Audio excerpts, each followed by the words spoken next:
Welcome back to the Papa Meat channel. How you doing? How you doing? Coming on Sundown because today we're going to talk about exploiting the homeless. We'd be immediately canceled, right? Actually, you know what? Thumbs up this video if you would actually be like, I would like to see that. Most half-decent human beings can find at least a little bit of empathy in their heart for the less fortunate. Usually the scale goes, the older you get, the less empathy you have for that. And the younger you get, the more empathy you have. I'm right in the middle because I have enough life experience now where I have met some homeless people that I'm like, there ain't no saving you. There's no saving you.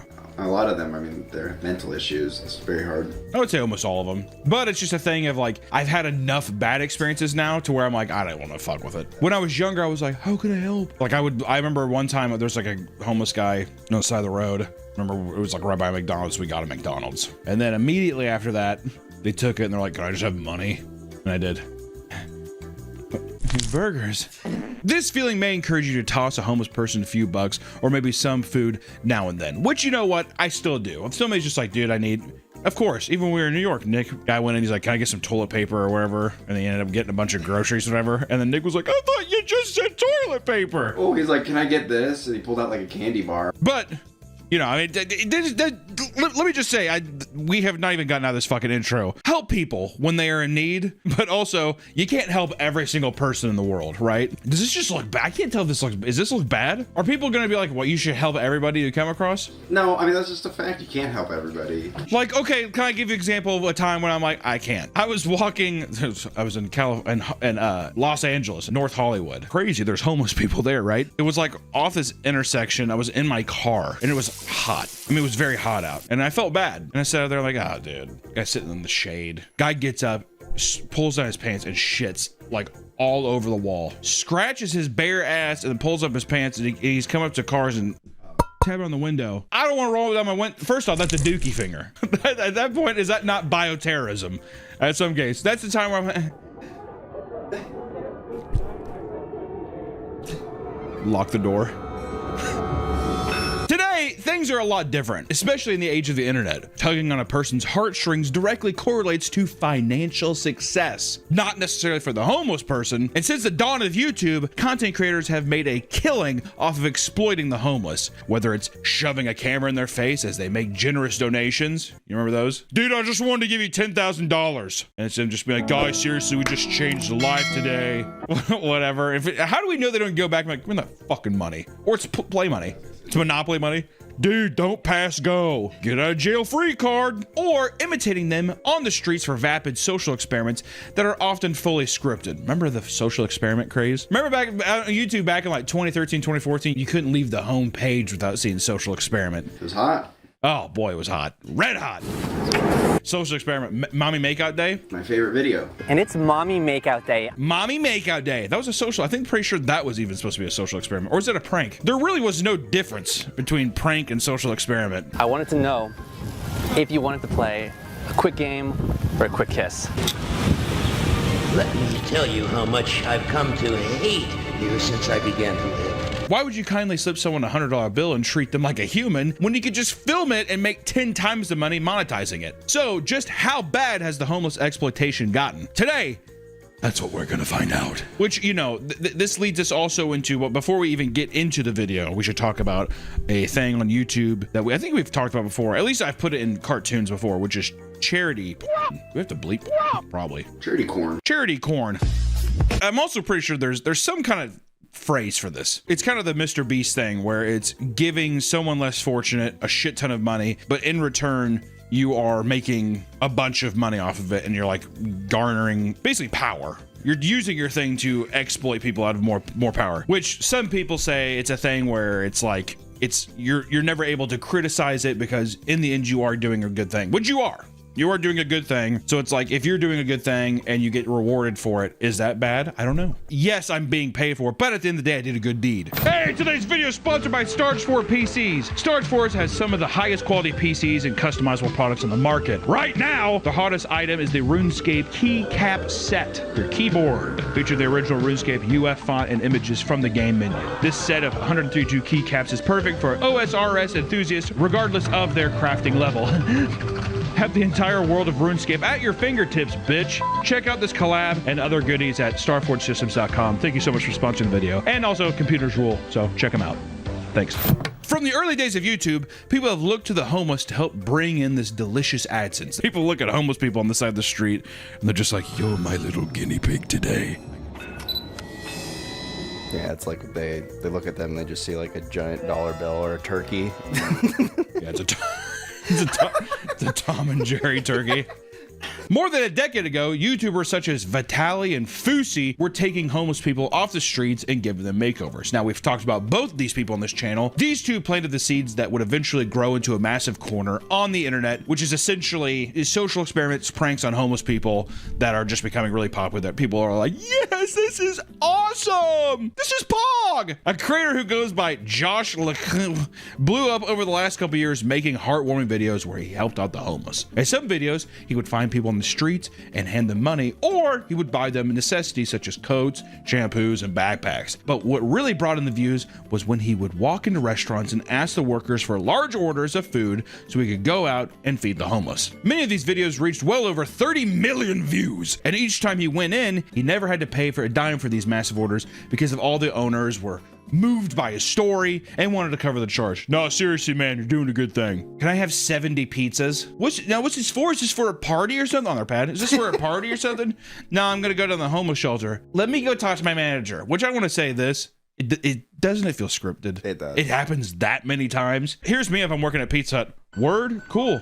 That's that's $650. Thank you. It's always funny too because they're like, 100 pizzas or whatever, and they're like, okay, hold on, and they come out and they're like, we couldn't do 100, but I got 12. Yeah, well, we got a couple coupons for your buddies. They don't have money, they're homeless. Yeah, but it's a little BOGO thing. If they want to buy at least one, they can get one free, like that kind of thing. Josh gained millions of followers for his generosity and earned a good reputation for his work. However, people felt that there was something off about his content. There's just something a bit strange. This all came crashing down one viral video where Josh approached a hot dog stand and asked a man for 30 hot dogs. That's a lot of dogs.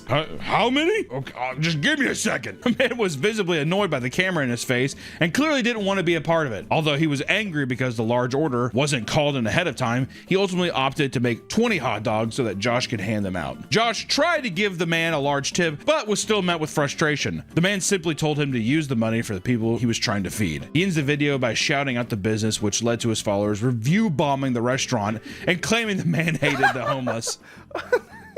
Yeah, like, which it's like, what a weird way for that to clash though, right? It's a guy sitting there being like, I want to get 30 hot dogs. The guy's like, dude, you have got to be fucking kidding me. All right, I'll take them one at a time, and all the fixins.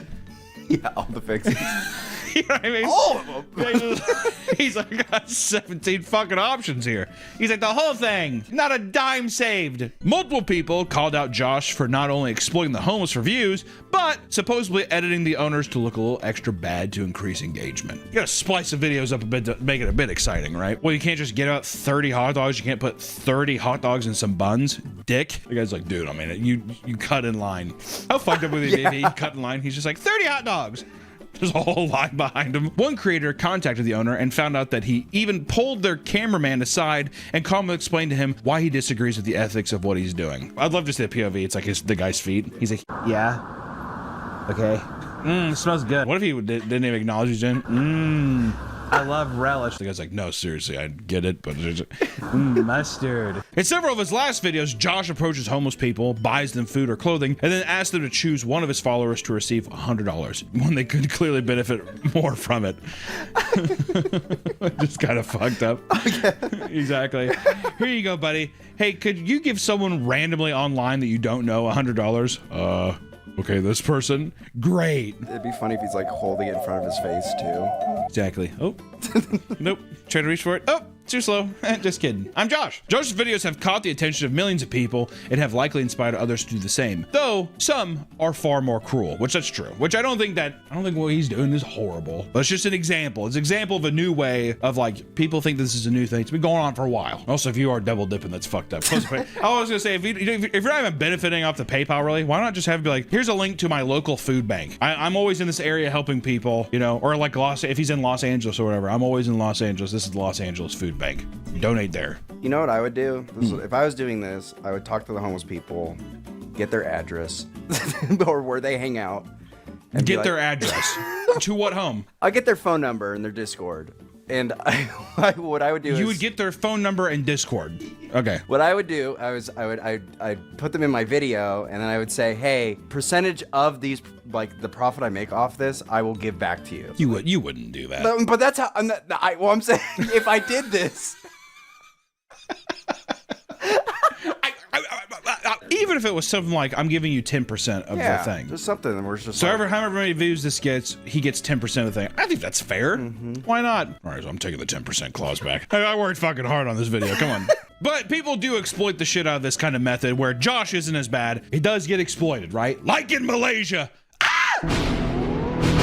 Where a group of 3 Instagram influencers went to KFC, recorded themselves eating chicken, and then went out and gave the bones to a homeless man. You know what that is? That's cruel. And also that person should have their leg broken. For every bone they gave, whatever, that's how many bones you break. they should get their the meat ripped off and eat. I would be superstitious. If I was in Malaysia, I'd be superstitious. The white ghost is coming. It's the fucking colonel rises from the grave. To their arms. Yeah, how sick would that be? The colonel's ghost has risen from the grave once again. Would the colonel like eat your meat too and like make you boneless? Oh, dude, that'd actually be like a swarm of locusts, but they're in the shape of Colonel Sanders. Colonel! Oh, Colonel! And they go all around him. And then they disperse, and he's just a skeleton. Another creator has made a living off exploiting homeless by posting videos of him giving them copious amounts of cigarettes, alcohol, and weapons. Which I will say, you're a bit of a god damn. When you first see the videos, you're like, holy shit. Well, the captions are always keeping the homeless. Yeah, homeless. it's always like keeping the homeless safe or something like that. And the motherfucker gives him like a machete or something. Pav Wolfie has been slowly gaining traction over the last few months for walking around and handing homeless people some of the worst vices society has to offer. In another series of his called Water or Buzz Balls, he goes up to homeless people, offering them 2 drinks, knowing they will more than likely pick the alcohol because, once again, a lot of homeless, just substance abuse. Also, too, if I was homeless, I'd be like, what the fuck, do I have some water? Let me ask you this, too, Nick. If you're homeless, what would be your advice? I feel like I'd sniff glue. Probably meth. Why meth? Seems like the party drug out there. See, you know why I don't want to do meth? I don't have to deal with the people selling meth. I could go up to a gas station and be like, into like a big gulp. Whip it. That's what I do. Oh my fucking god. I've said it before and I'll say it again. I want to fent flop at least once in my life. I want to huff a little gas, put the cab. See, knowing me, flop over. I would die from fent. I'd be the one to. I would die the first thing I took it. I'd be one of those people for sure. They won't. Each video shows the person clamoring for the alcohol either immediately or chugging it or dancing, all the while Wolfie eggs them on with Clash of Clans music in the background. What is it? Why is Clash of Clans is like super popular right now, or Clash Royale or something like that? Is or it? I feel like I keep seeing more of it. I don't know. I always see the ads where it's like a bunch of hordes of zombies are coming at you and you shoot them. There's always like some viral marketing game, isn't there? The videos often end with the homeless people passed on the floor. His other popular series titled Keeping the Homeless in the Streets shows him handing out liquor and cigarettes to people out in the street. During the government shutdown, he also made a video showing himself giving back to the community by handing out shots of Fireball and cigarettes. But his most controversial videos have now been taken down because his initiative to keep the homeless safe in the streets, involving him going around handing out real machetes to random homeless people. Okay? It feels satirical and funny, but I don't know. It's like,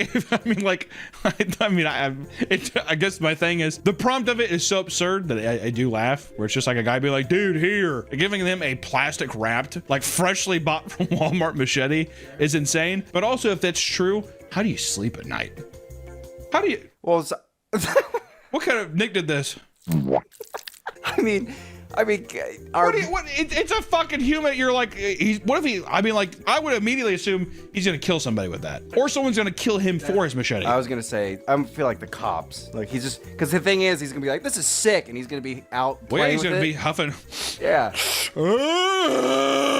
And swinging that, yeah. The rapid growth of AI now also plays a part in these degenerate antics, with AI homeless people for pranks becoming a rampant issue. Last year, a new trend blew up and got people into legal trouble. Essentially, people were using AI image generators to place homeless people into their photos or real-life homes. These images would be texted to family and friends, claiming that they had broken into their home in order to send them into some kind of panic, right? Like a daughter would be like, Dad, some guy's in my house. And you'd get a voice memo of the dad being like, oh my God, call me. To unassuming parents, this is their worst nightmare and has resulted in numerous false 911 reports. On more than one occasion, this has resulted in felonies being charged against the AI prankster. Which also, too, you know what's fucked up is you know how many cases of boy or girl who cried wolf this is gonna happen with? Like there's this ad that was so fucking stupid for, I think it's like an AI generator thing that Adobe did or something, but it's like pranking my mom and telling her I broke a vase at the museum or a bus at the museum, and it's her being like,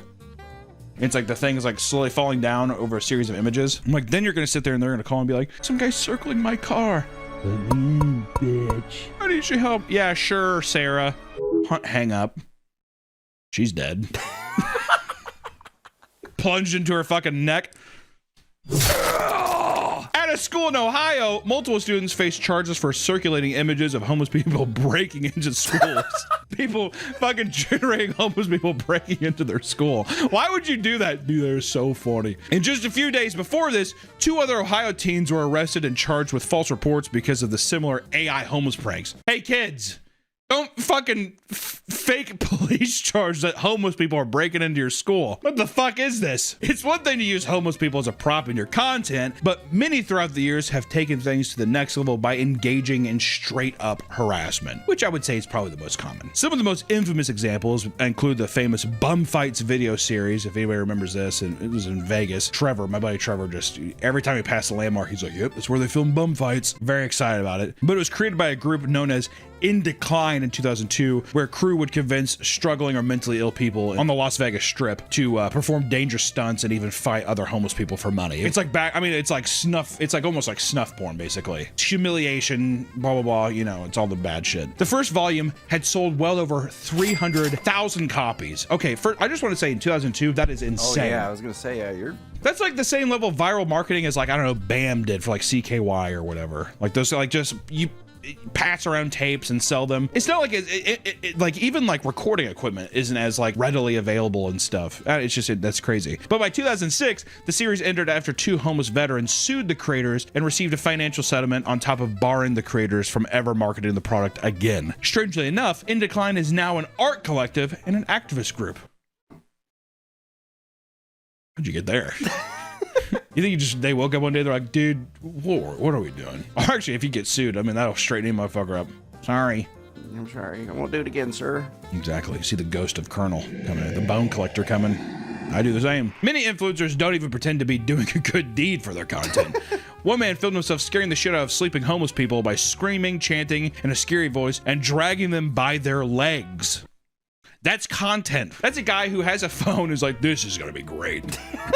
Another creator named Henry Barunda faced various account bans making content in which he uses drones to film and harass homeless people, often to the point where they would become enraged and begin throwing projectiles at him. Projectiles? At one point, they even found and followed infamous lolcow Daniel Larson, which that was fucked up. I'm like, how did you find Daniel? His actions eventually led to a $270,000 fine from the FAA after violating 11 drone regulations in 232 instances. I packed the drone up. It's not even. You can't fly a drone around. What the fuck does drone regulate? You can't just be like, I'm gonna fly it down the street. You need a license to do it now, and there's certain zones you can't do it. Like, doesn't make sense. Could you imagine flying drones in New York? I'd be scared. If I saw a drone flying in New York, 9/11 too.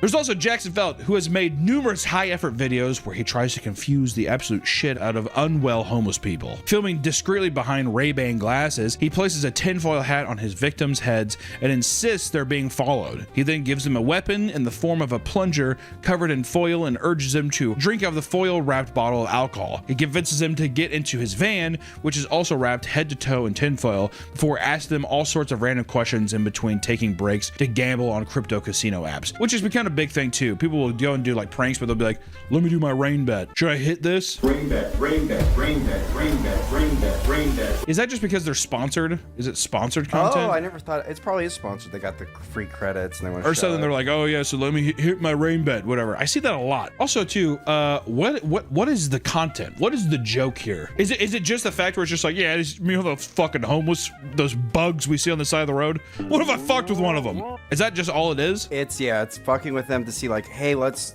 put them in a weird scenario and see what they say, because it's so outlandish. Do they believe it? You believe that? Dude, it's a joke, obviously. No, No, they don't know it's a fucking joke. If you thought people couldn't take things any farther, look no further than the strange trend of content creators pretending to be homeless. This one aggravates me the most. I don't know why. It just irks me. Irks me the wrong way.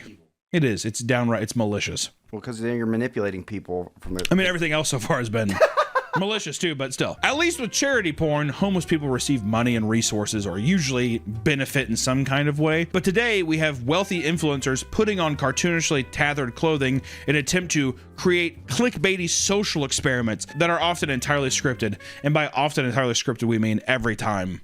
It's 100% scripted. The influencer group Chris and Jasmine started making a bizarre format of scripted videos where a man would approach homeless people and ask them for a favor to test their generosity. In return, they would receive some sort of cash reward. In one video, the man asked a homeless person for the only change she had on her. Because of her generosity, he gives her a watermelon that has been hollowed out and filled with cash. In other videos, he gives a homeless person a strange choice to make, like a wad of cash or a job, presented on an envelope containing the word job on it. Or giving homeless people the choice between a cigarette or an apple, which secretly has a tag that reads $10,000 cash, as if a homeless person should be shamed for not eating healthy, or should be shamed for being like, I just want a cigarette. Do you want to be a good person or a bad person? I just hate this idea of it's just like, ooh, are you gonna give in to your vices? Because that's what it's supposed to be. Again, it comes down to the price thing. I was gonna say, like, if you offer me alcohol or water, alcohol is more expensive than water. Yeah, just logistically, like, it's gonna take more for me to buy a bottle of liquor versus trying to like get a bottle of water for somebody. In some occasions, it's very clear that the homeless people are actors. In other videos, however, it looks so believable that people theorize that they are paying actual homeless people to perform in these skits, which is also true. Hey, can you come with me? Can we film a video? I'll give you $600. It'll be something like that. People eat up this content and praise them endlessly for their wholesomeness and their generosity. God, you're a good person. Thank you. Tracy Cahill, a woman who posts food reviews, decided to go into a homeless shelter in Scotland to cheerfully review their food despite having a place to live and ample resources. AKA, this woman goes into homeless shelters even though she's not homeless and eats their food and reviews it and like mocks it or says like, oh, that's good. It's like good fucking fun there, eh? Whatever Scottish bitch sounds like. Oh, 10 bangs. 10 bangs. And I didn't fucking pay for it. Homeless style, here we go. Yeah, why? Also, it's just like, this is bad. It's a homeless shelter. We're probably doing like a big mass, like, you know what I mean? It's not going to be a fucking gourmet meal, dude. Maybe she's like trying to keep them honest. Like, oh, the positivity of like, well, these are good meals. Well, they too, if it's just a thing where it's like, what's a free meal? It's like, well, this isn't as good as you said it was going to be. Sorry. She received criticisms from Homeless Project Scotland for wasting donated food to promote her TikTok account, all while bragging to the camera about how she ate for free. Okay, there you go. Scumbag. No, you said you liked her. Tracy isn't the only person to take resources from actual homeless people. In September of last year, Elijah Wong Chen posted a short YouTube series in which he attempted to be homeless for a week to save money. I hate these videos where it's a young influencer person saying that a social experiment of like, I'm going to be homeless to save money. What's it like being homeless for a week? First off, I hate this because what are you actually planning on learning in a week? Yeah, being homeless sucks. I got dirty. Yeah, that's like, you know, you're role playing. Yes, well, all of it's role playing because they know that they have the comfort of like, well, it's just 6 more days. Yeah. And I get to go back to my bed and all that stuff. It's bullshit. Anyways, my boy Wong Chen is seen cooking and eating ramen noodles in an empty classroom and sleeping in various locations over sad music. And at one point, he even takes advantage of food and groceries found on his college campus, which are specifically meant for students that are homeless or struggling with food insecurity. On YouTube, this is advertised as social experiment. On TikTok, however, it's played off as if he is actually homeless, which is why these videos racked up millions and millions of views doing that, which is disingenuous. I think it's kind of scummy. And I think even if I think you just need to make it more well known that's like, this is a bit. Because also you can't just say things, it's obvious. People will believe anything. Like, I mean, look at Facebook. People will fucking believe anything they see. AI generated things of like legless veterans. You're riding the line in an inappropriate way. The world of exploiting the homeless has gotten so lucrative that people are finding all new ways to make content out of it. In fact, it's starting to get weirdly meta. Now, instead of going out and interacting with real homeless people, some creators have resorted to filming fake scenarios of influencers filming homeless people. One influencer with a bio that reads, content with underlying messages to start combos, posted a video where a man in his car films a woman who is filming herself throw money at a homeless person. It's odd. It kind of reminds me of like Darman, or the fuck that YouTube channel is, where it's just like, these are basically just like scummy, weird videos, but it's like, but it has a message. You shouldn't be mean to people. The man filming the interaction walks up to her and mansplains the ethics of filming the homeless, and the woman claims that she's just doing it to make content and pay the bills. A police officer wearing jeans and Converse then intervenes and explains that nothing illegal transpired. The whole thing is clearly staged, and some people in the comments fully believe it, because once again, if it's in a video, people are gonna be like, oh, that's real. Doesn't matter what it is. That's why you have people believing like Bigfoot and shit. There it is. You know, that's all people need sometimes. It's also like the way it's filmed. It makes it look like this is a candid thing that you're picking up. People are like, oh, it's normal, you know? Other creators have begun posting videos of themselves recording similar scenarios for views. In a two-part series, a man watches as a woman changes from nice clothes into more ragged clothes, aiming to fake being homeless for free handouts. She even folds her legs into one pant leg and ties it so she appears to have an amputated leg, and gets in a wheelchair to create more of a sob story. When he confronts her and exposes her act, he takes her money cup from her and forces her to hop on one foot and scoot on the ground, begging for the money. It's art. I hate that this is like the first video we're recording this year, and just I feel fucking gross.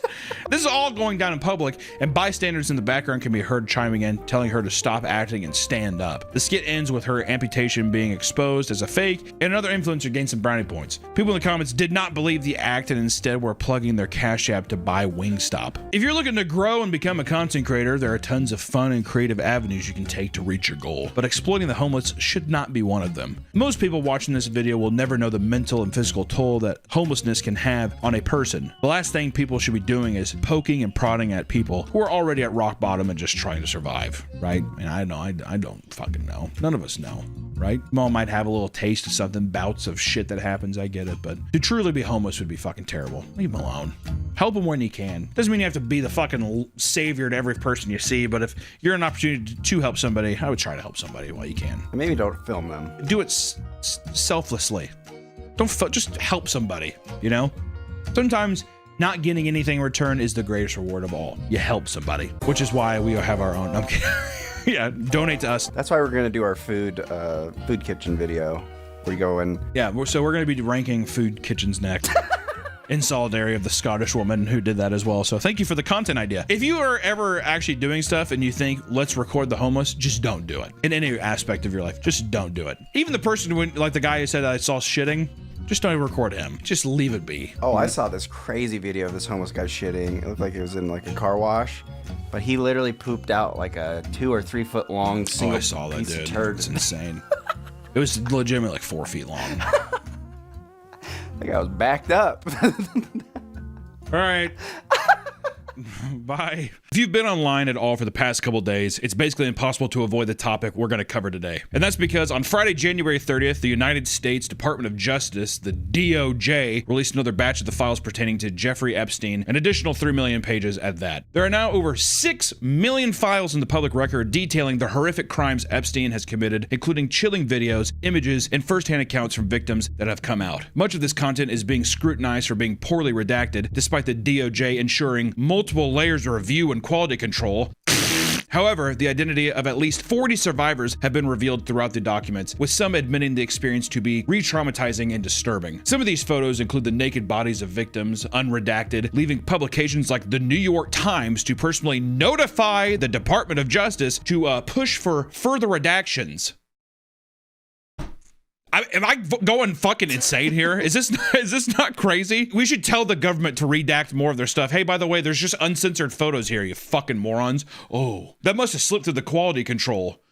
There are also reportedly thousands of redaction failures, and in some cases, duplicates of the same file were released with completely different redactions, revealing more information than intended. There are also other strange, blatant errors, like a photo of Michael Jackson and Diana Ross with their children, redacted as if they're victims, despite it being a seemingly innocuous, publicly available photo. It seems like they're trying to redact things, or they're just blindly, if there's any kind of children or anything, they're just throwing it over there without knowing what's bad or what's public or any of that kind of stuff. Regardless, tons of new information information is now available, and it's morbidly fascinating to see just how much reach this person has. Not only are various well-known powerful figures being named in these documents, Epstein also seems to have a hand in so much more than you could ever imagine, from video game microtransactions to political influence on 4chan. In the interest of bringing more awareness to the story, we'd like to talk about some of the highlights as well as the internet discussions taking place around this subject. So, just let you know, trigger fucking warning, all that stuff. It's insane. The absurdity of these files is unbelievable. I think more people should know about it. It seems like right now the discussion feels deafening with the amount of stuff that's happening and people know about it, but it is unbelievable still the amount of people that do not know, don't think it's real, or just don't care or whatever. So I would like to take time to talk about this, just to, I don't know, be a person being like, hey, by the way, this is going on. A lot of bad shit in this video. Just letting you know, this is the warning.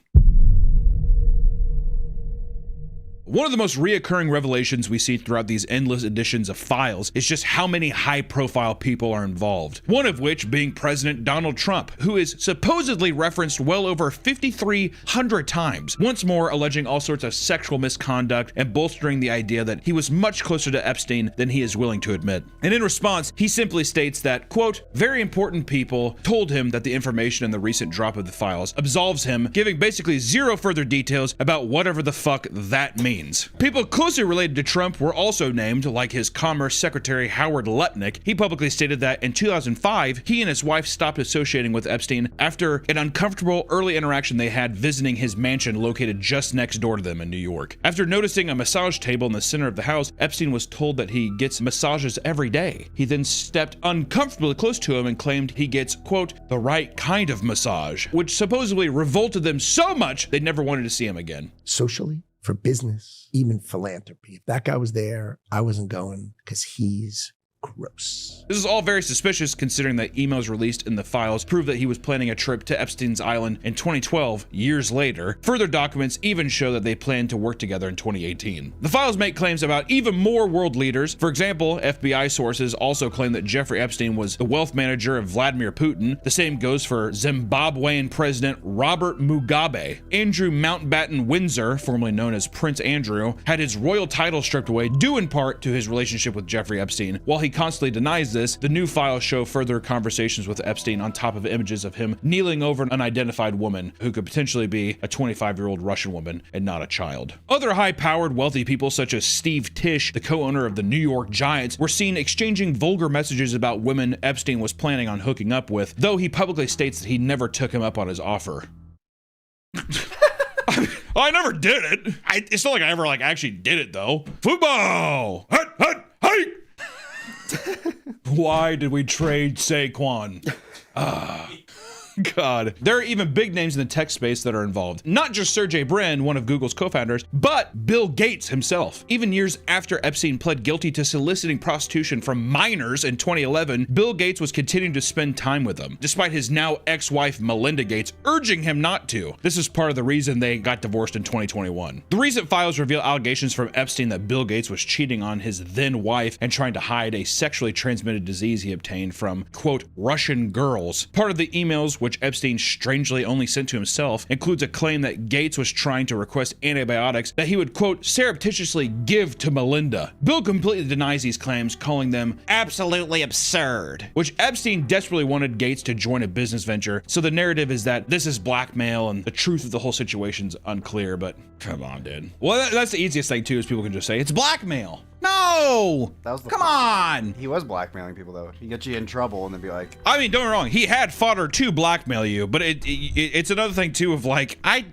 didn't talk to that guy anymore. It's like, you ain't hanging out with him after he got arrested for child sex trafficking in 2011?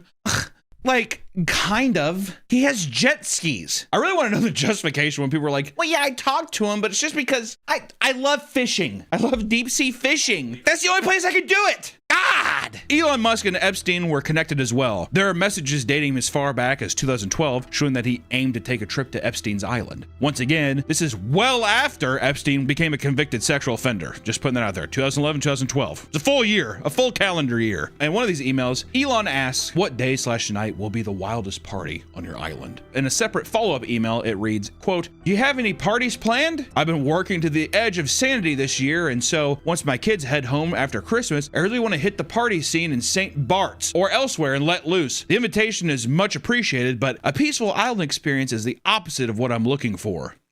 Whoa. I don't care if he's like, he had amazing jet skis and whatever. With everything we know now, how else could you take it? I want to get wild. That's like saying the same thing to Diddy. I want to get wild at the Diddy party. Oh, yeah, exactly. Oh, if Diddy was like, I want to throw another whiteout party, whatever. You kind of look at that in a different fucking light now, too. I'm going to get, yeah, exactly. Diddy and me should get loose at your island party. And I don't mean a calming thing. I want to get fucking buck wild. Also, mind you, you're emailing this to a guy that got arrested for child sex trafficking a year before. That's like going up to the BTK killer and being like, can you teach me how to fucking tie some knots? Is it not? Oh, I mean, he knows how to tie knots. Yeah. Holy fuck. These messages are absurd considering Elon had long since attacked people for associating with Epstein, including Donald Trump himself, as recent as last year. Also, there was some other emails shared around, like the girls for the win or the epic vacation email meme is not real, apparently. So, you know, just saying. There's a couple that there are files of the emails that are real and some that are not. The one being where fucking Epstein called Elon like, I don't know, like a fucking buzzkill or something like that. That one's fake, even though people were like, that is awesome. Which also, that's another thing too, is people being like, that is so funny that Epstein thought Elon was a buzzkill. And you're like, that's hysterical, actually. God. One of the many FBI tips related in the files are from a woman who alleges that she was drugged and sexually abused on many occasions. She claims rapper Pusha T was one of her, quote, handlers, and that she once woke up in a room with both Jay-Z and Harvey Weinstein. Good fucking God. Yeah, there's monsters around. The files are also filled with various forms of media that are quite unnerving, not just images of young children, but locations from Epstein Island that have ignited all sorts of conspiracy theories online. And these photos range from bizarrely designed buildings like striped houses to what seems to be a dentist's office surrounded by poorly crafted face masks resembling real known figures. Just very like weird, culty, like it almost makes it seem like every conspiracy theorist that you hear about this shit was right. That's actually the consensus on Twitter now. Really? Well, there's a lot of emails that I saw. I don't know if they're actually real, but they're doing things of like, I want a cheese pizza and like a. Well, I was gonna say the Pizzagate thing. Everyone laughed about that. Whatever. But, yeah, the thing is, from what I understand, it's like the one pizza place they were pointing to wasn't actually like that was innocent, supposedly. I'm just saying, if you're in Jeffrey Epstein's email list, emailing a motherfucker about cheese pizza, you don't have to be a waterhead to realize that that motherfucker ain't talking about cheesy bread. All right? Am I wrong? I mean, like, it's just one of those things where it's like, why are we even giving this the benefit of the doubt? You know? Well, I mean, who knows? It's like, we got enough proof. Okay? Ain't no way. I'm not fucking messaging Jeffrey Dahmer about breadsticks and soda pop. Hey, Jeff, you want to go get breadsticks and soda pop? You're talking about a fucking Puerto Rican guy at a gay club. You know, am I wrong? Good God. Ugh. One of the most unexpected discoveries is that Epstein might be partially responsible for microtransactions in the biggest FPS of all time, Call of Duty. In an email from 2012, 4 months before microtransactions were added to Black Ops 2, former Activision CEO Bobby Kotick thanked Epstein for an offer and for the fun he had with him and his team of experts. Throughout a specific email conversation among Pablos Holman, Epstein, and Bobby Kotick, the trio discusses this topic and are all in agreement. Pablos is also quoted saying, quote, I'm all for indoctrinating kids into an economy. People took it to the next level by giving the claims validity simply because the abbreviation for the name of the in-game currency in Call of Duty is called fucking CP. How?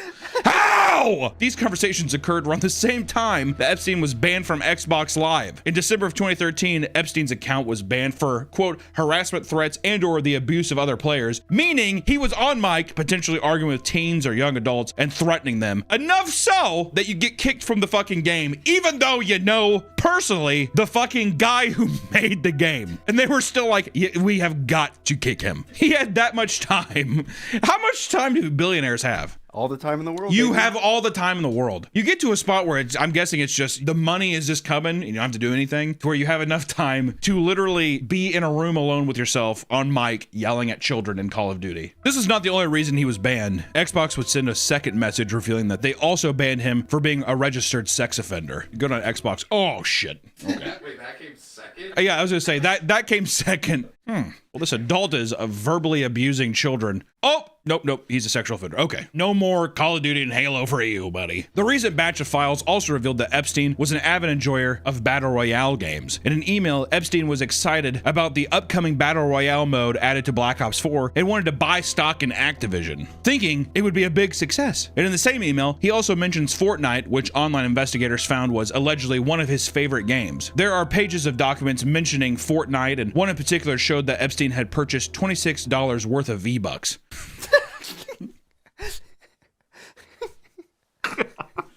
This led down to a rabbit hole that allegedly uncovers his old account by matching the username Little Jeff 1. Littlest Jeff. Littlest.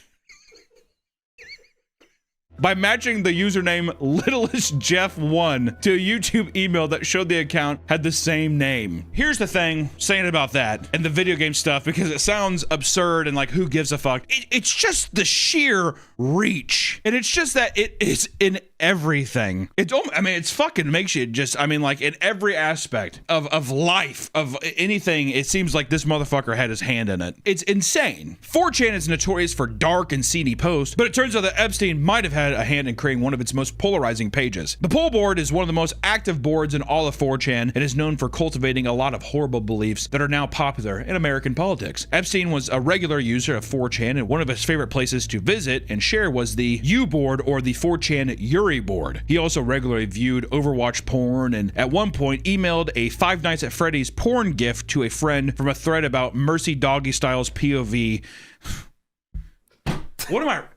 What? Mercy Doggy Style POVs with the subject, quote, amazing animations. True purveyor of the arts.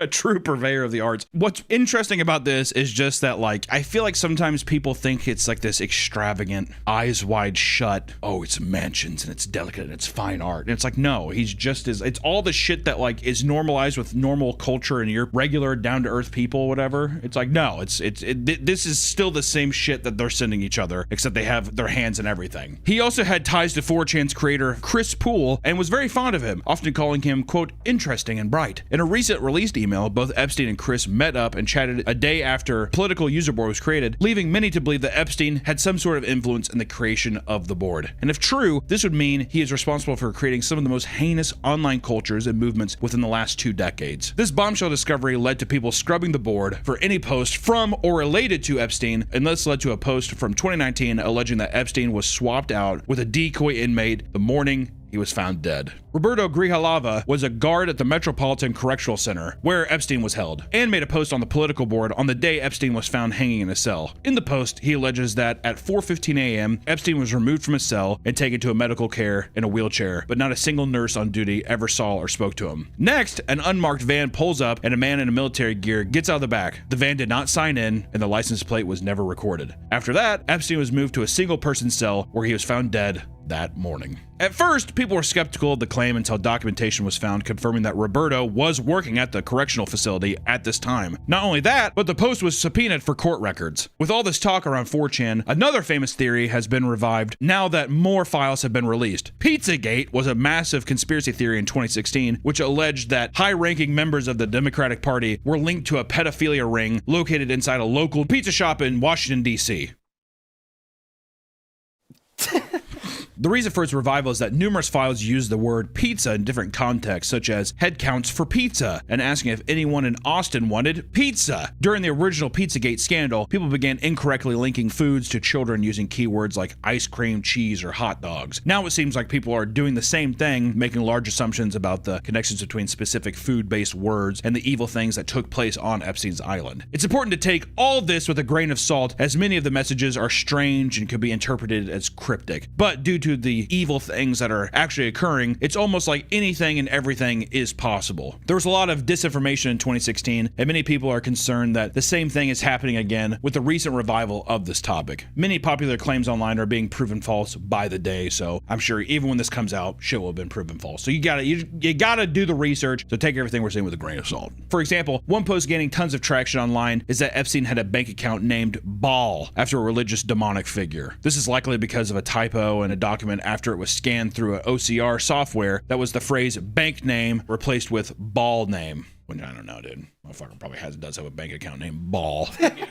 Yeah, that's where they draw the line. I'm the devil. Yeah, exactly. It was probably bank. No, probably motherfucker thought he was the devil, okay? Because of how powerful and wide-reaching Jeffrey Epstein was, it seems like he had an influence in way more than you would expect. It's hard to make sense of it all. But don't let the goofier side of these conspiracy theories and the jokes online deter you from the fact that this person has committed some of the most fucked up crimes in recent human history, and that it's involved with so many people that are in the public light. I mean, it's just fucking insane. And now it's become so normalized where people will joke about like, oh, are you on Epstein's list? That I feel like it's like not keeping in mind just how fucking horrible it is, you know? I know people in time, as time goes on, the more, you know, it's almost like 9/11 jokes or it's whatever, where it's just a horrible atrocity, but over time we're able to stomach it. But it feels like even after this person has been gone, so much more is still being revealed, and like it feels like the shit's still going on, you know? And we're finding out more about these fucking evil people that are still walking among us. It's just fucking creepy. And I want to take time to, you know, just talk about it. It's fucking insane, man. It's fucking absolutely insane. Also, some of the emails too, is it real about the whole like, what is it, George Bush eating baby shit out of people's intestines or like, or whatever the fuck it is? Some of these claims are so insane. In your brain, my initial reaction to it is there's no way. But at the same time, there's a fucking pedophile island where people go vacation and have fun at. I don't know anymore, dude. I don't know.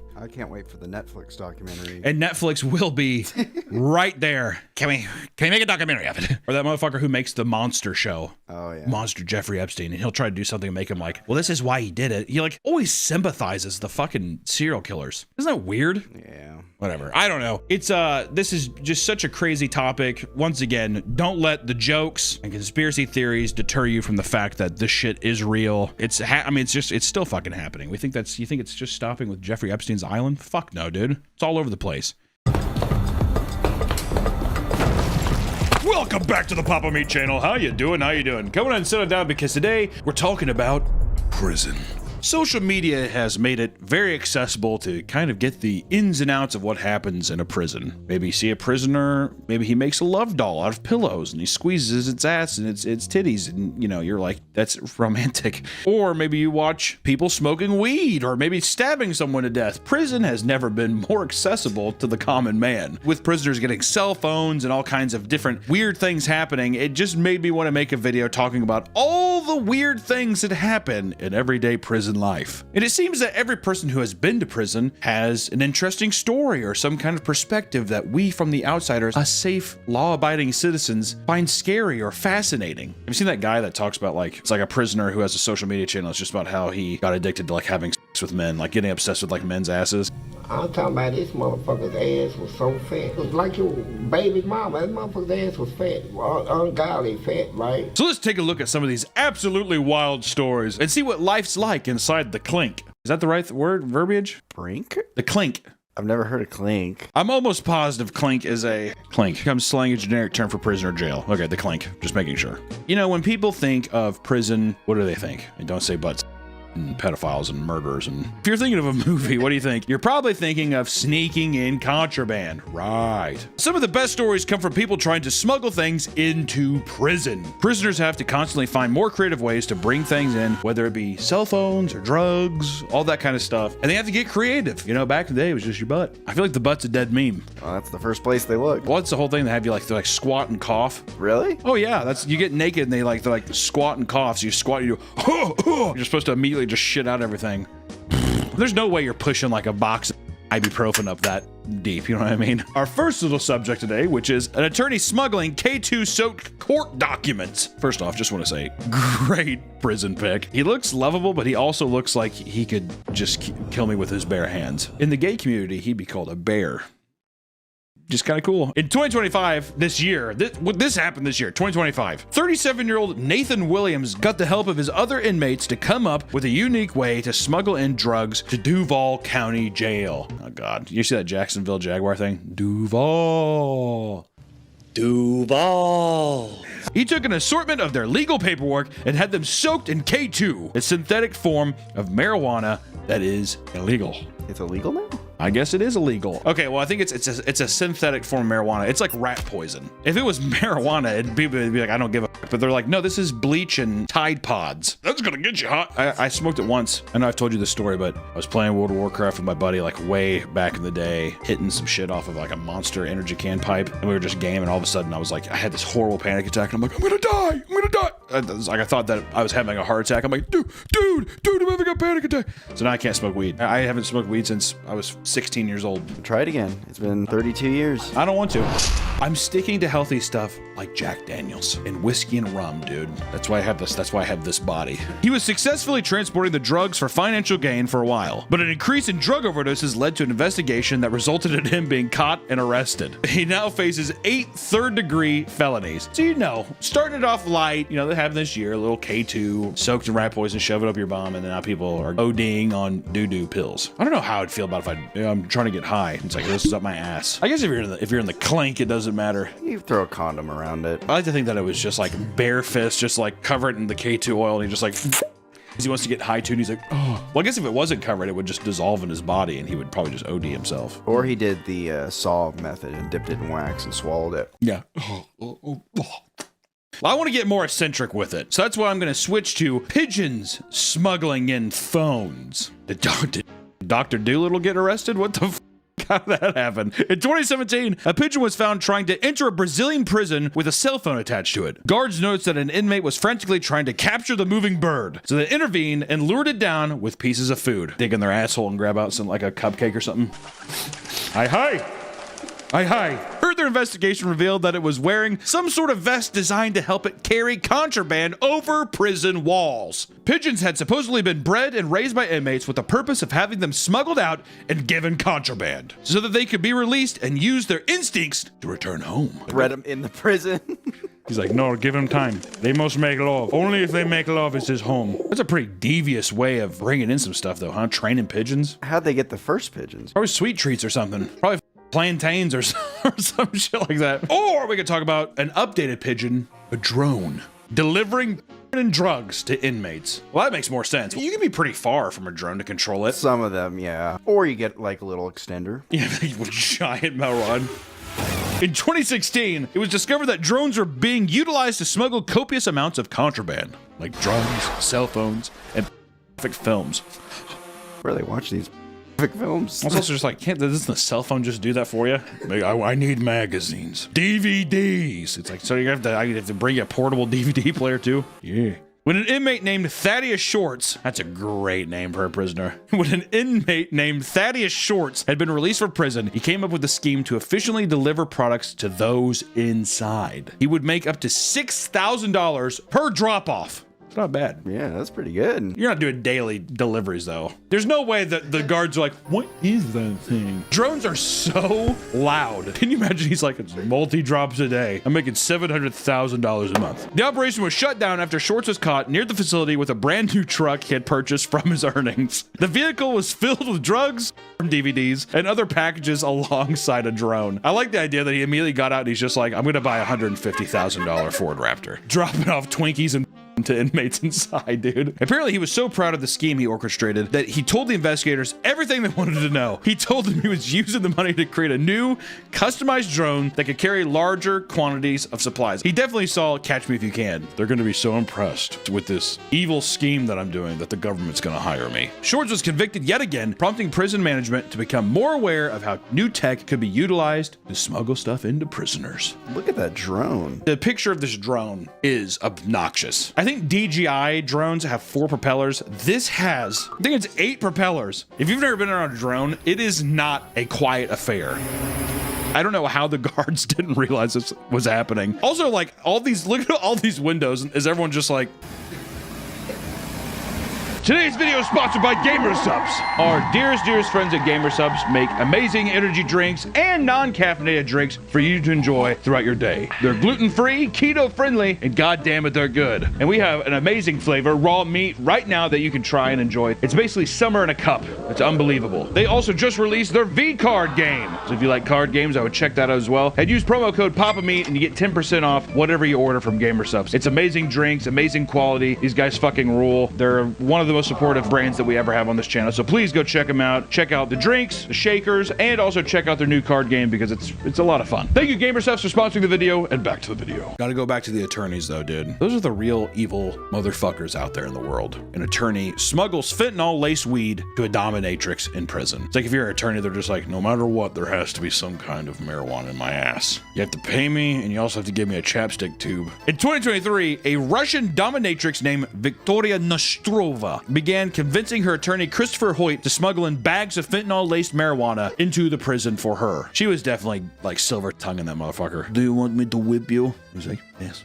Yeah, could I whip you? She's like, if you want. He's like, I'm afraid. Do not be afraid of things you do not understand, Mr. Attorney. He would do this regularly before being caught with a loose bag of drugs in her shoes, leading to the lawyer being arrested and replaced. Oh.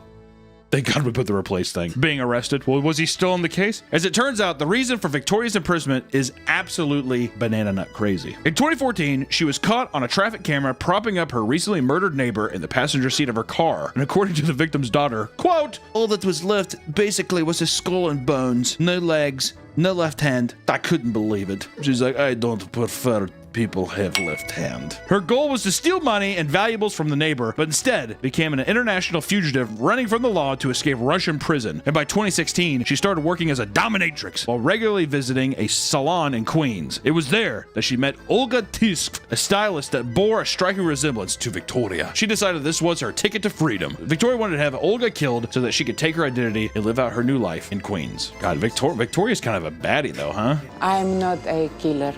I'm woman. Only woman. Also, they don't look that similar. I think the only similarity is they kind of have a cold Russian stare. Like they're just like, how are you doing? Victoria begged Olga for an eyebrow touch-up that she could perform at her home. There, she brought out a cheesecake as a thank you gift. Olga ate a slice of the cheesecake and found herself vomiting 20 minutes later before passing out. The cheesecake had been laced with phenazepam, an intense tranquilizer that could lead to death if dosed high enough. I walked over to the waste paper basket, and right there was this plastic container with what appeared to be the remnants of pastry, something that looked good. Olga was alive, but spent the entire night feeling sick. To finish the job, Victoria visited her to deliver some chicken soup, again laced with more of the drug, which sent Olga into a coma. She's just like, oh, you're sick from cheesecake I gave you? She's like, yes, her stomach bad. She's like, don't worry, brought you green chicken noodle soup. You have to drink quick though, drink what hot, drink it. Oh. Olga. Oreo, your food is no sit right with Olga. Victoria then ransacked her place for valuable jewelry, a passport, and an employment authorization card before leaving. When she woke up, there were pills surrounding her in what seemed to be a staged urukai. In 2018, the New York Police Department finally found Victoria with her boyfriend buying a 50-inch TV, where she was eventually imprisoned for murder as well as a slew of other crimes that emerged after her arrest. We just want to talk about Victoria. It's an interesting story. I like how they catch her outside of a Best Buy. She's like, I wanted to buy OLED TV. The picture better for me, Olga. They're like, you're Victoria. Are you sure? But, I mean, you know, yeah, we could talk about smuggling stuff all day, but I want to get to the juicy shit. Prisoners of TikTok. Huh? Prison TikTokers, dude. That's where the money's at. Speaking of smuggling, the birth of social media sites like TikTok has given inmates a new hobby to indulge in with the cell phones they smuggle into the cells. That's right. Prisoners have started posting TikToks, giving us a glimpse into life on the inside. Look how nasty this cell is, man. They just put me in here. I asked for some cleaning supply, they told me no. Look, the light don't even work. I ain't got no light. This the light. So all you guys, when everyone was complaining about, oh, TikTok's gonna go away. Ooh, this is unconstitutional. Look at some of these TikToks, dude. 2025, we got niggas sleeping in a mat. Out this bitch. Hey, bro. Are you all right in there? Yeah. All right. If we get rid of TikTok, then we don't know what the prisoners are doing on the inside. Inmates would post videos of themselves creating do-it-yourself projects, messing around with other inmates, and most importantly, food videos, baby. Many inmates would post detailed videos showing how they would rig their living space to make food that was less depressing than the slop that they would receive on a daily basis. A lot of people making some, horrendous concoctions with various ramen packs and everything else. This is what set it off. The pickle placement. Also, some of them, dude, I eat a lot of these recipes that they're doing. One of the bigger prison influencers has made him a name for himself as a very prominent TikTok prison chef. Said shelf for a second. His name is Untiktolard, the prison chef. Did I say that right? Untiktolard? Untiktolard. Whose name translates to a TikTok convict. In French, whatever, was he eating snails, dude? Has over 400,000 followers on his account where he posts videos of his personal prison recipes as well as other types of educational, amusing content. Let's show some of it.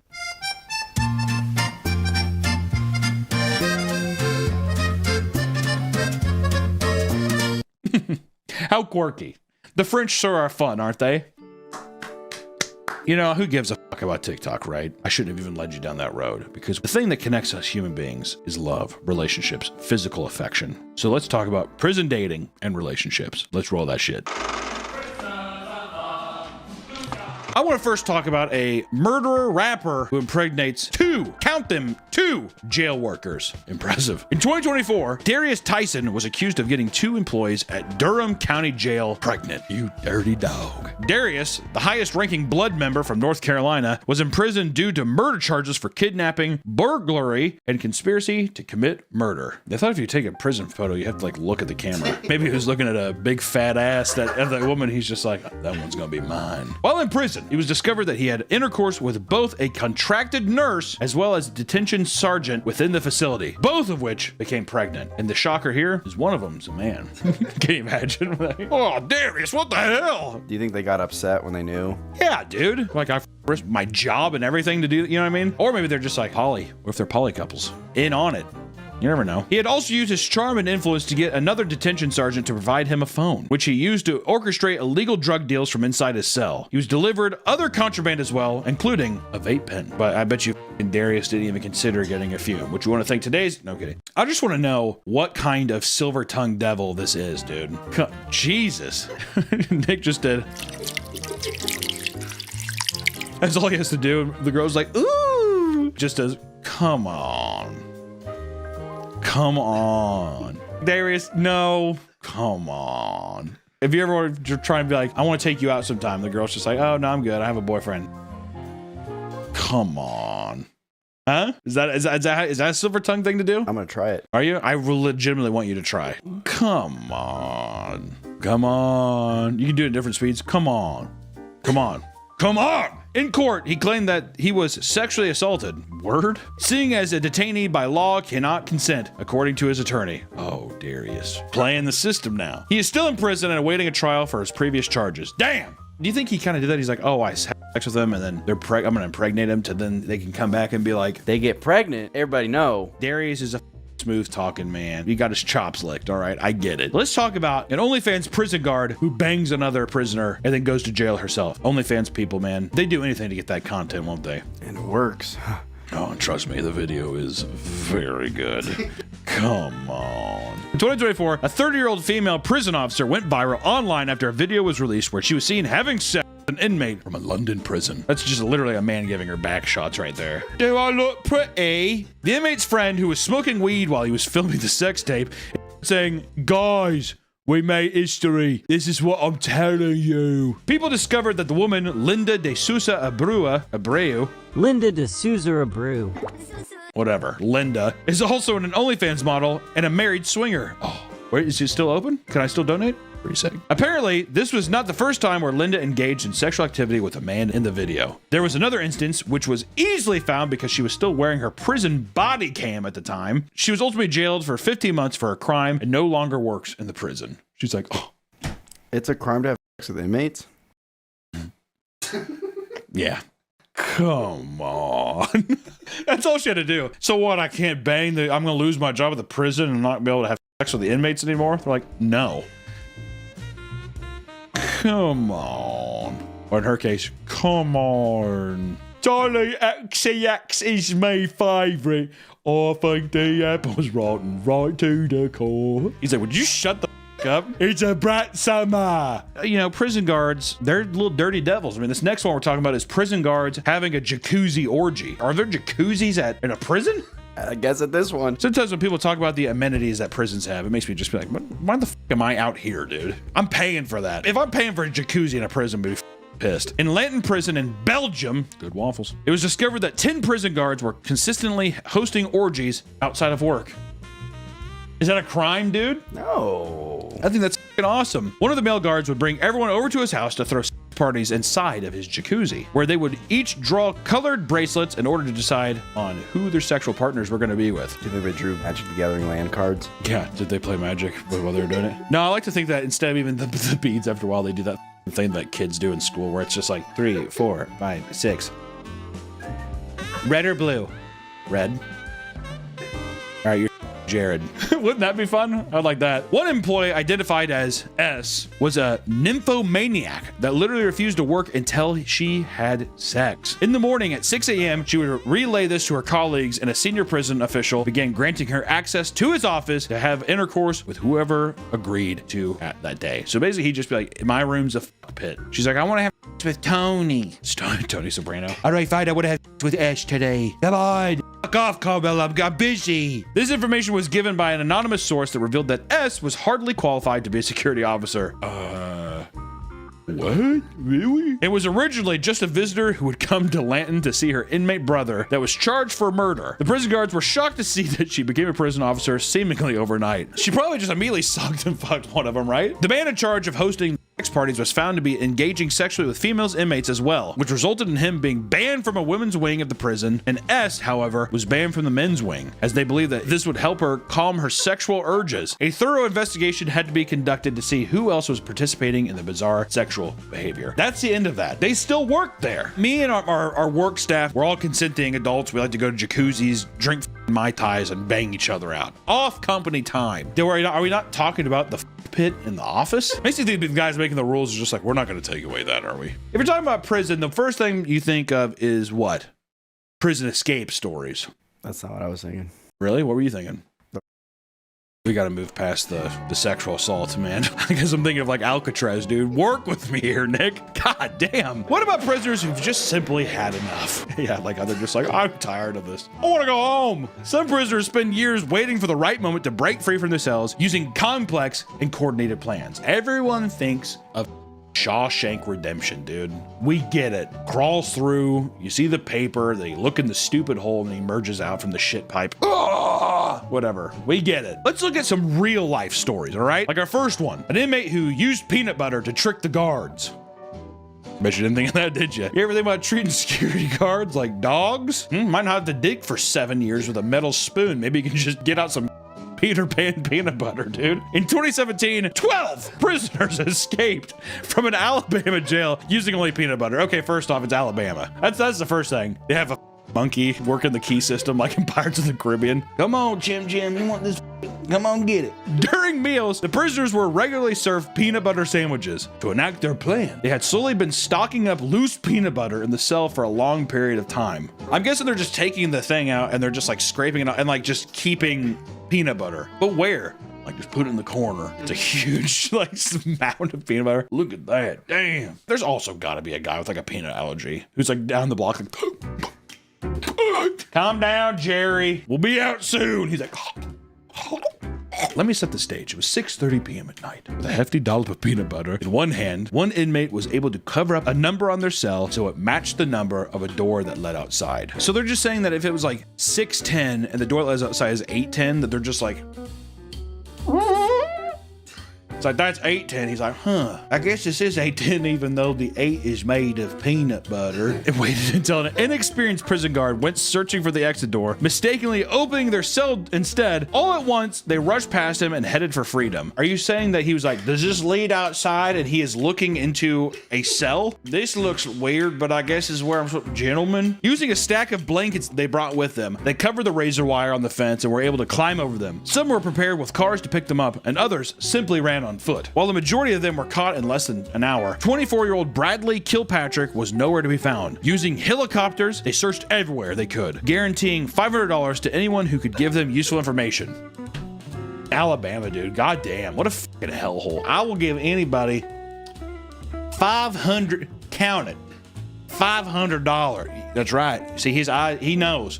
$500 to anybody who can give us some useful information. And I'll tell you, if anybody wants to pass forward that right there, the Jiffy. Come on. He was eventually captured after being spotted in Tequesta, Florida. And in a press conference, a sheriff, James Underwood, stated, quote, "Escapes happen. We've got some evil people down here, and they scheme all the time to con us and our employees out of the jail. You've got to stay on your toes. This one time we slipped up. I'm not going to make any excuses." Some of the inmates been pretty smart on what their plan was, changing some numbers on the door with peanut butter.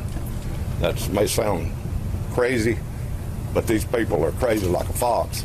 I'd be like, maybe fire the guy who looked at a peanut butter sign and thought that the inside of a building led to outside of the prison. I don't know. That's just me. Or we can talk about Casey White's prison escape. Casey White, an alleged murderer, had escaped an Alabama prison. Seriously, Alabama, you guys suck. Casey White, an alleged murderer, had escaped an Alabama prison with the help of a corrections officer in 2022. The officer, Vicky White, oh dude, he's silver-tongued this girl who's just like, no one really dated. I never went to prom. He's like, darling, I'll take you dancing tonight. Are you serious? Will you really? The officer, Vicky White, began giving Casey special treatment after she found herself developing romantic feelings for him. As a relationship developed, she began using a burner phone to contact him from home. 1,100 phone calls were discovered on record. 1,100.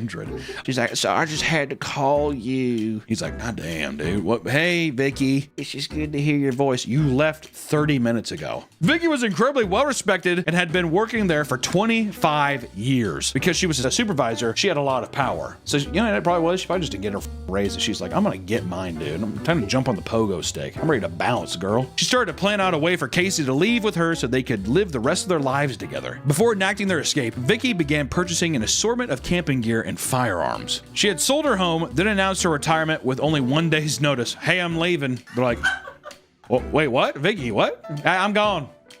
Their plan was to organize a, quote, mental health evaluation at a local courthouse, during which Vicky would walk him out of the jail and leave in a corrections patrol vehicle. It worked flawlessly. And soon a search began. They were tracked for a long time, constantly swapping vehicles and keeping the police off their scent. After 11 days, they finally caught them hiding out in a motel after receiving an anonymous tip. When the two of them got in the car to leave, the police engaged in a high-speed chase and rammed them into a nearby ditch. A vicious firefight broke out, in which Vicky accidentally shot herself and collapsed. Casey was outgunned and surrendered so that the police could quickly tend to the woman he now claimed was his wife. In the end, Vicky died from her injuries. That one got ran over quick. Casey was sent back to prison and is eligible for parole in 2081. I'm aware if he was eligible, because he definitely got time added onto his sentence because of that. Come on, Vicky. She's like, I don't know. Come on. How long you been here, girl? How much you make? Oh, hell. They get you a raise. I got a raise for you right here, Vicky. She's like, Then she shoots herself apparently in the heart. I don't know what I'm doing. Oh, he's like, just take me back, dude. She's like, it's like Bonnie and Clyde. He's like, take me back. Is it Chicken Tuesday? Take me back. No way the Vicky snuff is that good too. You know what I mean? Look at her. Or both of them. First off, he's got those big ass fucking monkey ears. She kind of looks like a vampire a bit. She's got that hair lip where her mouth goes up in a V. She looks dead inside. 25 years as a prison guard. Yeah, dude, I'd be dead inside as well. Prison life is a truly fascinating thing. We got to learn about people smuggling in marijuana up their bum, prisoners falling in love with guards falling in love with prisoners, technology bringing drugs from the skies, evolution of birds bringing contraband into Brazilian inmates. It's a fascinating time. And I'm so glad I get to live in a time where technology lets me know about every single aspect of it. I could have done without the OnlyFans thing, if I'm being honest. I don't know. Honestly, I was just like, I'd rather hear a love story like Vicky's than the old, Charlie XCX. I can't believe I got me bum rammed in the prison cell. I thought that video was fake. Yeah, when it was making its rounds on Twitter, I was like, this is a set or whatever. It did not feel real. And to find out it's real, it's just so stupid. What are you doing? I don't know. Women are the biggest gooners. Have you seen them waiting outside for Luigi's court case? Women are waiting outside for Luigi's court case? Huge line. Oh, really? Yeah, they just want to see him. Because it's like Beatlemania over a guy who murdered somebody. I guess Luigi's a good-looking guy, isn't he? And he's a hero. Did he do it? Do we know for a fact that he did it? Yeah. They found his manifesto. Oh, so he was just like, yeah, I did it. Maybe we'll get Luigi banging one of the guards. If Luigi meets Darius in the clink, you better believe Luigi's getting a little pussy before he heads off to the big man upstairs. That's all I gotta say. Until next time, stay out of prison. Appreciate you. Bye-bye. Excuse me, Mr. Maul. Yo, man, you know what it is. Can I have a honey glaze sandwich on rye? Yeah, here you go. Here goes the honey. Honey glaze, extra honey. Extra honey. On rye. On rye. Please. Please. To go. To go. The chips and the drink. We got it. We got it. The day after things. This is our lunch. This is the day after Thanksgiving. I told you we don't eat trays. This is our. Welcome back to the Papa Meat channel. How you doing? How you doing? Coming and sitting down because today we're going to be talking about one thing I think a lot of people think we do on this channel. Fake disabilities. Living with a disability can create significant challenges in one's daily life. Not only do you have to adapt to physical and cognitive limitations, but the entire process can take on you financially, emotionally, and even socially. Of course, many people are still able to thrive and live a great life even when living with a disability, which has bred a wholesome genre of content on platforms like TikTok, where you get to see people living with shit and also just being like, I don't give a fuck, dude. It's my life and it's now or never. I'm gonna live with a disability. These videos showcase people with disabilities excelling at certain tasks, spreading the message that their condition doesn't limit them from doing what they want to do, and it opens up a conversation about how society looks at people with disabilities, discussing things like employment, discrimination, and accessibility issues. While most people wouldn't wish these conditions on their worst enemy, they would gladly play the part for a day if it means gaining something in return, like streamers who pretend to be paralyzed for pity donations. Easily outgeared. Oh my god. That's why today we're going to take a look at people who fake disabilities with motivations that range from financial gain to freaky and bizarre perversions, because it's a Papa Meat video and we go there. Sorry. So without further ado, today we're talking about people who fake disabilities. People have been using this wave of positive disability content for something far more sinister, like the birth of AI Down syndrome thirst traps. I just had a fucking stroke. Holy shit. It's become a trend on Instagram and TikTok to use AI filters that alter one's face to make people appear as if they have Down syndrome. Accounts have been taking horny female thirst traps of OnlyFans content and altering them to look disabled, using captions like, "Does having Down syndrome mean I won't find love?" while they shake their ass at the camera and they pop their pussy and all that kind of stuff. And the comments are just fucking insane. Some of these boys, man, I tell you what, they need to find God. Is what they need to find. Many of these videos are being used to advertise OnlyFans accounts, which often seem to be run by fully AI deepfake models. Some of the videos being used to promote adult content were taken from women as young as 16 years old. This trend has resulted in a massive spike in search terms like Down syndrome fitness girl and Down syndrome beautiful girl. Many people are disgusted by the trend, not just over the ethical qualms of deepfaking people without their consent, but the exploitation and fetishization of Down syndrome for profit. While in most cases, the source videos are stolen by anonymous users, some creators have purposely utilized these filters to ride the wave and boost their view counts. Many have deleted their accounts upon being exposed, as their followers could clearly see that their Down syndrome randomly appeared out of nowhere when the trend started. And the issue gets even worse when you see just how many people are willing to fake disability out in the real world rather than just online. It takes a wild lack of shame to willingly do something like this. And when it comes to people that can't experience shame, nobody can hold a candle to Disney adults. That's right, baby, we're talking about Disney adults. Did you see it?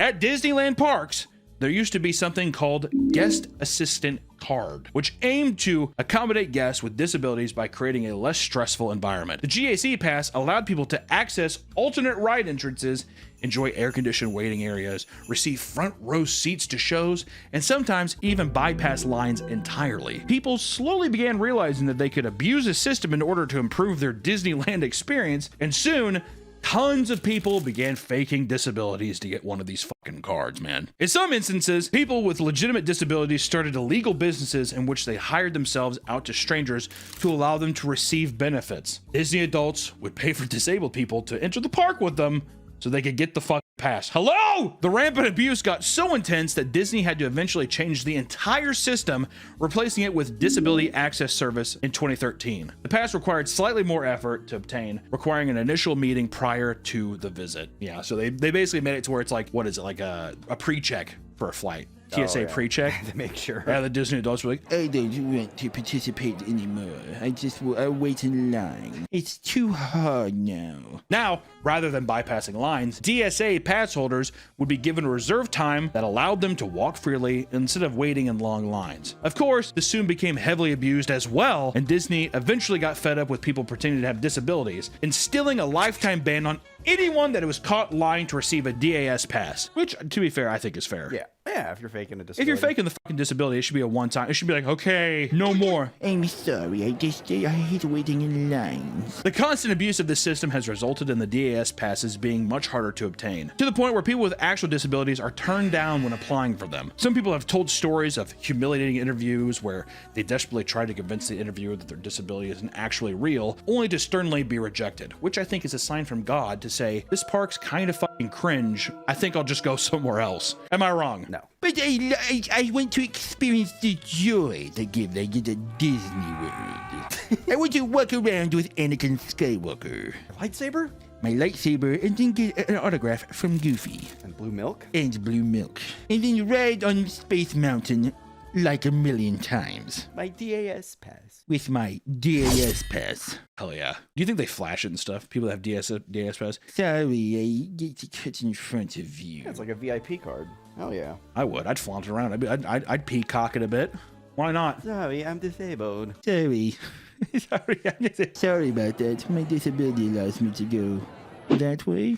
Wait! We want to thank today's sponsor, GamerSubs, our longest, most beautiful sponsors on this channel. You can go to gamersubs.gg and get our own flavor, raw meat. That's right, baby. It's one of the best. I'm going to say it's the best right now, and I think I need you to try it right now. It's keto-friendly, sugar-free, and there's non-caffeinated options if you have a little quail heart and it's too much for you. But also, GamerSubs right now has carbonated energy drinks. Move over, Red Bull. There's a new sheriff in town. They got all kinds of flavors right now, guys. And let me tell you, if raw meat keeps going the way it is, they're wanting to put that little bitch in a can and sell it as well. So be sure to check out my flavor, raw meat. And also, if you're unironically just wanting like a carbonated energy drink or more of the shaken energy drinks type stuff, GamerSubs is the way to go. It's fucking awesome. It is a very, very nice product. So thank you so much to GamerSubs for continuously sponsoring these channels. And hey, go check them out. You can get free samples. If you like big anime titty cups, they do tons of drops of different creators. It's just a nice thing for if you're a fan of online content and if you're needing a little extra energy boost. So thank you so much for GamerSubs for sponsoring this video, and back to the video.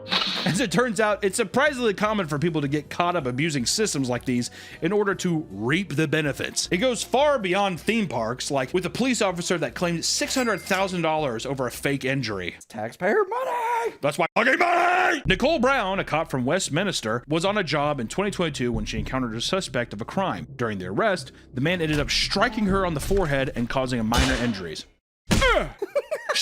I don't know what that. She had only experienced minor dizziness the day the event took place. Regardless, she took a few days to recover. I mean, she was fucking struck in the head. Come on. Soon after, a doctor put her on total temporary disability, diagnosing her with severe concussion syndrome. She had spent a long period of time off work, fully paid. She accrued over $600,000 while on leave, all the while claiming she was left completely disabled over the whole ordeal, and it turned out that she had been greatly exaggerating her condition. During her time off, she went skiing, snowboarding, participated in a 5K race 2 times, went to Disneyland, hello again, took college classes, and even attended sporting events. In a particularly absurd revelation, the investigation found that she had attended Stagecoach Musical Festival, dancing and partying alongside thousands of people. She was put on a virtual meeting during an investigation where her stepfather spoke for her, claiming she was unable to process words or thoughts on her own. Daddy, I need you to speak. I can't. She was ultimately admitted to an inpatient center for victims of traumatic brain injuries. She was revealed to be faking her disability. She was convicted of various charges relating to fraud and faces up to 22 years in state prison. I just gotta say too, at a certain point, here's the thing. I think it's a line you ride. I just want to say, she flew way too close to the sun. And to a point too where it was like, I don't think we have the full picture. I bet you she was faking her disability for all kinds of stuff, getting donations. I'm speculating. $600,000 for, I mean, how long what was her salary like? It just seems like there was something to where it's like accruing that kind of wealth that quickly.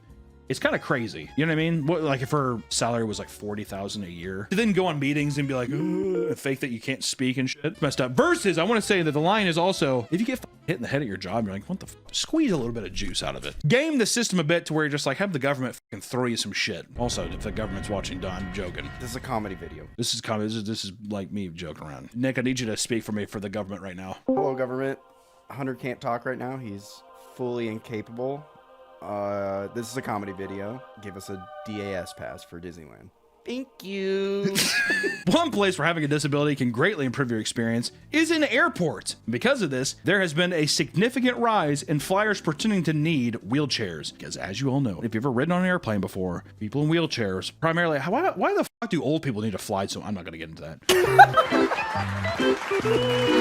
Don't even put that in. People with disabilities that need assistance get on the plane, get to go first before anybody. Even before the troops, Nick. See, but I've seen some people where I'm like, which is horrible for me to think, right? But I've seen one person where I'm like, this person's more in shape than I am. Do you remember the nurse who like jammed the wheelchair in front of that 75-year-old guy? Yeah, it was crazy. We've seen a lot like traveling for work and shit. We've seen a lot of crazy like stuff of people being like, you need to stop. Like people arguing in the like, you know, having like a disabled person in a chair, like, and they're fucking like wheeling them around and doing. It's fucking crazy, man. It's like sock and boppers or something, like hungry hippos in the fucking line there. Well, the girl like helping with the wheelchair wasn't even No, she didn't work for any airline. Well, and the funny thing, she was like, excuse me. And the person's like, I see. Jamming the person, and they had like the whole Stephen Hawking thing where their legs are all like close together or whatever, and they were just like being like flung around in the seat like. Even people online were like, God damn, dude, calm down. People that require wheelchairs are often given special accommodations to make their flight and airport experience more comfortable for their condition. A man on TikTok abused the system to show people how you could benefit from pretending to have a serious injury. He is seen cutting lines, getting priority boarding, receiving multiple seats for himself, and being wheeled around by airport staff. That's a piece of shit. That's actually a fucking disgusting human being. Do you remember at the casino, the guy in the wheelchair and the girl that they were going on a cruise ride? Yeah, this guy had a girl on his lap, and he was like driving around. He like had his hand in the air. He's like, wee. I mean, it looked like it. It looked like he could actually have used the chair, but still, it's like I think that old boy. He was peacocking for sure. It's become much more common for people to abuse the system, which has been referred to as miracle flights, due to the passenger suddenly standing up from their wheelchair once the flight is over.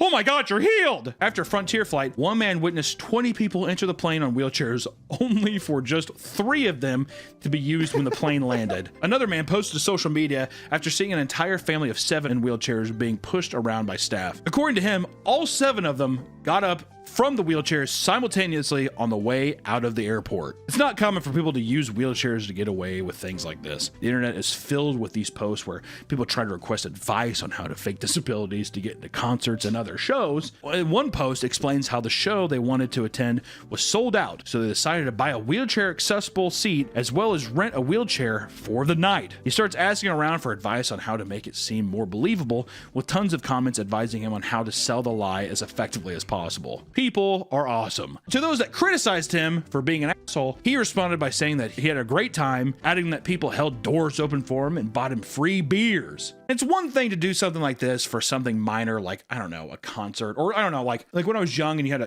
when you first got your driver's license pass, you go to Walmart and you get in the little rascals and drive around because you're an idiot. You're dumb. As a child, you don't realize that like this is extremely inconsiderate what you're doing. I completely understand that. You're a piece of shit, and I deserve to die. Man, not to that extent, but you know. But this pales into comparison to those who use it to satisfy their sick sexual desires. That's right. Some people will gladly fake a disability simply because they want a nice, attractive woman to change their diaper. Look at that photo.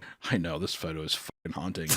Rutledge Diaz IV, a 31-year-old man from Louisiana, was found to be paying healthcare workers to change his adult diapers. This man claimed to have special needs and was unable to take care of himself. He posted various fake advertisements online trying to lure in healthcare workers who thought that they were coming to provide home healthcare for a made-up character named Corey, described as his 18-year-old brother who was mentally and physically handicapped. Rutledge would then pose as Corey and have the worker change his diaper to fulfill his strange fetish. For this, he was charged 10 counts of sexual battery and human trafficking in 2019. One victim spoke out about it, stating, quote, "I used to believe that almost everyone in the world was internally good. In this case, I was wrong."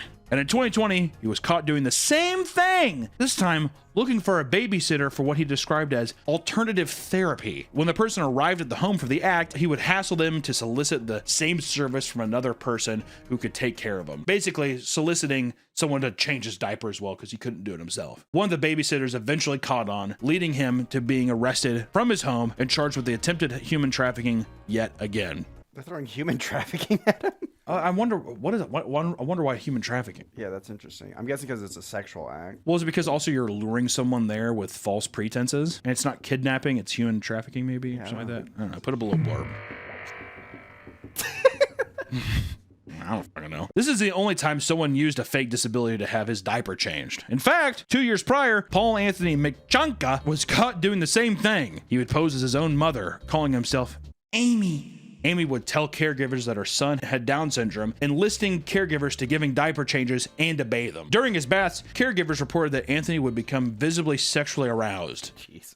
And on 5 separate occasions, he aggressively told one caregiver during bath time that his genitals were not clean enough. A little fucking sneaky snake. Not only that, but they were also given special instructions regarding punishments from Amy. They were told to punish him whenever he soiled himself by putting him on timeout and taking away his privileges. One worker took care of him on 30 separate occasions, even referring other caregivers to do the same. Eventually, one suspicious caregiver followed him back to his parents' house, only to find the entire thing was an act. Anthony came clean when the 3 women confronted him. He was arrested over charges of sexual abuse and fraudulent schemes. Couldn't you just find someone online, like post roleplay? I think it's the unconsenting act. The person doesn't want you to know. The person wants to feel like they're getting something over. It's a total power trip. I see. If the person knows, it probably takes the joy out of this like sick game he's playing. Where he's just like, they don't know I'm disabled. Because the healthy thing would be, I don't give a fuck. If you're a guy who's like, I want someone to change my diaper, and you like have someone who's just like, hey, that gets me hard and wet too. I love changing filled diaper.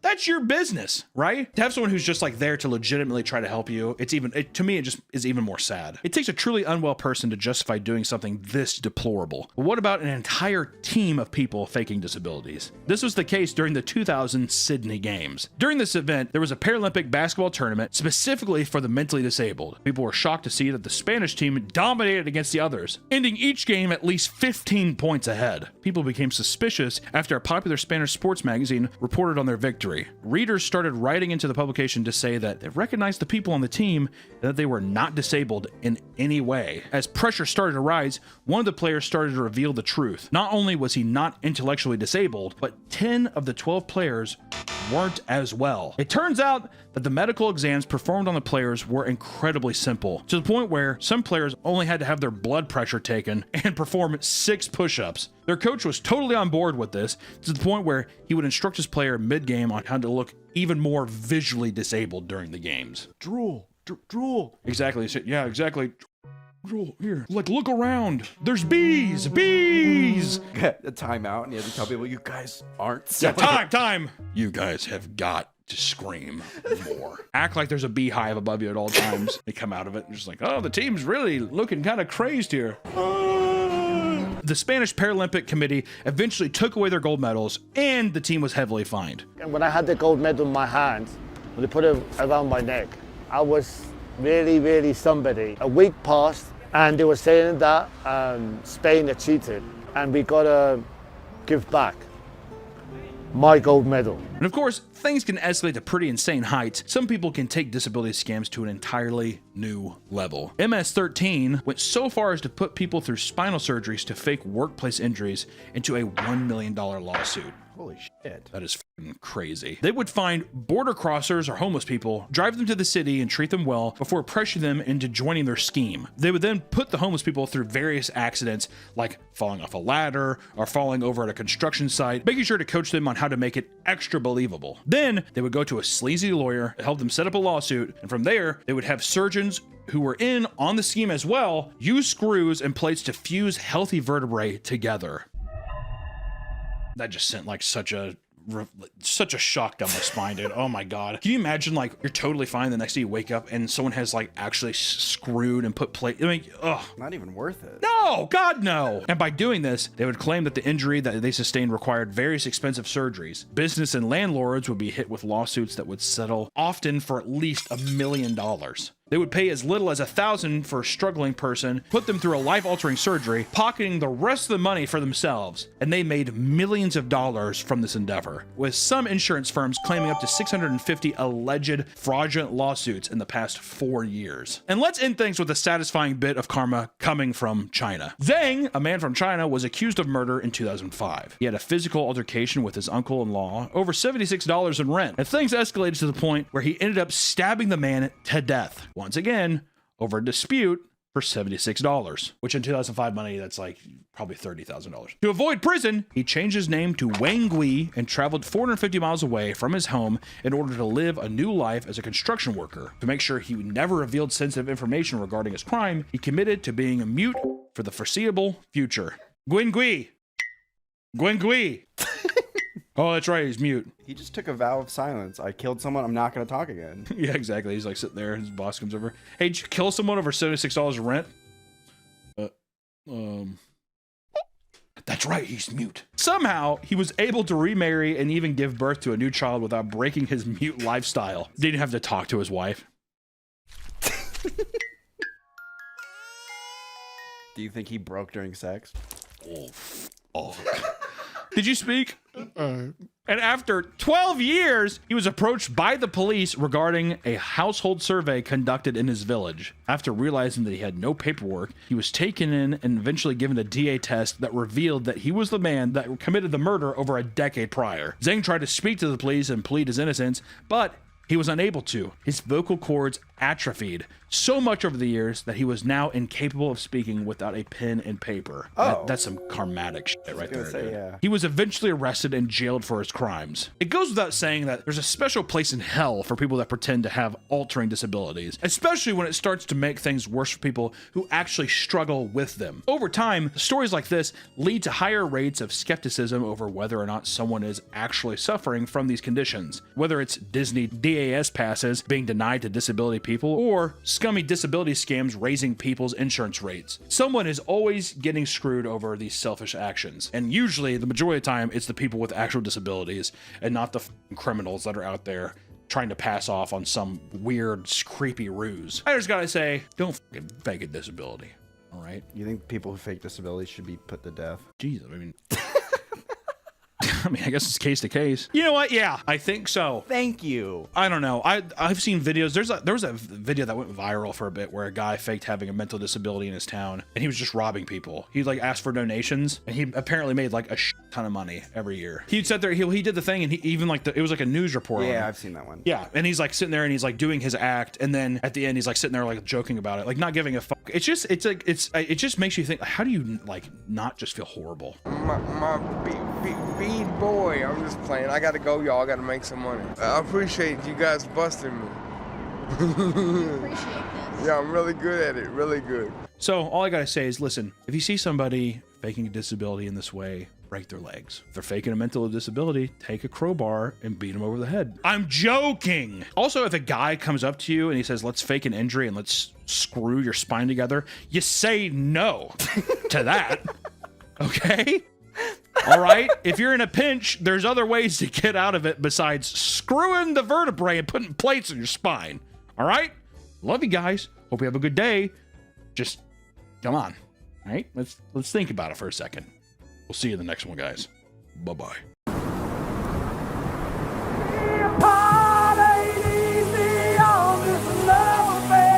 Welcome back to the Papa Meat channel. How you doing? How you doing? Tune in and sit on down because today I took a shower.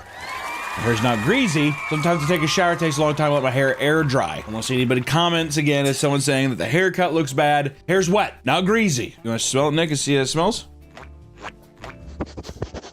And then go ahead and go back and then give your review. 10 out of 10. Smells like wet dog hair. I don't know. It should smell like Dove. As a child, I went on a date with a girl when her dad was there. This is 6th grade. I don't think he liked me, but he sprayed me with a water hose. Frankenstein, for example, is to me an expression of all of our society. He got all my hair wet. I told him not to because it makes my... Today we're going to talk about bug chasing. And no, not regular bugs, because when it comes to the world of sexual fetishes, yep, we're going there. There is no limit to what absurd things people can find themselves aroused by. And in most cases, there's no reason to judge people for what gets them excited in the bedroom, right? Behind closed doors, Nick, anything's fine. After all, nobody wants to kink shame, right? But what about a fetish that revolves around testing the boundaries of physical health? Disclaimer for this video.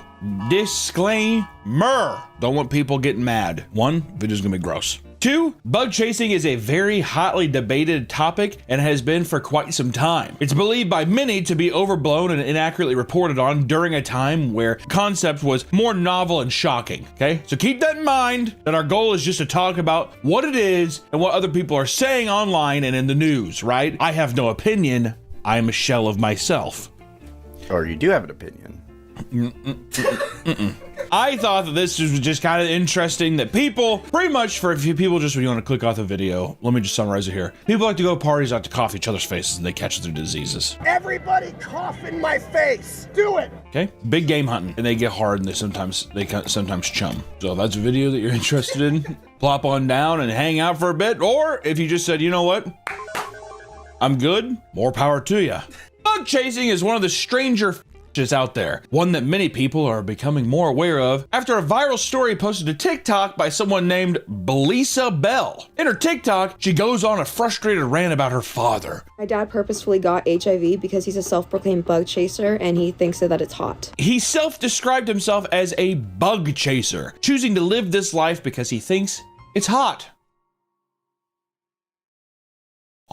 According to her, this was something he had slowly been planning ever since she was a kid. When we were children, he started to buy books about AIDS and the AIDS epidemic. He would read them and then he would come up to our family and my other siblings and tell us about how amazing it was to be able to take care of victims of the AIDS epidemic and how wouldn't it be such a good cause? And how he just feels so bad for all of those victims and how they just want someone to take care of them. How do you throw that into the conversation? Yeah, it's a little I mean, at Thanksgiving? I'm not thankful. I bet that's how you start off. I'm not thankful. I don't have AIDS. Nothing to be thankful for. And he passed the gravy. About 2 years ago, my family received a call about how my dad was extremely sick. He had rashes on his body. He couldn't sleep, night sweats, all of these horrible things. He genuinely seemed like he was going to die. He goes to the hospital a couple of days later, and then we get a call. He had developed 3 STDs, one of them being HIV. How do you get AIDS? It has to come from someone with HIV, sexual contact, blood transfer. So there's no way I could just be in a produce section looking at a pomegranate. No. You just can't get hit by like AIDS ray or something. There's gotta be an AIDS ray now. This video is sponsored by Fume, the leaders in flavored air. Breaking bad habits can be hard. Let Fume help you with that. Fume is not a vape, it's not an e-cig, it's just flavored air, which means you can use Fume anywhere. With Fume, there's no vapor, no nicotine, and never any toxic chemicals. And on top of that, Fume is an award-winning device that puts you on the path towards being free from bad habits. I love Fume's crisp mint flavor the most, and also how compact the device is. Oh. Fume is also there for whenever you feel anxious. Keep Fume by your side and find your calm with the satisfying clicks and snaps of the device whenever and wherever you need to be. Over 500,000 people have already made the switch to Fume as part of their habit change journey. If you're ready to try for yourself, now's the time. For a limited time, if you order the Journey Pack using my code PAPAMEAT, you'll get free Fume topper and an awesome accessory to level up your experience. Click the link at tryfume.com/PapaMeat or scan the QR code on the screen to get yours today. Thank you to Fume for sponsoring this video, and back to the video. But it got so bad that at one point he was fully convinced it was going to kill him. He discovered he had HIV as well as 3 other STDs. To do this, bug chasers will have unprotected, or as we all say in the cool community, bareback sex with other men hoping to spread the disease. Damn, dude. So he wasn't even gay. He was just like, I want you to give it to me. It's kind of dedication. What about sex is it that gives you HIV? Tearing like the inside of your hole. You're tearing skin, from what I heard. Can we do fact check? I want to put the fact check, and while I talk, I want my voice to slowly lower in the mix so I can talk about this. Does it have anything to do with poop? No. So it's not about fissure tearing and then the poop gets in there. He better really have lowered the volume for that. While the fact check is up, or else I'm gonna be pissed. Not only did he try to groom me to be his partner and his toy, but he also wanted us, his family, to take care of him when he purposefully self-destructed. Do you think that's like a victim complex? Yeah, it's a victim it's kind of like Gypsy Rose's mom. It's like Munchausen's by proxy or whatever. But it's just isn't it just regular Munchausen syndrome? I thought Munchausen syndrome is when she's like, I'm sick and I'm a victim. Help me.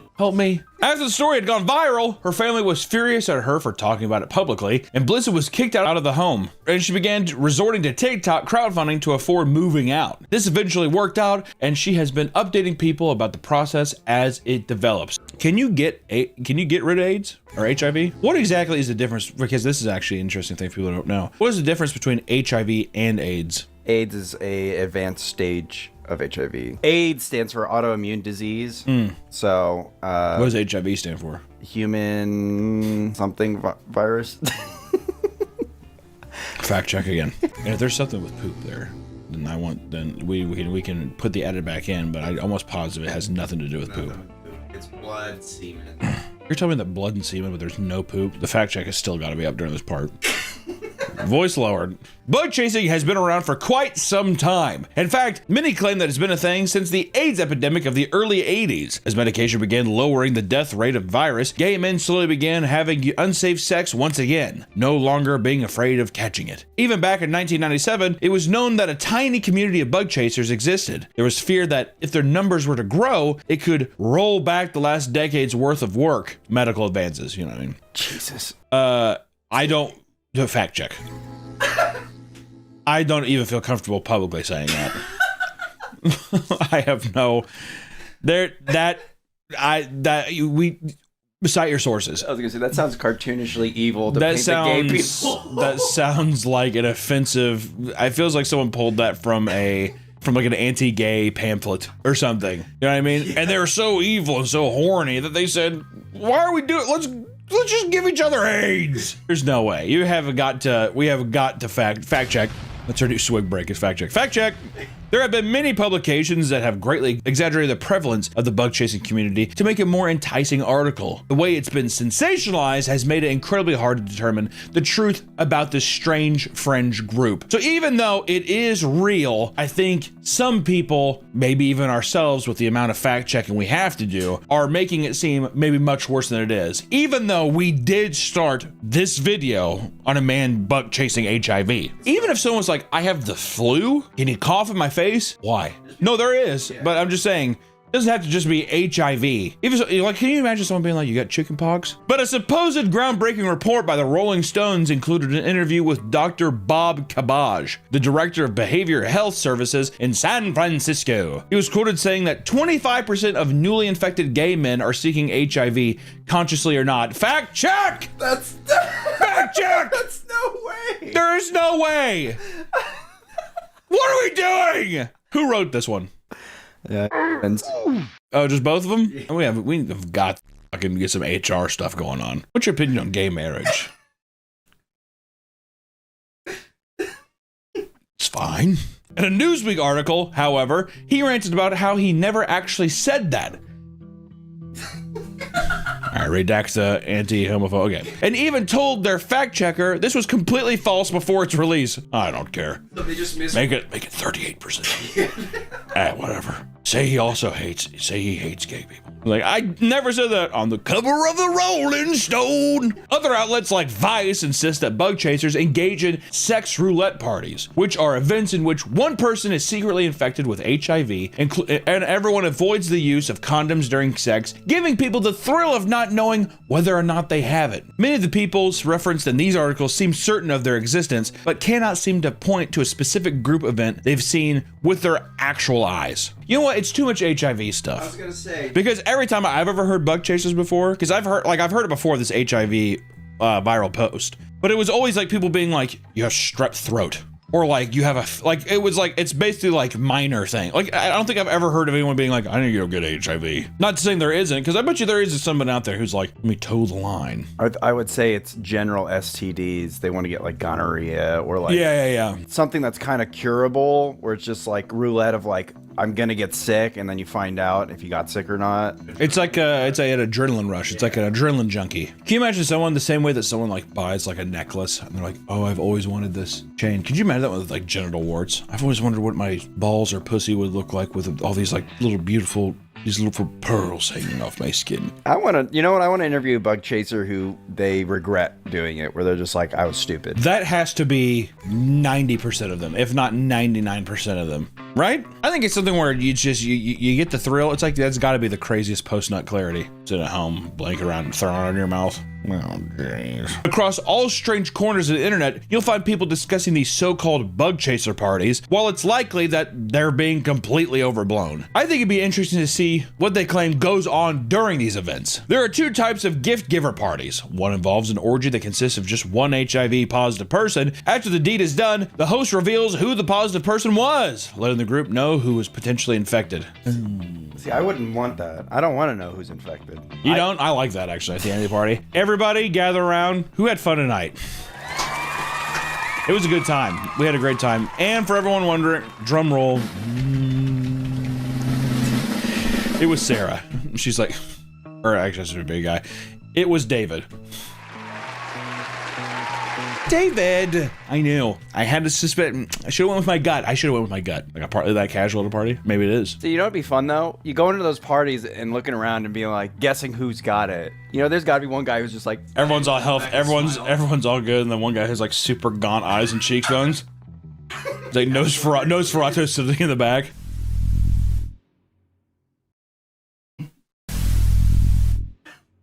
Nah. No, couldn't be him. Too obvious. The other variation of these parties involves one negative person having sex with multiple positive people. These parties can supposedly range anywhere from a few people all the way up to 30 people. And usually, the host provides some type of drugs or alcohol to guests to enhance the experience, right? Malibu rum and an oatmeal cream cookie? Within the community, it is said that there's a lot of terminology that gets thrown around during these events. But here's what we're seeing the most often. If someone is looking to get infected, they are called pause chasers. You know what, bleep it. I don't know what I said. Pause chasers. I don't know if I like that. Those looking to receive the disease look for HIV positive sperm, which is referred to as pause load, or poison seed. There are even pause pleasers who have HIV medication but identify as a bug chaser. Some members claim to take part in a ritual that involves them damaging their own to the point where they basically bleed. This way, when they have sex, there's a higher chance of spreading the disease. There is no way this video stays monetized. We have to bleep all of that. That's just... And I guess the only way that we can have it, like what I just said, was some people want they want their whole to have strawberry syrup. This can be done in a variety of ways, with some people putting fireworks on their ass to do maximum change.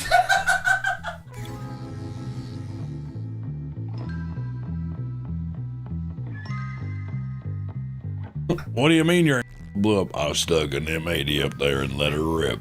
Some people make it easy for you to identify them as positive. If a positive person wants negative people to know he's open to infecting them, it's said that they'll get a biohazard symbol tattooed on their body. That's insane. Most of the time, it's placed somewhere visible on their arms or legs. Some opt to get it tattooed on the shaft of their penis as a direct warning to anyone they encounter. But let's take a step back and discuss why it is that people find themselves taking part in bug chasing. For many bug chasers, the idea of catching HIV and other STDs is simply an extreme online fantasy. Bug chasers existed for a long time. However, the internet has allowed the community to practice the fetish without actually contracting the disease, right? You do a nice little role play. Like it'd be a little preemie baby. You gotta do that, and you get to live a normal life after that. For some, bug chasing is similar to thrill seeking or adrenaline rushes. It's the idea that they're doing something taboo and potentially dangerous that gives them this rush. And online, a man spoke out about how his ex was a chaser and how his kink was going to holes without the use of a condom. He had HIV and got a thrill off knowing that he altered someone's life without them ever knowing it was him. That's not a good person. That's a felony. That's, I think, yeah. Yeah. Others who partake of the community view getting the disease as empowering. When they get HIV, it's like they have been freed from their fear of getting the disease. There just has to be fact checks, all sources, source links, to where if it's wrong, listen, go yell at them. We're just reading what we found. All right? I did not know this was going to be so heavy HIV. Is this a problem? I feel like this is a problem. I feel like it's going to get nuked into the ground. By saying HIV? Yeah. Yes. We'll just put a disclaimer saying this is an educational video.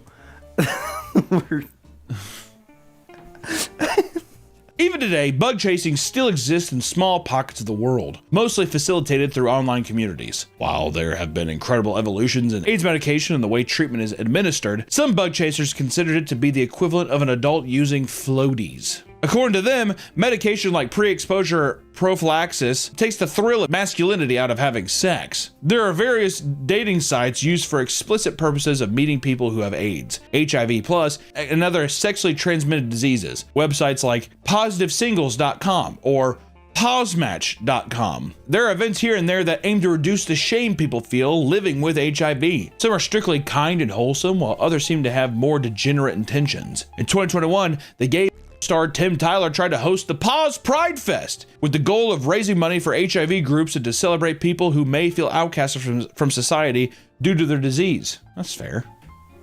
So is Pause a... I don't know.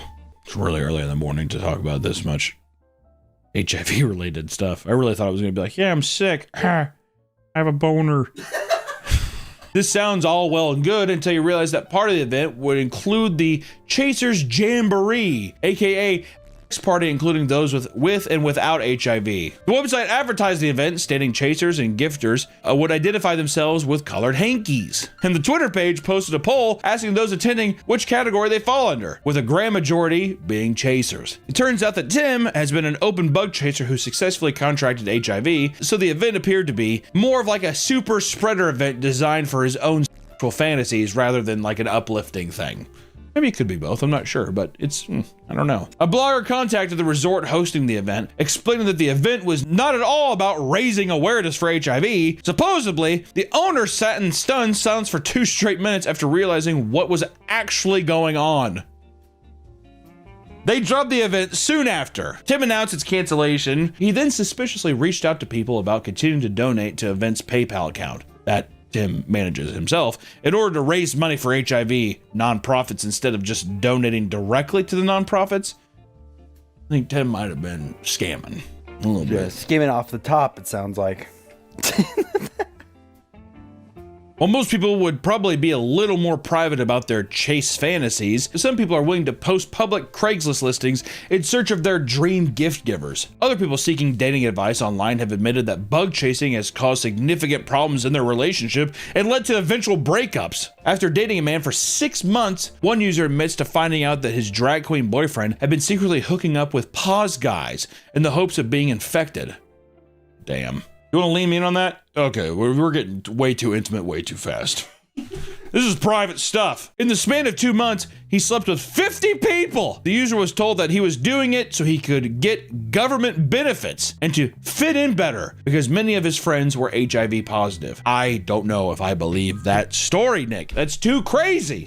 Is it not? I mean, this all reads like an homophobic pamphlet. Yeah, the gay guys all get AIDS so they can get government benefits and they can all hang out with each other in their cool treehouse.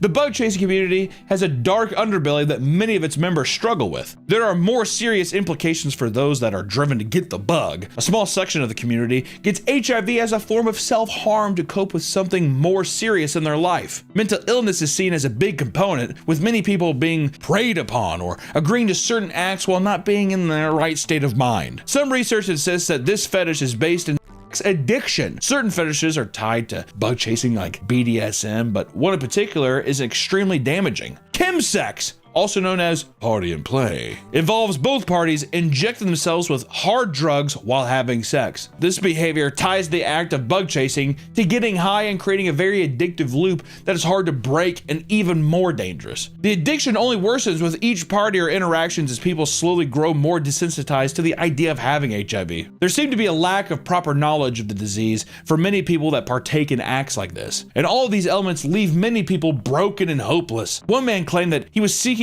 an HIV positive partner so he could get infected because it was his death wish. When questioned why he wanted to go out this way, he stated it was no different than someone addicted to drugs or energy drinks. You hear that, Red Bull? You got some explaining to do. They believe it's a way to control their fate, stating they would have died from cancer or a heart attack anyway, so I'm gonna die from HIV. Another man simply wanted to die from bug chasing because he didn't see any other way. They claim they have no skills or friends in life to keep them around. And the thought of getting AIDS is arousing, so they believe it's the best option, which is just sad because it's just total mental deterioration. Lack of self-confidence, lack of social skills, all come together for someone to just be like, what's the point? And that's heartbreaking. We've covered a lot of strange on this channel. A lot. Too much. Gotta reel it back a little bit. I think we might be done with this for a bit. I think it's safe to say that bug chasing is one of the stranger and more dangerous ones, if not the most dangerous one. I mean, I don't know. Unless it's just like I want someone to murder me or whatever, which I don't know. If you're watching this and you're part of our massive, overwhelmingly gay audience, be careful out there. You never know who's out there prepared to give a little gift. And those who participate in bug chasing, just make sure you're prepared to deal with the lifelong consequences that follow. Thank you guys so much for watching this video. Stay safe out there, wear a mask, and wash your hands. We'll see you next time. Bye-bye. Welcome back to the Papa Meat channel. How you doing? How you doing? Come on and sit on down because today we'll be pulling back and unveiling the horrors of hair transplants. Not me though, dude. Look at this hairline. Oh, you got a good hairline. All you bald bitches out there. Hey, Jacob! Come here! Don't make me wait. What's up? Sit on Dad's lap. You're a big guy. You're looking at me and you're looking at this full head of hair. Now look at what you could become. Wait. What happened? Why are you hiding? Hey! You son of a bitch! You cut it off! God damn it! Why? Get out! You're fired! Get out of here! I can't believe you cut it! I had to. You had the most beautiful set of hair coming, and you ruined it. You bald son of a bitch. Get out of here. Fuck! I ruined my entire fucking month. Everyone wants to like the way they look, except Jacob. Whether it's trying a new hairstyle or updating your wardrobe, there's usually ways to do it. But what about those cursed with bad genes? I'm talking about baldness. Yuck! 2 out of every 3 men experience hair loss to some degree before age 40. And by age 60, hair loss comes for us all.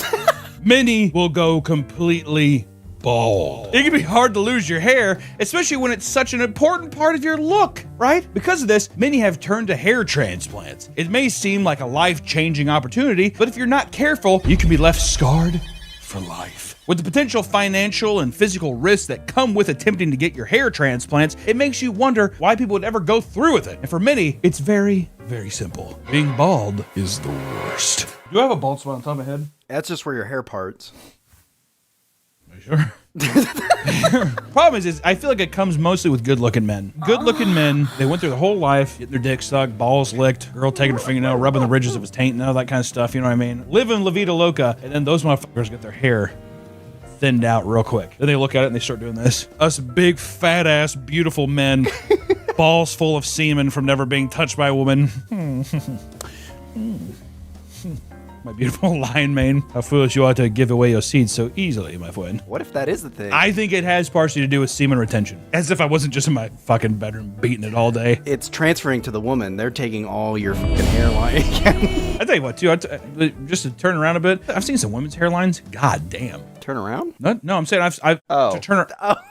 Nick actually physically turned around. I said to turn around. While many people are quick to shave off their remaining hair and embrace their new bald lifestyle, others spend the rest of their lives feeling pretty fucking torn up about it. And on TikTok, you can find people voicing their frustrations about being the town punching bag due to their baldness. For some bald men, being reminded of their baldness is like a mental and physical punch to the gut. Videos can be seen of heated confrontations erupting out in public, either during fast food freakouts or road rage incidents. In the heat of the moment, calling out someone for being bald seems to send these men into chaotic fits of rage. You need to be removed from the gene pool because you're too fucking stupid to be alive. Yeah? Yeah, you do. Yeah, you have Yeah. no hair, sweetie. Oh, baby. Touch me. Fucking touch me. Fucking touch me. Touch me. Fucking touch me. When you flip somebody off, it's assault. Which I will say, calling a white man bald is the equivalent of the N-word. I will die on that hill. Go up to any like boomer man and be like, whatever, you fat bald bitch. Hey! They'll start shaking. what the fuck did you just say to me? That kind of thing. You can say anything else to him. Anything at all. Call him bald. That shit cuts deep. It's like one of those fucking knives in Dune, whatever.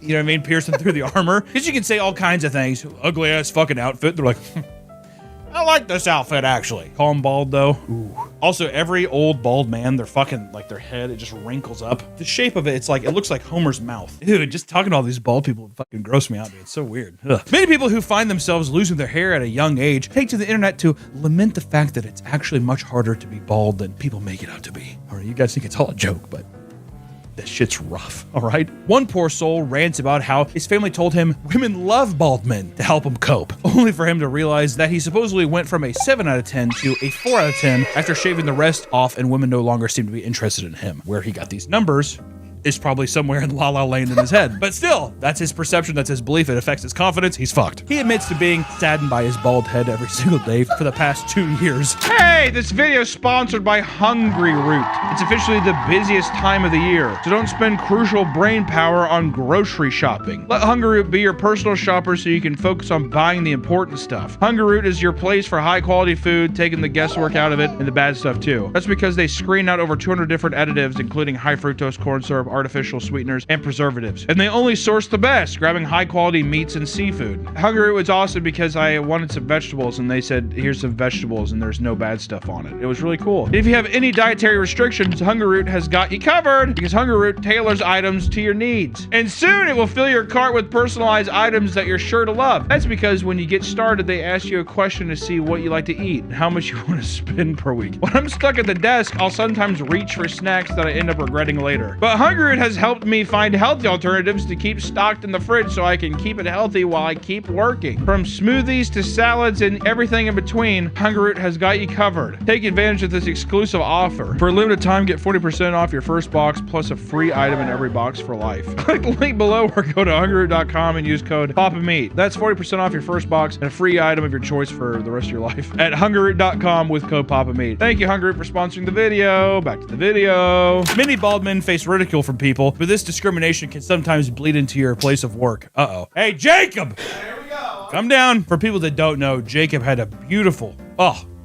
set of long, silky, straight hair. This is awesome because I'm curious to get a bald man's perspective because my hair is so rich, so full. It's true. Come around here. We'll take off the beanie. We got to show you that you're proof that you're bald. Oh, gross. As a bald man, how do you feel about your bald head? It does make me incredibly sad because, as Hunter said, I used to have very long, straight blonde hair, and especially since by 19, it started to go. So basically over a decade now, I'm just ashamed of myself. And I wear a hat constantly. If some guy came up and they made fun of you being bald, is that your N-word? I'd probably be a little traumatized, yeah. It's just unnecessary, you know? I know I'm bald. It's true. I got eyes. We all got eyes. All right. Thanks a lot, Cue Ball. Shamefully puts his beanie back on and goes back upstairs. Been wearing the same goddamn beanie since he was 12 years old. And the U. A 61-year-old worker named Mark Jones had been working in a sales job for 2 years, and his manager always desired an energetic and youthful team, and at one point directly stating, I don't want a team of bald-headed 50-year-old men. Not bad, all right? When I go into a place I want to feel young, I want to feel spry, right? Going to a place, a bunch of bald, especially bald British guys, oh my God. He's going to say, can I help you with something? Fucking, they got the super shiny heads. Well, if they're to put like turtle wax on their head or something like that, I'm telling you, it's shiny. Have to put on some shades. Yeah, it's blinding. Hey, can I get you a telly, eh? Or get you something face, eh? What?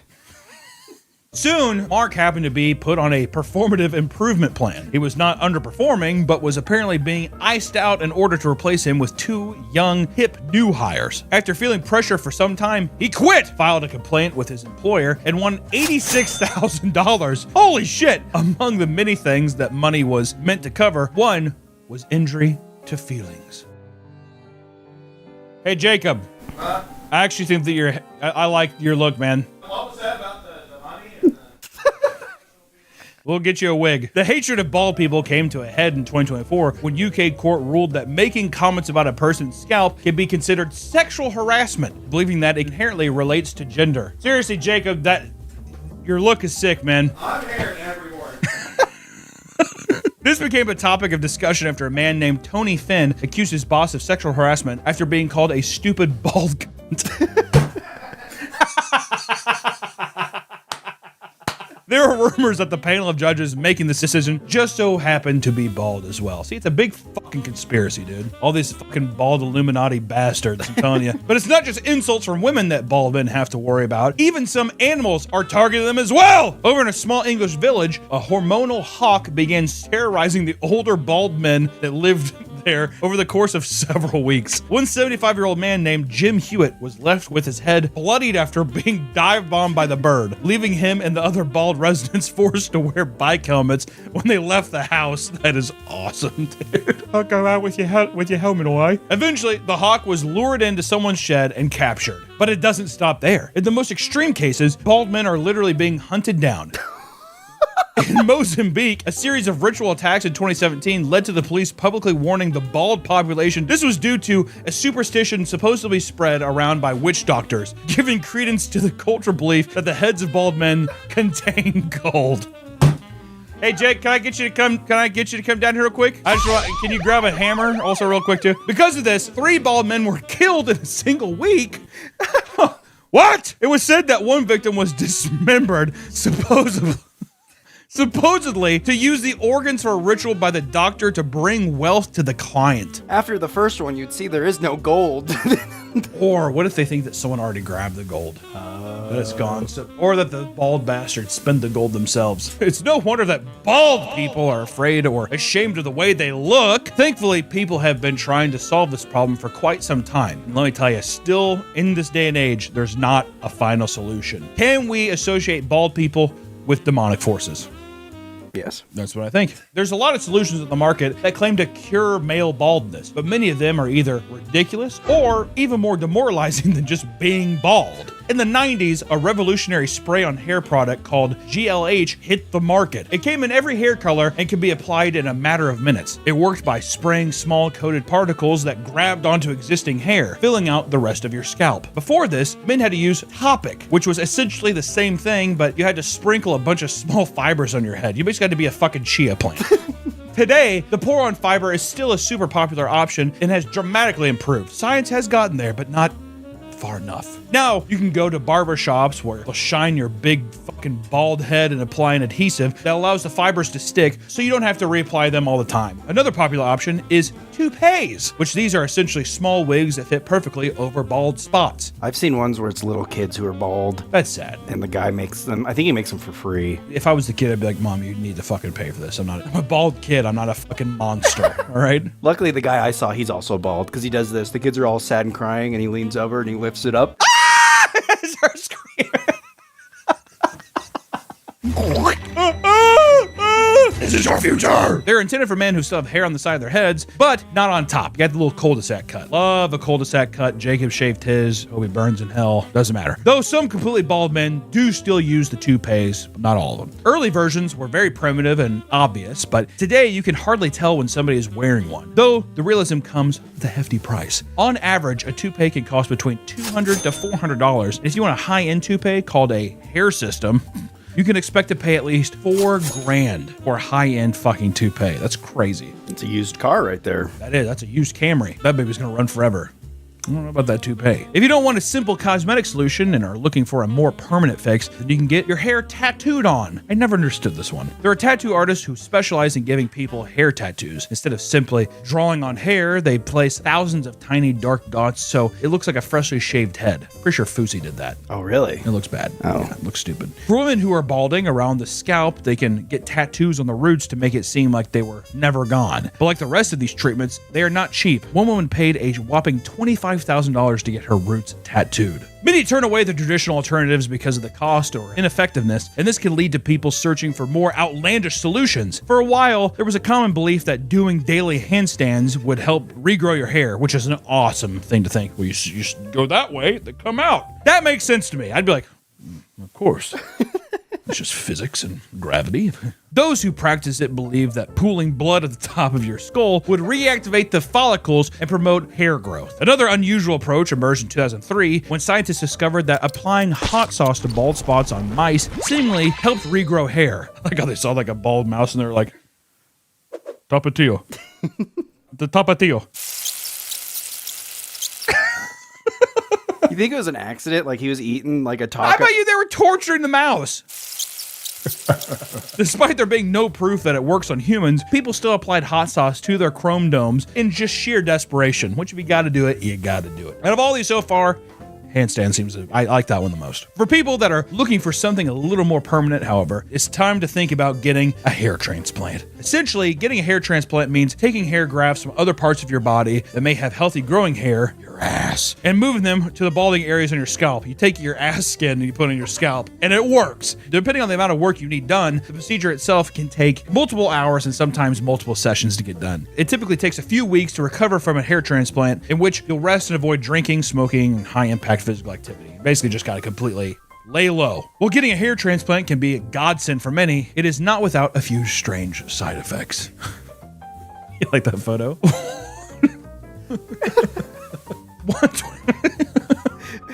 One 27-year-old man named Alex Finken received a hair transplant for $17,500, only to wake up the next morning with severe swelling in his head. And I mean, the swelling is crazy. Alex made a TikTok video talking about the experience, and people were shocked to see that his head was shaped like a giant egg. In it, he also explains how the swelling is so bad that he can't see out of his left eye. Another man who faced similar side effects went viral after showing the headband he had to wear to manage the swelling. He compared the shape of his head to both Megamind and Squidward.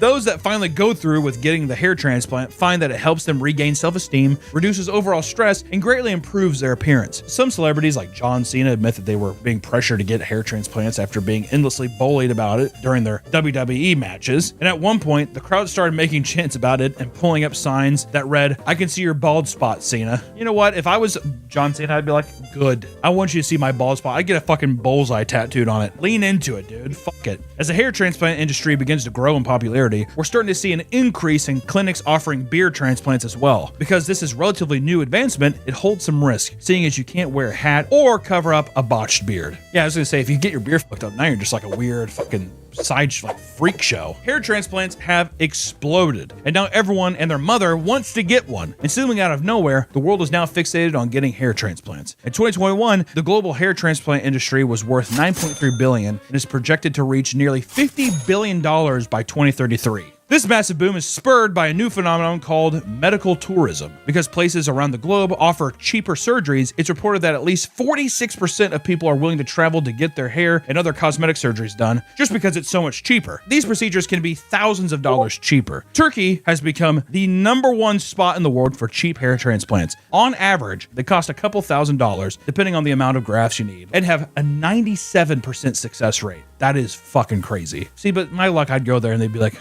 "You are part of 3%. Oh.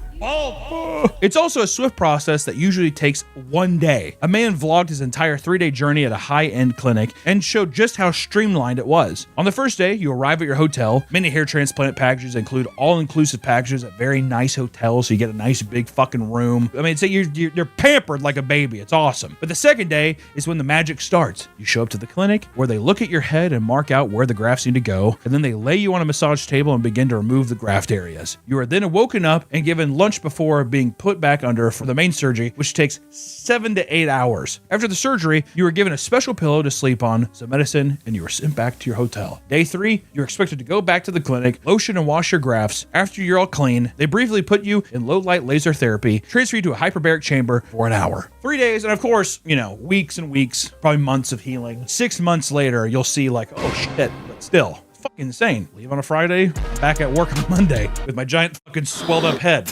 It's awesome. To illustrate just how popular Turkey has become for tourist transplants, videos are beginning to circulate online showing airplane flights filled with bald men coming to and from their procedures. There are literal airplanes full of bald men traveling to get transplants. Beautiful. Look at those bald men all holding hands like they're going to heaven. We're gonna make it. As with any medical procedure, there's always a risk that something will go wrong. And in fact, traveling outside the country has resulted in some nightmare hair transplants. Because there's such a high demand for hair transplants in Turkey, a new black market has taken over the underground and is leaving people maimed. Hair mills, for example, are clinics that perform quick surgeries for dirt cheap that are usually done by regular people and not doctors. They practice cheap surgeries that oftentimes leave the patient scarred and at a high risk for infection due to unhygienic tools and medical malpractice. And in recent news, a person who went to one of these cheap clinics had to be removed from his commercial flight because he wouldn't stop bleeding. Imagine getting kicked off a fucking Southwest flight because you won't stop bleeding from your scalp. Can I just go home? The skin grafts were done poorly, and the pressurized cabin caused her wounds to squeeze blood out from the top of his head. It's brutal, man. Another patient's hair grew super thick and was left with scars after a cheap transplant. The man chose the clinic from Google reviews and paid £2,500 for the surgery, only to be left with the worst looking hair. His doctor reassured him that the thin patches were a part of the early healing process, right? However, months after the surgery, the hair never thickened. Distressed by his hair, he sought out a specialist who told him that his hair might be permanently damaged and that it would take at least 2 more surgeries to correct the medical malpractice.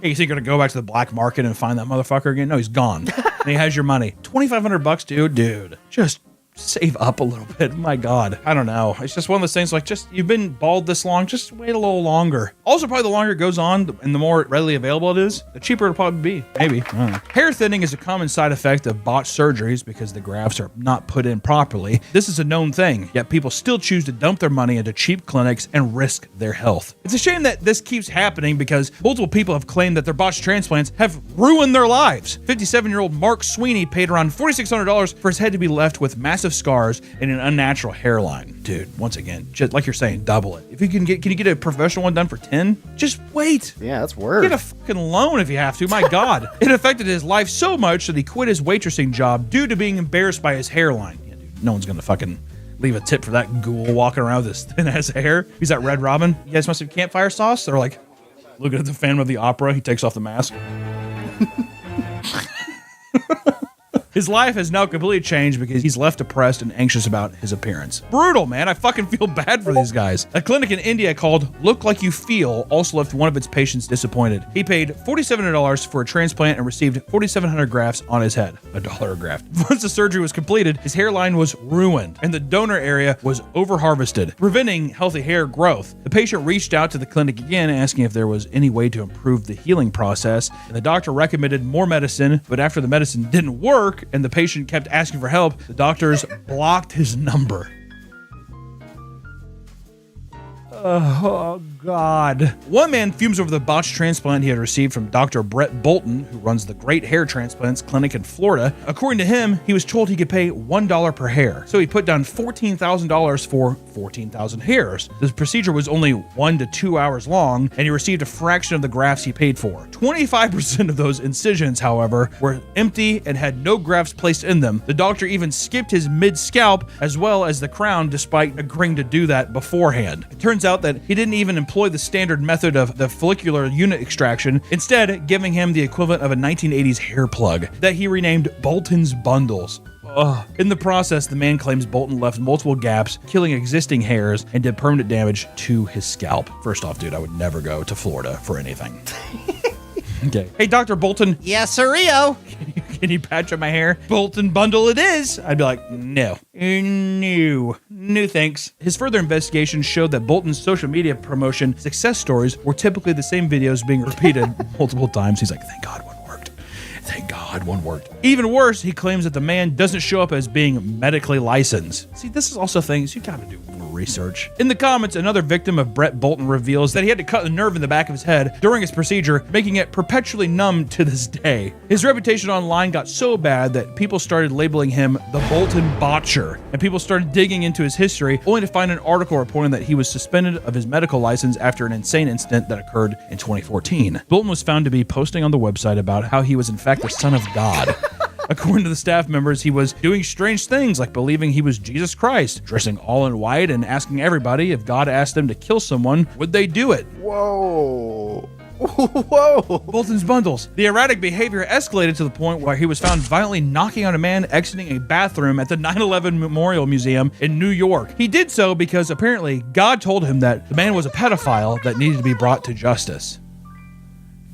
Give that man a clinic. Like I was just like, all right, hair. We're just moving into hair. He started challenging police officers to arrest him, which is exactly what they did. And after this, he ended up in a psychiatric ward for 2 weeks before eventually continuing to run his nightmare of a clinic and ruining the lives of many. Though being bald and doing the hair transplants and all this shit might seem like a dark and despairing road, there's still hope for a cure. In October of this year, scientists at a national Taiwan university made a major breakthrough that could cure baldness in humans. They claimed that fatty acid serum was applied to bald spots on mice and that significant growth was observed 20 days after application. Essentially, the fatty acids irritate the skin, which causes the hair follicles to reactivate after being dormant. Though no large-scale tests have been conducted on humans, they remain optimistic that the study will result in a groundbreaking new product. Other studies showing progress in its early stages come from the University of Virginia School of Medicine, which claims to have identified a leading cause of baldness. In their study, they found that the middle and upper parts of the hair contain stem cells that are necessary for hair growth. The bulb inside the skin is often the first part to die off, but if you can save the upper and middle parts of the hair, there's still a chance of stopping baldness from spreading. So, hey, a little hope on the horizon. To all the people who are bald or on their way to being bald. Bald. You have our utmost sympathy. Hopefully, there will be a safer, less expensive alternative to American culture. Would you give someone a $5 scratcher if they asked? Guys, like, can I have $5 to go buy a scratcher? No. Okay, you wouldn't. No, I wouldn't give a lot of people $5 in general. No, but I got a scratcher. You want a scratcher? If you win anything, you keep it. Here you go. So I scratch it here? Yep, and those are your numbers up top on the blue diamonds. See so? I don't think so. Dad. Now, we gave it our best shot. You know, thanks for giving me a shot at it. No problem, buddy. He took my coin. What many don't realize is there is a whole culture behind the scratchers filled with its own superstitions, tools, and competitions. So, let's get ready as we make our way through the strange, addicting world of scratch-off tickets.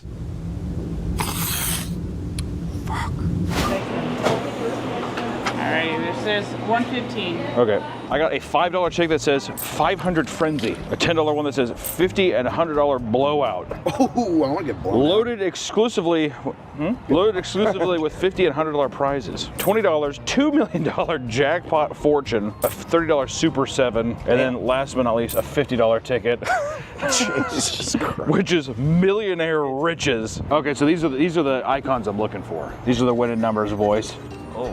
Feels good doing this, doesn't it? Win $5? Wait. Or is it not one of these? I think you won $5. You want $5? Buy another one, buy another one. Broke even, boys. Broke even. What happens now, you won $5 and it's $5. So you just go get another one, do it all over again. Oh, there you You go. want to go cash in and get yourself another one? I'm going to do the $10 one while he's doing that. You know what's kind of fucked up? I don't think we're going to lose on any of these. I feel that confident. Just keep sending Jacob back. Yeah, go back in. For most of you, scratchers have been around since as long as you can remember. But those who were around in the 1970s were losing their goddamn minds over this game-changing way to gamble. American computer scientists John Koza and Daniel Bauer created the first lotto scratcher in 1974, and together they had marketing experience as well as a history of designing computer algorithms for printed bingo cards, something that translated perfectly to the lottery. They even developed a secret coating on the scratchers that would keep them safe from counter theft tickets. Massachusetts was the first state to sell scratchers, and they were practically flying off the shelves. And this overwhelming success led to other states wanting to get in on the action immediately. Their accessibility, convenience, and ability to elicit instant gratification has made scratchers insanely addictive. Throughout 2023 and 2024, California Lottery sold $6.6 billion in scratchers, which accounts for over 70% of their total lottery sales. If going to a nearby gas station isn't convenient enough for you, there are now online scratchers, and we're not just talking about your standard cards. Scratcher.fun is a crypto-based online scratcher launchpad that allows you to not only gamble on themed scratchers, but create your own and make money off of it. People will post custom artwork and even offer up their own bonus prize, like a free vacation, or in one case, a PS10 Pokemon card. I hope it's Charizard. See, that's how you know online gambling is getting bad, digital gambling. The thrill of a scratcher is to actually hear the scratch. It's the ASMR. It's the scratch. Yeah, it's exactly. Am I really getting my itch scratched if I am not physically scratching off the ticket? I know I wouldn't. Bust. Fuck. It's okay. That one's just a dud. God. Is this the same one? It's the same one, yeah. All right, let's see. We're rolling. All right, I don't know if I like that we have both 33 and 34. Come on. Bust. All right, now we're going up to 20. The $10 ticket didn't fucking yield anything. I don't want to say what I'm going to do, but it's going to be bad. $2 million jackpot fortune. Yeah, those old dunks. told Allison this was gonna hit. If this is a bust, do not tell her.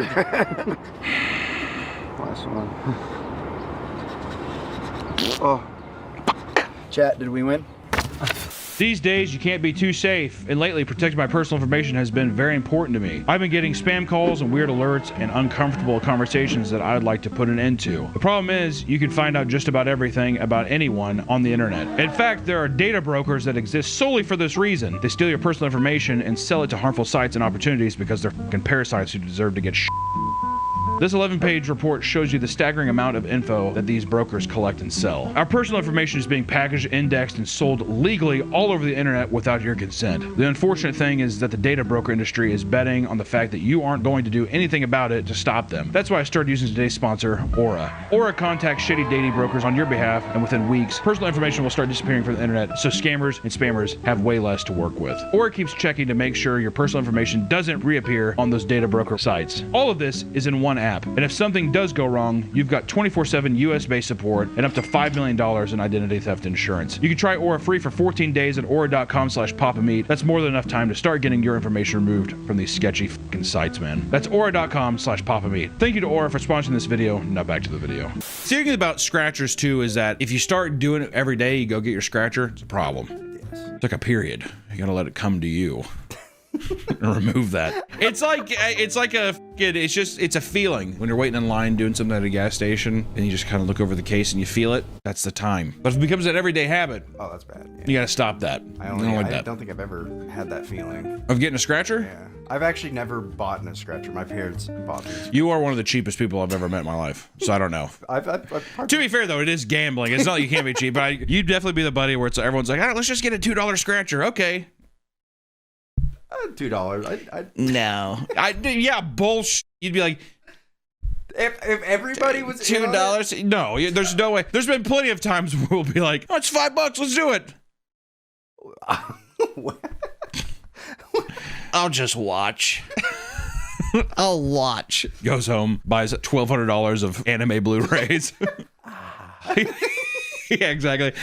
My collection grows. When it comes to any kind of gambling, people refuse to accept the fact that they're not in control of the odds. This is the case even with scratchers, with people having all sorts of wild superstitions. Sometimes people refuse to buy a scratcher unless the serial number on the back contains specific numbers they deem as lucky. Other people believe it's bad luck to buy a card that's been ripped or damaged in any way, which they believe results in an automatic loss. I wouldn't buy a scratcher that was ripped. Yeah, I'm like, what the?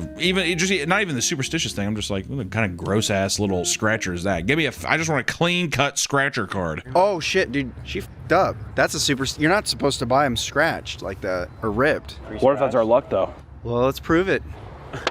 Yeah, aliens let us win. They're really kind of. Bottom line.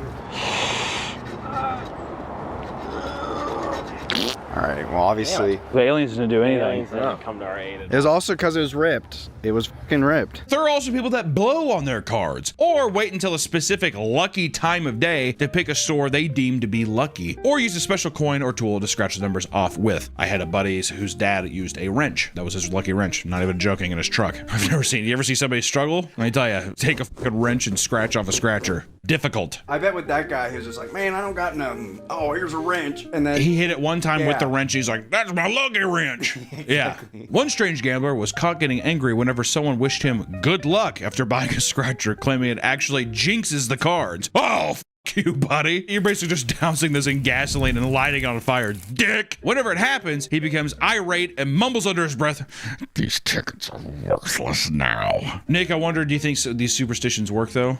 No. We should test it. Oh, okay. Are we buying one of each? Okay, well, I mean, how much? I'm trying to make this maybe a $5 affair. I don't know if I'm trying to make this a one of each ticket. Yeah. You ever look at the fucking scratcher case? There's 70 goddamn scratchers in there. I think that we spent like $105 on all these together. Now, a $30 ticket is sure to net us something good, huh? All right, we kind of peaked on the $5 one. Oh. Is that the last one? $50, boys. Millionaire riches. We need to at least make $105 right here to break even. Oh my God, look how many numbers. That's what I'm saying. There's 2 lines of winning numbers. That's 20 numbers. That is way too many. It goes up to 80. it goes. 84? Fuck. This is too much. Last line? This is too much to look at. What are we feeling? Who thinks that we're going to get? I think we can get the card. I think we get the bell. We're getting the bell. Okay. 30. Okay. 77. 36. It's always the last one.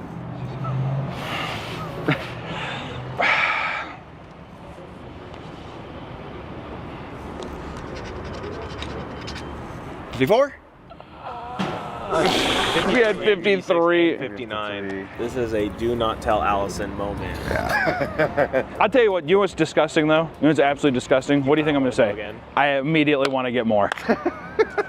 Should we do one more run through? Yeah. The only way that I actually lose is if I stop right here. True. Because when I go back in there and I get the next one, I'm gonna get 210 and I'm gonna break even. We still won. 85%. We won the $5 one. We still won. Well, we won a $5 and then we lost it. So technically we're still very much down. But still, you got the feeling. I do not like that I hit my peak on the 5. All right, can I at least say that? Since scratch-off tickets are so readily available, nearly everyone has a few scratch-off stories. On his birthday, a man received a card and 4 tickets from his mother, only to find that tickets were already scratched. Inside the card, his mother wrote, and I quote, "Sorry you didn't win." Thinking this was a joke, he called his mother to ask. She told him that they were legit tickets, but she scratched them because she couldn't trust him to share the winnings with her if he'd won. I'll tell you what, you hear the specific thing of that little blurb was that he called her. He does not see that woman on Christmas. Hey, did you mean to send this to me? Okay, cool. Click. Who was that, sweetheart? A ghost. That's what I would say. I will say too, I don't care who you are. Can we at least agree that scratch-off tickets are the best stocking stuffer?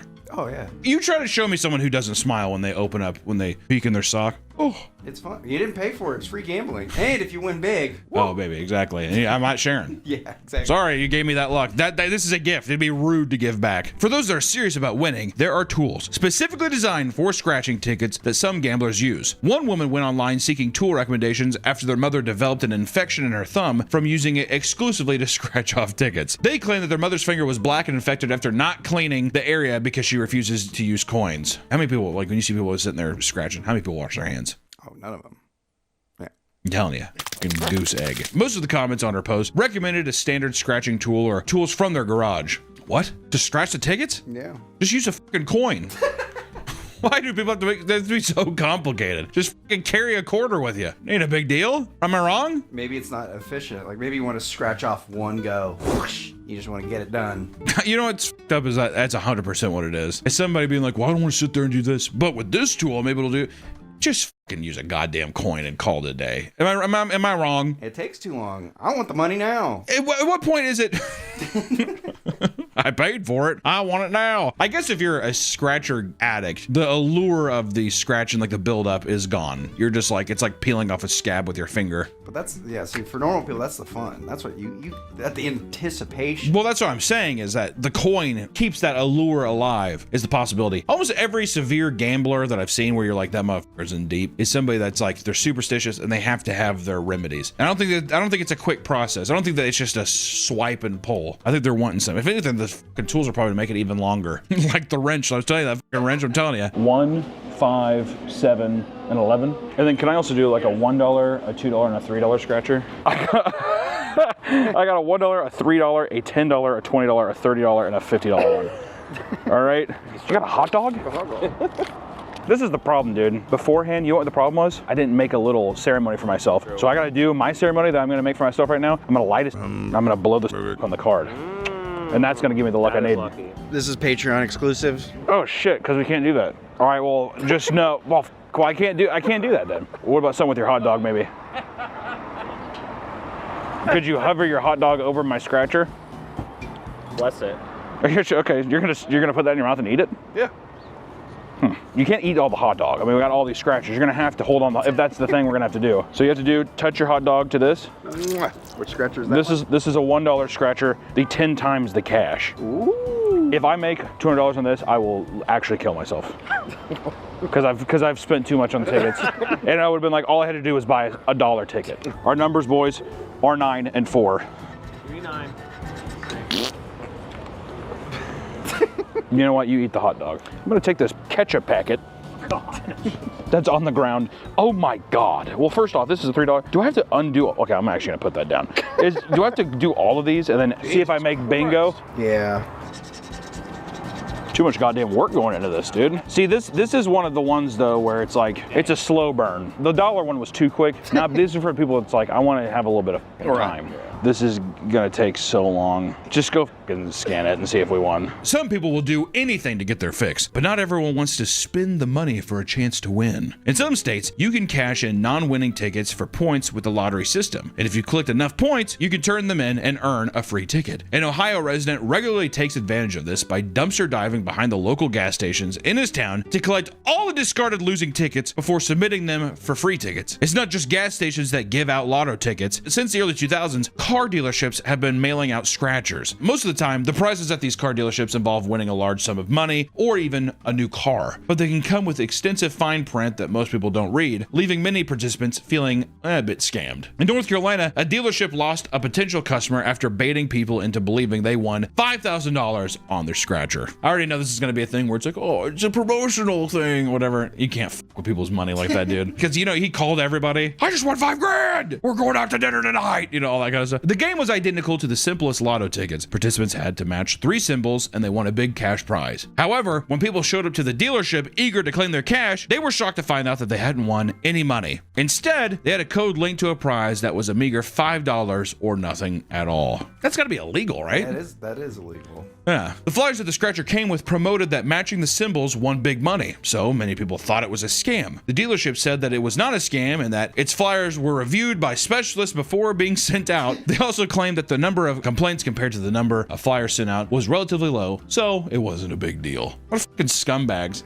They got some fucking lawyer to be like, I mean, technically this is not what, you know what I mean? It was basically that to be like, well, can we get sued? Oh, is it because it's a free thing? Because it's just a flyer? There's probably some stupid workaround. All I know is, and this is probably unfair, but if that happened to me, I'd probably punch the guy in the mouth. If I thought I won $5,000, how insulting is it to drive down there? Yeah. You're excited. I won, supposedly, on this thing you gave me. And then the guy hands you $5, 1,000 less % than what you were supposed to give me. That's a punch in the mouth. I'm sorry, but that's what it is. Another woman in Albuquerque experienced something similar after driving 30 minutes to a dealership, believing she was claiming a big prize. When she got there, she asked one of the salesmen to claim her prize and even said that the marketing was deceptive. After going inside, she realized she hadn't won a grand prize at all, but instead the chance to pick an envelope that might contain one. Obviously disappointed, she picked a random envelope and won $5.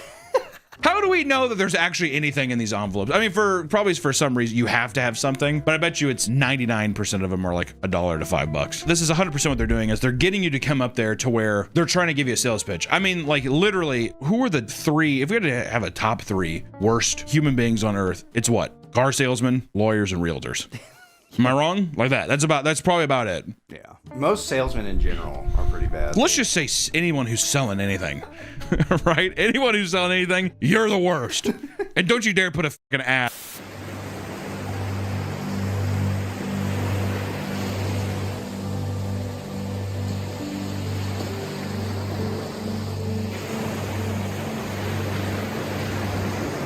Hey, you win? No. Nothing. Nothing. Fuck. Oh God, I just want to win on one of these, dude. Can I just win on one? This is a dud too. Seems like this should be illegal, man. We're gonna be down 210 if we lose this one, all right? We can't go home after this. You should rub it on someone's head for good luck. Who has the luckiest? He has the baldest head. Yeah. You're our designated pet for the afternoon.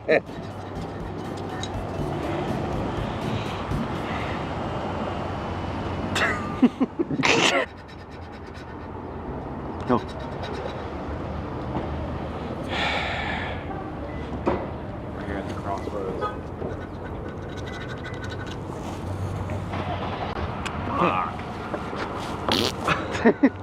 Wait, there's still one more line, no? No. Oh, that was it?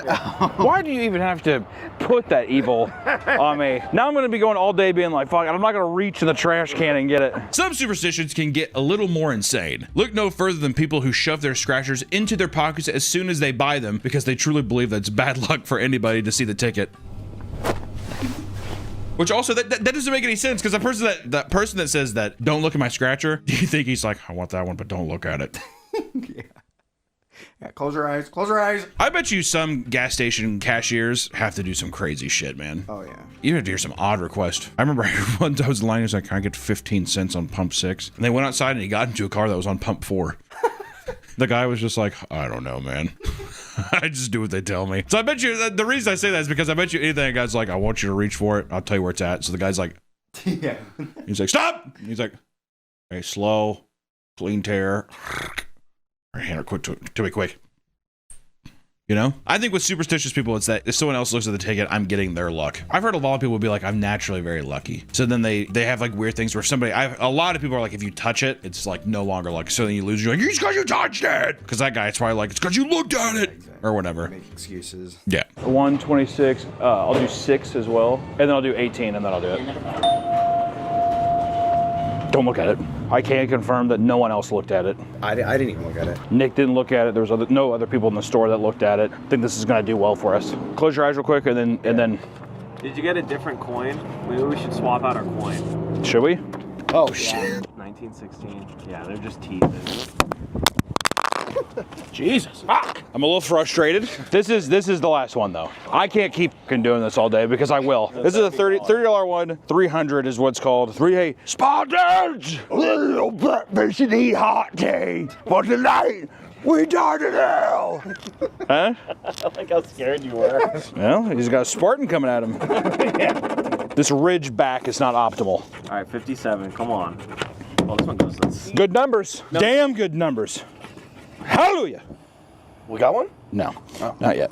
See what I said there? Not yet. They are just teasing us. This last row. I know I've said that every single time, but this is the time that it actually pays, boys. Come on. Wait. Oh.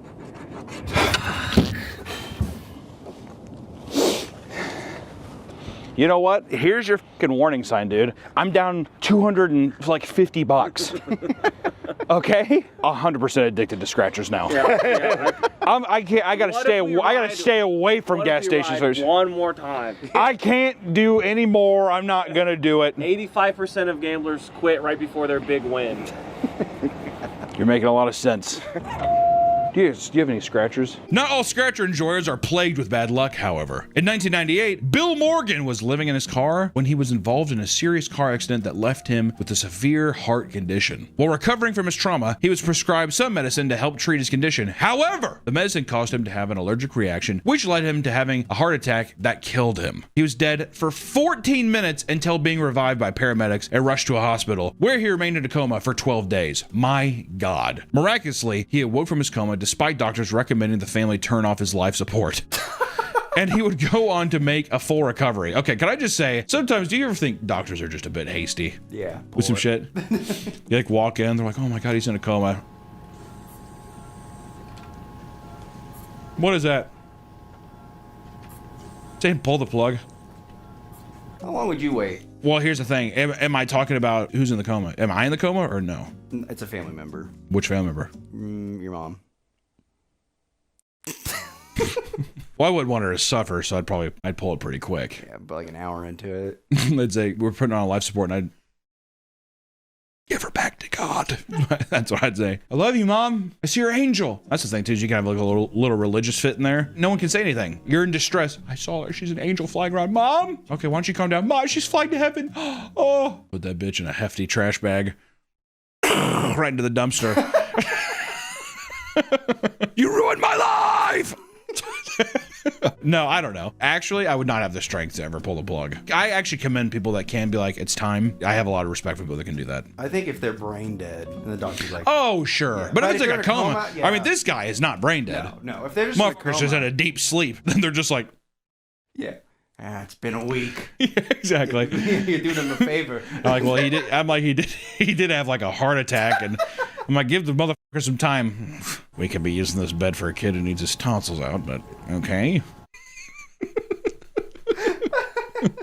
Around a year later, Bill's life had dramatically improved as he had just recently been engaged and started a new job. Imagine this guy didn't They couldn't give this guy a fucking business week. Engaged, he's got a new job. I mean, good God. It's another time where I'd go back up to that doctor, I'd punch him right in the fucking mouth. And you know, here's the thing. I know doctors are just like, statistically, X is the thing. And they see this stuff every day where you're like, someone's like, I have hope. I'll tell you what's scary. Have you ever seen someone who's on the brink of death and they will like get up? Oh, no. And they'll move? Oh, dude, it's like fucking frightening. But some people are like, oh my God, he's gonna come out of it. But they're like, that's like his body basically dying or whatever. Okay, I didn't know that was a thing. Yeah, I don't know. I get bought into whatever. But editor, put up a clip of it. Is that real? Nope. I don't know. But things would only get better when he bought a scratch-off ticket when he won a $30,000 Toyota Corolla, which also, dude, could you pick a longer-lasting car? I bet you that fucking thing is still running like new today. How awesome. Good for this guy. A local news station was intrigued by his story and broadcast a segment about his change in luck. During filming, they had Bill scratch off another ticket for B-roll, but when he finished scratching it, he realized he won another $250,000! I just won 250,000. I'm not joking. You're not, are you? Really? I just won 250,000. Oh my God! As soon as he realized, he almost fainted, told the camera crew to stop filming and that he might have another heart attack. After the initial shock was over, he called his wife and told her they could afford to buy a new house. Today, Bill still buys a scratch ticket every week and is grateful for everything that has happened in his life. He states, and I quote, "I've had a bonus of 22 years, and that's the way you have to live your life. Every day I get up and put on my shoes, and even if I'm not real well, I have to shuffle down the road and smell the roses, look at the sun and think, how lucky am I?" Can I just say, I have goosebumps.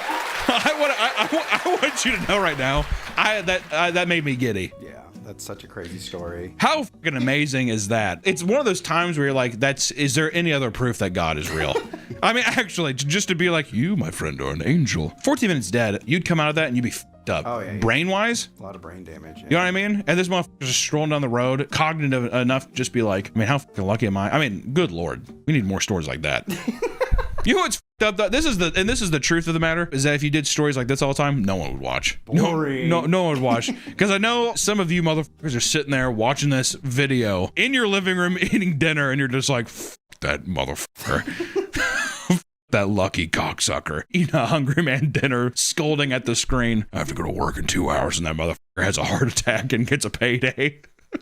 But you know what? I'm right there with you too. But I am happy for him. He won more money doing the reenactment. I love that he probably drove that nearly perfect Toyota Corolla down to the gas station, whatever, and he's like, yeah, you want to do it here? I usually just go here. And then to win it there too, and then to call your wife and be like, you know what? Let's actually buy that. I mean, I honestly, I don't even know what I would do. I'd start donating blood. Oh yeah, Lucky blood? Yeah. Are you kidding me? I'd be like, I bet you my blood's gonna fucking save somebody's life. You better watch out though, the government. What is happening? It's like, it's curing AIDS and cancer with this blood. They would grab that motherfucker and like, you never see him again. They start cloning him. That's true. Why would you not? It would be horrible.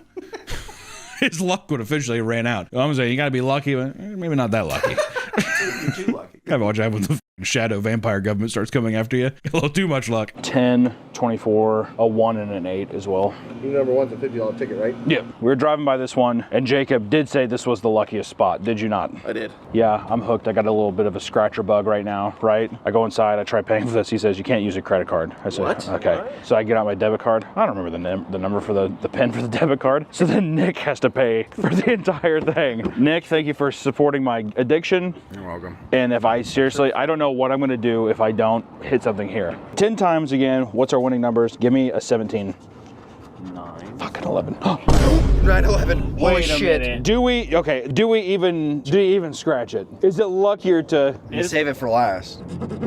Oh, you got 320s? Yes. Let's go. Yes. 320s. We won 20 bucks off that. And we're just getting started. And that's just getting started on this one. Yeah. Already. Oh, we made our money back. First off, we're down 300. All right. Well, I meant on the card. Now we're playing with house money on this card. Come on. Now this is the time. Another 20. 39. 39. Oh!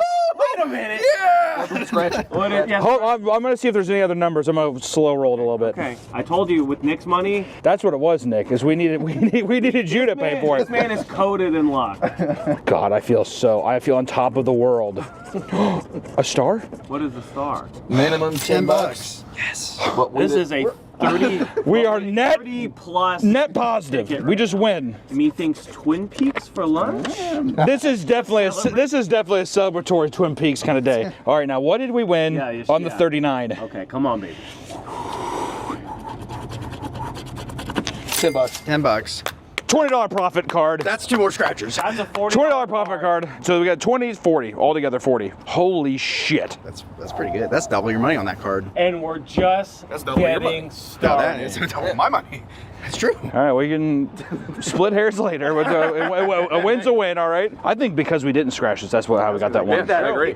You hold that one too. Actually, I'm gonna leave it where it was. I'm gonna leave it where it was at. I'm feeling the 1. We've gotten 1 a lot. I think 1's gonna show its face today. Also, can I just say the sound you made when we won? 39. Oh! I was excited. Unbelievable. Oh!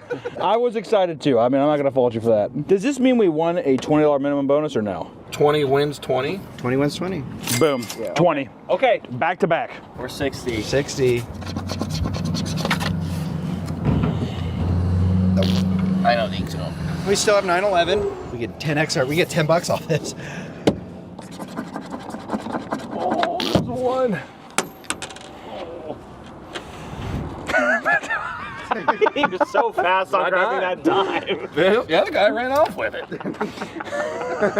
Hold these.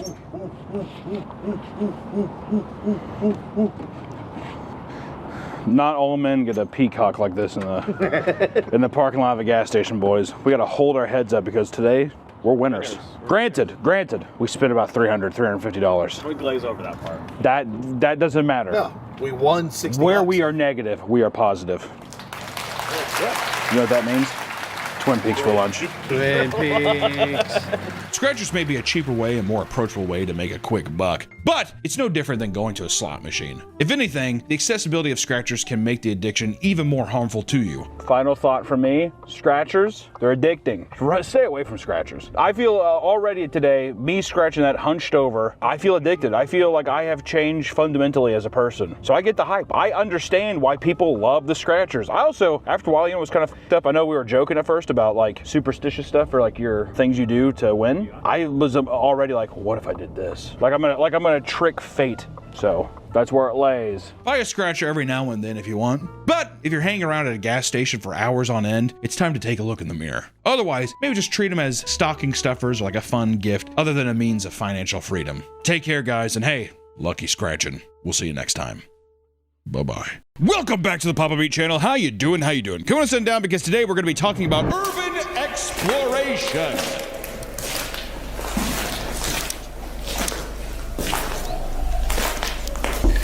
Most people can appreciate the thrill of going on an adventure, but what that means can vary depending on the person. Not everyone wants to go on a simple hike or beach trip. They prefer to travel to places with a much more rich and fascinating history, like Hobbiton, like Frodo going to Mount Doom. That's an adventure. Would going to an abandoned asylum also be an adventure? I think so. You never know what's in there. Ghost. If you're going on an urban exploration, what do you want there to be there? Nothing? I think you just want to be spooked. Like, it's the thought of someone might be here, but you don't want to encounter someone because then that's scary. Alrighty. Urban exploration, or urbex, is a simple act of venturing out into man-made structures that have since been abandoned, carrying a unique history preserved for people to explore and admire, or to go in and hope someone's there, but having no one there because they don't want to get too spooked. It's not just about what you find, but the risk you take getting to the location itself. You're going to find out that the world of urbex is quite a unique and interesting one, though there are all sorts of dangers to be aware of during. Though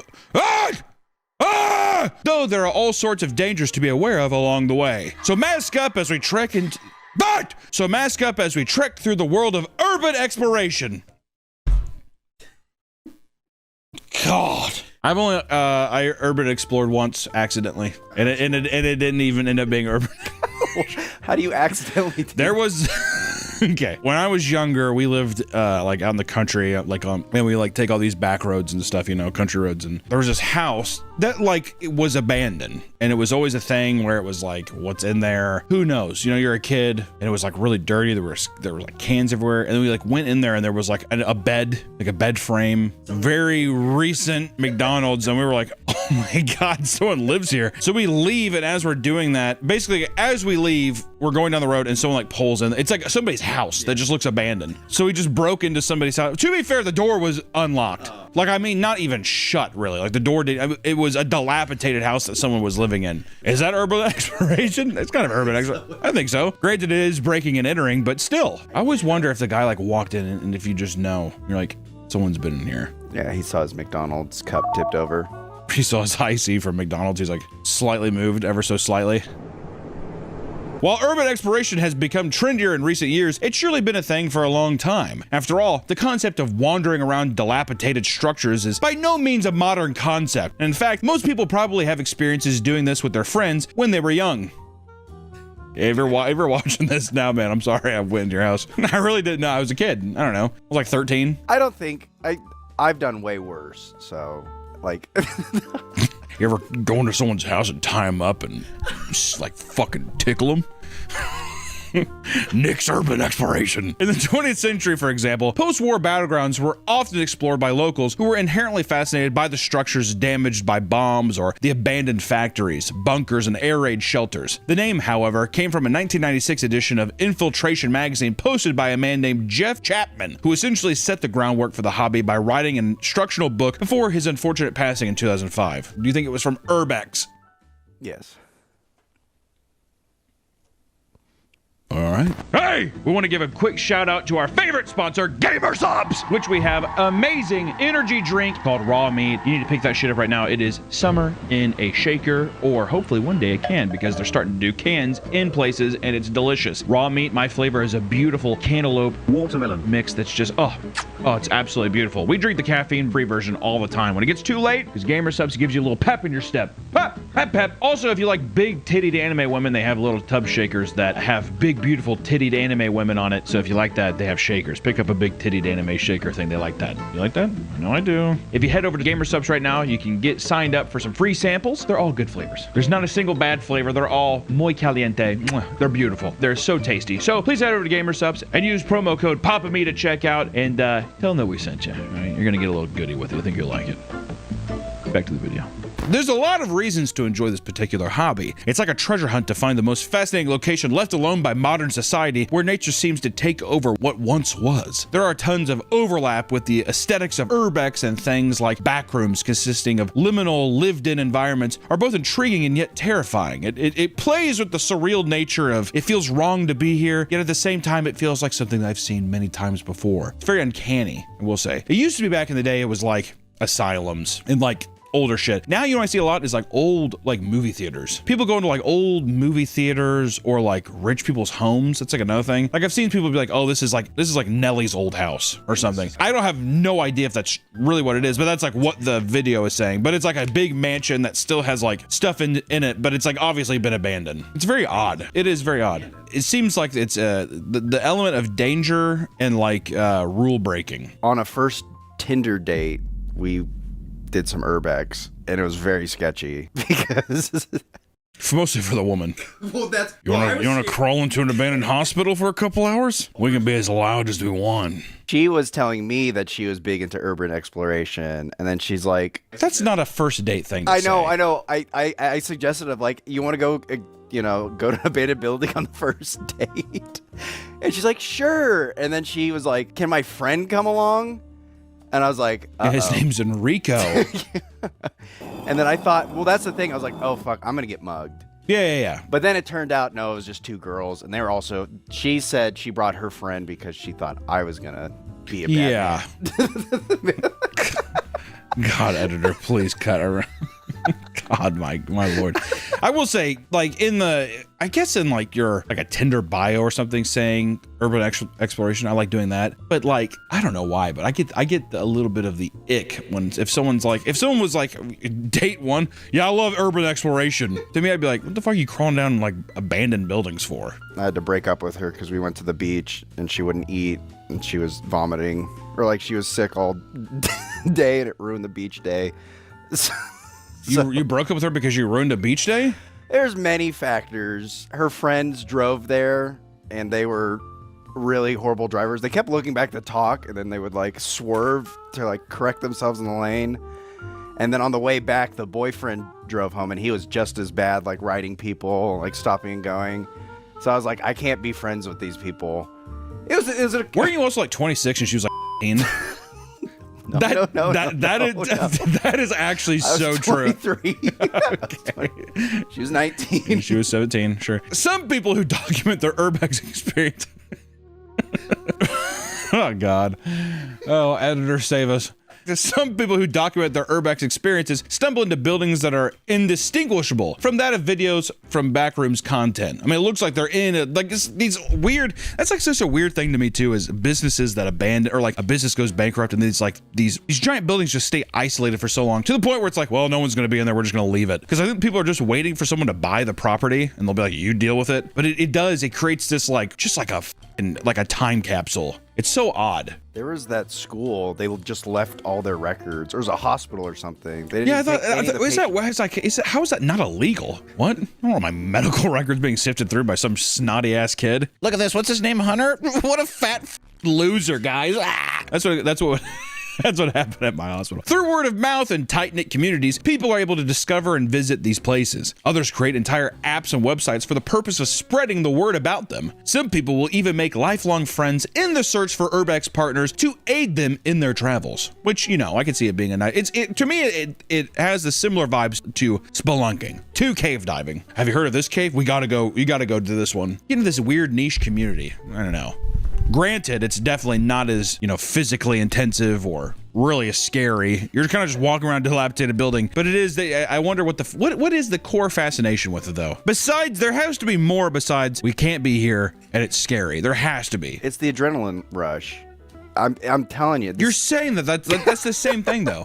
That's the fear of the adrenaline rush, the fear, and that is it just that, or is it people? At first I thought it was people going to be like, we're going to steal some shit. Some of these like movies, because that's what I've seen a lot of people say, like urban exploration, you're not supposed to take anything, because it's a weird thing where people are like, oh, because I think a lot of commenters are like, they just left that camera there, or they left that projector there. Like there's like a weird rule of conduct. Like there has to be something about there's got to be something more. I honestly think it's also, it makes sense that younger people are into it because sure. They're bored. I mean, yeah, you're not going to see a 48-year-old guy, or maybe, I don't know, there's probably a YouTube channel with like a 48-year-old guy. Hey, what's up, guys?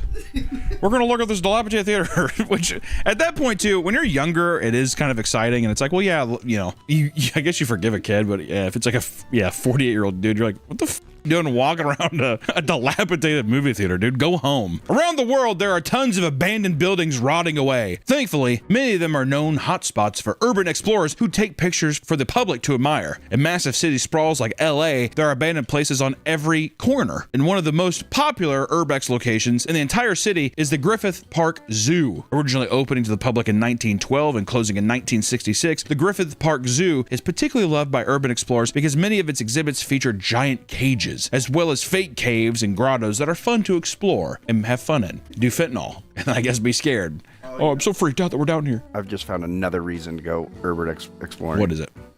It's a spot.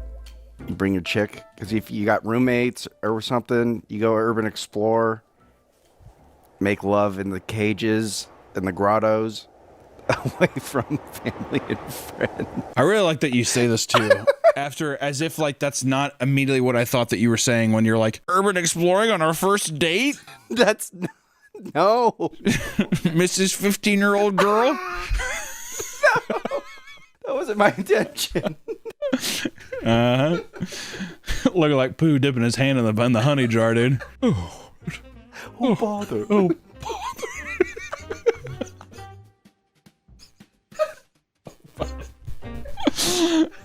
Today, the entire site is covered in graffiti, and nature has slowly taken over the rest of the grounds. There are also tons of bats and massive spider nests, but despite this, tons of people love hiking through and using the location for photography and Halloween events, which I will say is pretty cool. I would like to go there. No one asked me to go urban exploring.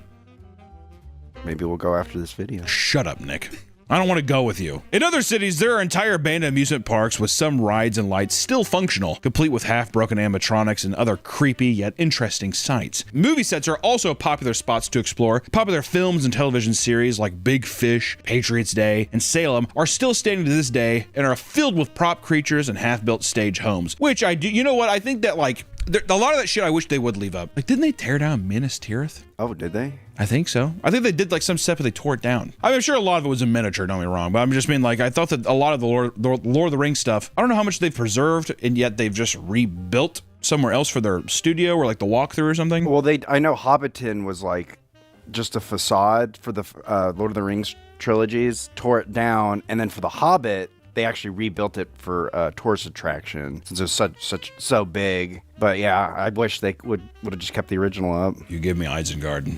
Tell me those fucking movies made how much money? Give me kind of one Isengard. One Isengard, please. Along the coast of Croatia, our 5 massive resorts now sit abandoned after the People's Army of Yugoslavia attempted to recapture the country when it declared independence in the 90s. Jesus Christ. Each hotel was bombed and nearly leveled. However, what remains has been reclaimed by nature with vines and wildflowers growing on the concrete, overlooking the blue waters, which I will say, it's really pretty. Horrible monstrosity, or like, you know, I'm sure that it was terrifying, but in Hutuan, China, there's an entire fishing village covered head to foot in bright green vines. Urban explorers visit every year to take pictures of the crumbling homes. Which, would you go all the way to China to urban explore? You have to be really, I mean, I'm trying to think of one reason I'd go to China. Would you go to China? For the virgin piss eggs?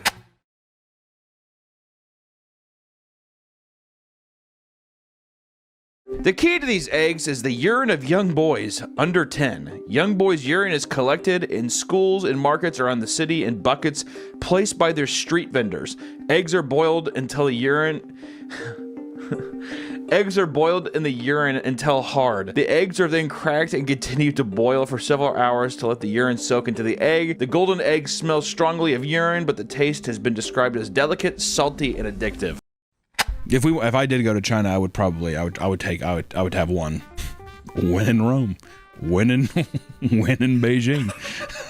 You tell me if you flew all the way there, how long is that flight? It's a long flight. One time in my life, I don't plan on coming back.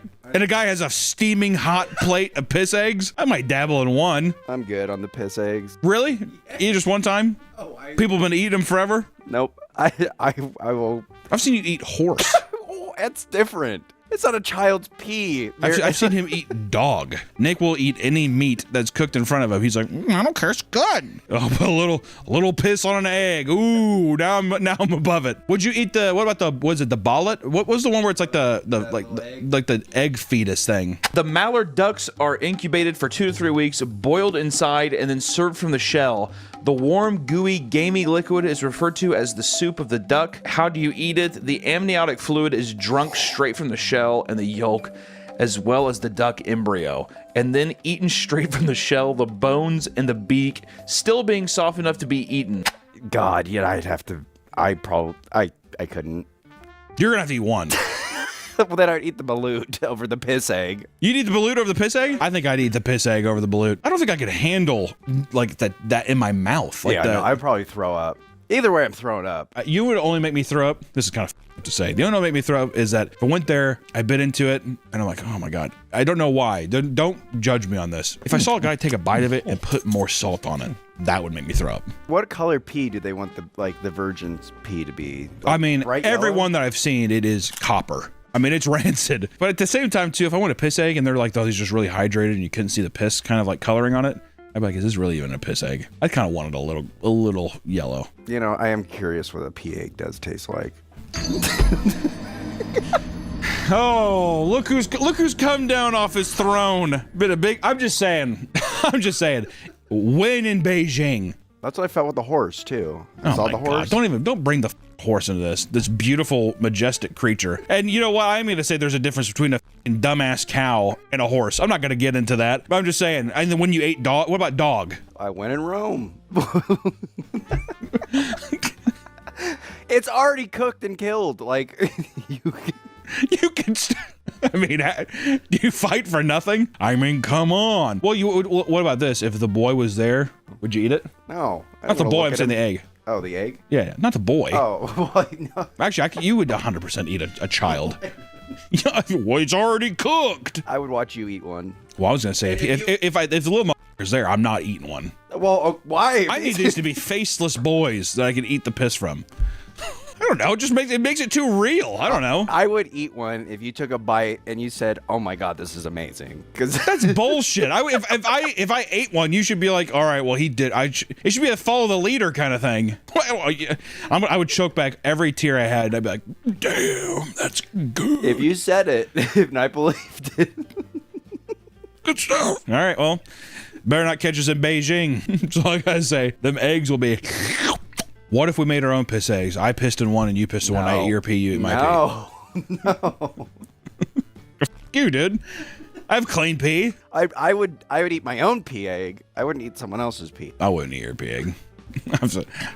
The things I hear and not even like the farting and shit sounds, but just the noises in the bathroom that you make are just atrocious. It's a lot of like grunting and moaning and like large amounts of water leaving you, and then it, like the little like. I pressured the gooch and let all the pee come out. Here we go again with the. Do you actually do that? Yes. You actually press your taint and let all the rest. Why? Because how much extra piss do you have in you towards that uncomfortable? There's a lot of pee.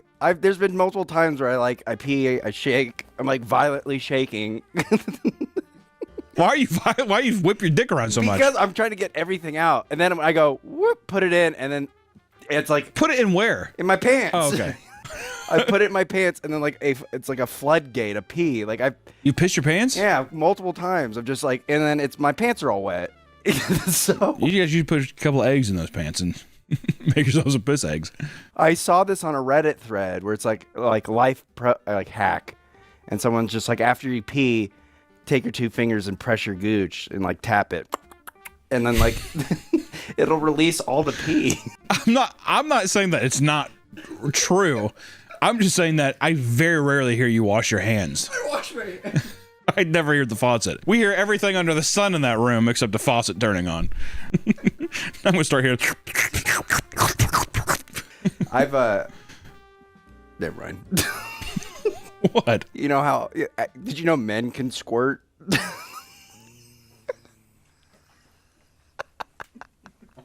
I'm not.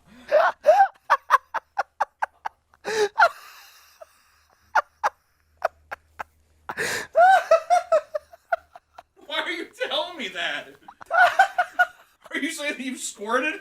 Yeah, it was pee. What do you mean? What do you mean? I was without ***ing off. I was able to pee voluntarily. Stop! God! And now we have to jump back into urban exploration. Who gives a shit? Oh my God! You beat your. That's just no. I don't know how to explain it without being. I wasn't ***ing off. I was just like rubbing the top of my head, and it wasn't. I just peed. I just all of a sudden just peed. Like, why are you petting the top of your head? I don't remember. I just remember it happened. I was like, oh my God. Good cat. And I tried it again. Whoa! It's like Spider-Man shooting his web for the first time. Well, during the 1970s, Japan opened a sex museum, which closed 2 decades later due to low tourism. Yeah, right. Why? Japan? They're a horny country. The entire interior is filled with sex shrines, sex toys, mannequins, and various sex positions and giant phallic stone statues. Urban explorers frequent the sex museum because its halls are made of artificial caves, and the pitch black interiors make for a haunted experience. Searching through urbex spots, you're bound to reveal a lot of strange objects, whether they're items with deep history or simply things left behind by other explorers. For example, some explorers have found gigantic statues of President's head left alone in the middle of a random Virginia field, which were moved there after the closure of a park they belong to, which I don't know if you've ever seen that. It's pretty sick. They used to all belong to some kind of like amusement park or something, and then like one day they're like, F it. And now they keep sinking into the mud. But it's like a very weird, almost looks like a looks like a set in Dune or some shit. It's very weird. One group over in Victoria went to an abandoned wildlife park to find a 16-foot great white shark that had been left behind since 2012. God, that'd be so hard not to be like, we have got to get this out of here. We got to put this somewhere in my house. Other discoveries are far less fascinating and much more depressing, like one man who found an abandoned house lined with endless lotion bottles and what appeared to be dirty, used socks. Maybe I think he just broke into some guy's house too. I'm telling you. If you see a dilapidated house on the side of the road, someone probably lives there. One 16-year-old explorer was looking through an abandoned warehouse only to find that it was stocked with broken down NASCAR vehicles, as well as an absurd amount of Red Bull energy drink pallets. In situations like this, it's imperative as a member of the urban exploration community that you do not steal or tamper with environments of any spots you come across. It's often frowned upon when people go out of their way to move things around or decorate areas like abandoned churches, as it takes away the experience for new explorers who want to visit an untouched location. See, that's what I'm saying. Some people have found as much as $6,800 in abandoned homes, while others have stumbled into fully stocked video game stores easily worth thousands of dollars. I mean, if I found a video game store, come on, I'm a human.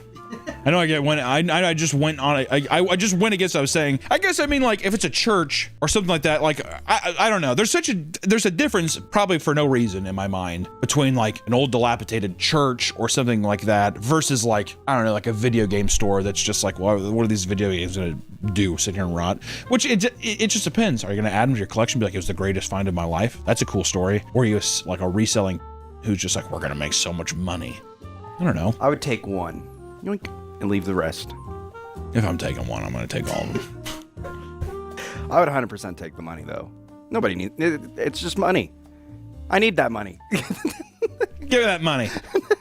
I wouldn't want to take the money because I'd be like, this is a trap. I think that's also why I feel so kind of like apprehensive, is because if it feels too good to be true. Someone has like a red dot on me right now. Most experienced urban explorers will give you a laundry list of equipment you should bring. For starters, most explorers wear some kind of mask to protect against mold and asbestos that are in some of these 100-year-old plus buildings, right? Next, you'll probably want to wear long sleeves, jeans, closed-toe shoes, because you never know what you could brush against in these places. Never know what kind of thing's gonna be sticking out. Even like rusty metal, all kinds of shit. Cut yourself, uh-oh. Yeah, a little tetanus. Mm-hmm. Yeah. You ever have a tetanus shot? Oh yeah, I stepped on a rusty nail in a construction site because I was urban exploring. Were you? That's awesome. Feels like jello going in your arm. Yeah. It's I had a weird bug jump into my finger. I don't know if I was hallucinating. It was after stepping on the nail. It was either a splinter or a weird bug, but I went to reach out for like a wooden those stakes that come in the ground, and a bug like jumped into my finger and was like trying to crawl into it. Nobody believes me.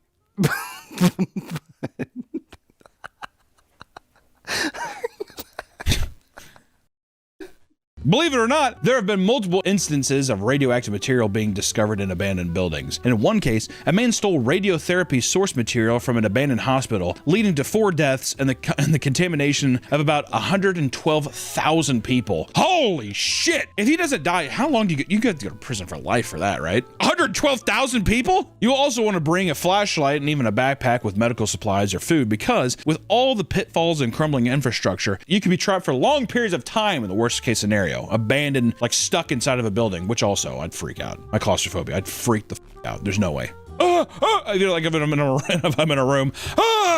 Some explorers even recommended bringing air tanks, especially in mine shafts. And this is because some locations have dead air, meaning there's no airflow inside. And once the oxygen is used up, you could suffocate. It's really fun. Really cool too that cave explorers have to worry about that. Can you imagine crawling somewhere and you're like, be such a crazy experience. While there are plenty of dangers within the walls of every abandoned building, on the outside, the police can sometimes patrol in order to capture anyone caught sneaking in. This is why stealing is frowned upon, as it can turn a potential trespassing charge into one for breaking and entering. That's if you're lucky. On more than one occasion, people have been caught inside abandoned buildings and are essentially swatted with multiple police cars arriving to put out what they think is a serious threat. Some people even get burglary charges and are sent to prison for simply taking random items that they found along the way. All right, dude, I'm not. The video games, I'm leaving. That's what the pigs are doing though, dude. They're sitting there, they're just like, get it, fatty. Pick up turtles in time. Like, watch me from their SWAT car or whatever. Yeah, they know these apps and they probably patrol the areas. Oh yeah, well, definitely. Like all these apps that people are like, it's a cool new app. Like the authorities have got to have some kind of like presence on it. Hey, someone sent us this. Okay, cool. We're just gonna go to this location and like arrest people. One of the more popular urbex photographers, who goes by Drift, was arrested in 2025 by New York Police Department after they tracked him down because he posted pictures of himself at the top of the Empire State Buildings without any permission. It's just like, we need a pretty popular fucking landmark, dude. You know, at least be a little more subtle. Blobbyland was a theme park modeled after the fictional world of Crinkly Bottom, home of the fictional characters for Mr. Blobby, an iconic character that just so happens to be nightmare fuel for many of the children from the UK during the 90s. I have no idea what the Blobby is. If you're a UK person, please let me know if you know Mr. Blobby, because I've never heard of that before in my life. Have you've heard of it? Oh, okay. Yeah. I think he goes like. Use that audio and then I guess show Blobby. Is that accurate? I don't know. The theme park ran for 3 years and was noticeably underwhelming, even for children. And over time, the novelty faded and so did ticket sales, resulting in the park being shut down for good. For years, the structure stayed up, their colors fading over time as nature began to take over, and urban exploration videos would showcase what was left of the place. And the deep-seated fear people had of Mr. Blobby made the environment even more creepy. It just made it so much creepier. People would tag the building, throwing insults at Noel Edmonds, or even just writing claims like, Mr. Blobby touched me here. Once again, I guess we can include that, but many people would come to host all-night drug-fueled raves where people turned up while they lit parts of the buildings on fire, shattered windows, or stole animatronics. And finally, in 2014, the illegal activity pushed people to do something about it. It was completely demolished, with one polka-dotted toilet prop being donated to an art gallery to keep the history of the park alive. I actually remember that on Reddit. I think people were very upset that Blobby Land got destroyed. Really? Yeah. It's one of those things, too, it's just the hindsight of like, it's not popular when it's active, but it just becomes so infamous to the area that it becomes a landmark. Kind of a weird balance, too, because it's like, well, we're going to just let this place rot. But I guess if people are doing a bunch of, activity there and you can't maintain it, then maybe it is just worth better just... Well, yeah, if young kids are going over there doing drugs and having sex and having fun. Make it sound awesome. Swanson Funeral Home had to be shut down in 2017 after a failed inspection. Nearby neighbors complained of a horrible odor coming from the building. And when inspectors arrived to find the source, they discovered multiple unrefrigerated bodies stacked against a wall inside a cardboard box. Fuck. Following its shutdown, the funeral home became a local favorite for urban explorers, and in 2022, a group of 3 decided to venture in. And inside, they found the typical dilapidated ceilings and dusty furniture, but as they went deeper inside and down into the basement, they stumbled upon another horror. Underneath the casket lift lay an arm reaching out towards a cell phone. A man broke into the funeral home to scavenge copper. While inside, he accidentally cut the elevator cable, thinking it was scrap, and the elevator fell on him. The group quickly left the building and contacted the police, letting them know what was inside. Police discovered that this body had only been down there for 6 days and that he was likely alive for some of that period, because there was an indication that he was attempting to claw his way out from under the elevator. This is not the first death to take place in an urbex spot. One man named James Fenton went on a trek that ended up blowing open a previously dead police investigation. The UK man was exploring the White Hill Industrial Estate along with his brother and both of their girlfriends. Everything was fun and games until he noticed a strange looking object. It was just white, dull, kind of bony type material. So I went over, not thinking anything of it, because it was the last thing I thought I would actually discover. I kicked one of the boxes off the top of the body, and that's when I seen like the skull, the rib cage, and the foot coming up the side of the wall. After calling the police, further investigation was done, including a facial reconstruction that identified the man as Ian Coots, a 60-year-old Army veteran that mysteriously went missing a year prior. What almost ended in another dead end turned into a massive breakthrough after the exact same type of soil found around Ian's remains was also discovered in the car of David Barnes. David was a painter and decorator who had been working on his home at the time of the disappearance. He reportedly told Ian's neighbor that Ian simply went to live with his sister in England despite having no sister living in that region. In court, it was unearthed that David was using his identity after his murder to make out with thousands of dollars. Urban exploration has revealed many cool, forgotten rooms and items that otherwise would have never seen the light of day. It has also led to the discovery of one of the most disturbing laboratories on the planet. In 2023, a YouTube video showed a Chinese man exploring what appeared to be an old hospital. And as he explored the dark rooms, he entered one that held a bunch of concrete vats. When he looked inside, he saw dozens of rotting children. Apparently, these bodies were deep underground inside a bomb shelter, and all of their corpses had major parts missing. In a second video, he returned to explore other parts of the hospital, where he found more body parts and bottles of random liquids, along with high heels and children's masks. And in a third video, he shows more bodies stuffed inside boxes and medical bags. As he explored further, he walked through what looked like fat bergs created from rotting corpses in a room. People who viewed the videos were able to find the building's location on Google Maps, and to their surprise, the building is barely visible in satellite imagery, making it seem like someone was trying to cover it up. To this day, no one's really sure of what was found in these vats, but no more videos have surfaced of the location's exploration. Yeah, and I don't know, you know, this could be like a weird internet conspiracy thing. The whole thing could be bullshit, but it is very fascinating. And it falls into that line of, it opens the world of like possibilities of just like what is hiding in all of these places. I don't know. But it could be bullshit. I don't know. It is, I mean, it's very odd that there's no other. Well, it's China. Maybe they... Well, that's what I'm saying. I don't know. They could have covered it up. I don't know. If it's a huge ring, I'm not sure. The videos are... It's very odd. But I don't know. Urban exploration is certainly an enticing thing to get immersed in. It's not just the adventures, but the fascinating discoveries one can make when revisiting a place frozen in time, or a bunch of Chinese baby bodies that are stuffed in cement vats. Cool! It's not something to take lightly. However, whether it's mold, asbestos, police intervention, or meeting with a potentially dangerous squatter, there's plenty of reasons why you should take extra precaution if you ever want to participate in this sort of pastime. You're going out and you're wanting to explore all these places, just be mindful of where you're going, and for the love of God, don't take anything. You know, and if people are squatting there, just fucking leave. Don't mess with them. I don't know. Also, if you're in China and you find a cement vat full of people, I don't know. Do whatever you can to make sure that that gets found out about. I don't know. Why did he tell the police? I don't know. Editor, did he tell the police? Until next time, guys, keep exploring. We'll see you in the next one. Bye-bye. Welcome back to the Papa Me channel. How you doing? How you doing? Coming in and sitting down because today we're talking about my trip to Japan. Konnichiwa. Sumimasen. Mushi mushi. One Coke highball, please. Arigatou gozaimasu. Okay. But really, we're also wanting to talk about how we were cursed in Japan. Yes, my friends, I full-heartedly believe that my trip to Japan, we were cursed. The entire group. And we'll get into that, but let me just, I'm just going to talk about my Japan trip because I do think that something supernatural happened to some degree. No joke, not even clickbait. Hashtag true story. It's a curse. I was fucking cursed, okay? Which, let me just say, intro to Japan, because people are going to wonder, Hunter, what do you think of Japan? I've gotten that a little bit on social media. The pros. Beautiful. Beautiful city. Clean, right? Infrastructure. Amazing. People. Friendly. Well, we'll see. I would say the food was good, but I'm also going to count the food as a negative. The food, everywhere I went, the food is good. I feel like in America, you can go into a place and you just know you're going to get sick. Like I've been to many of those places, indulged in many of those places, and I paid the price. In Japan, it was like the pro and negative, I guess I'll just get out of the way, is that like it's all kind of the same. It's like they have a very tight dish of things that they do, and some places just specialize in little things, which you could say the same thing about America with like burgers and all the other bullshit, but you at least have some different varieties. What was kind of crazy is like when I was in Japan, I was like, man, I would kill for an enchilada. You know what I mean? I'd kill for an enchilada. And I went to McDonald's just because I was like, I gotta switch this shit up, dude. McDonald's in Japan.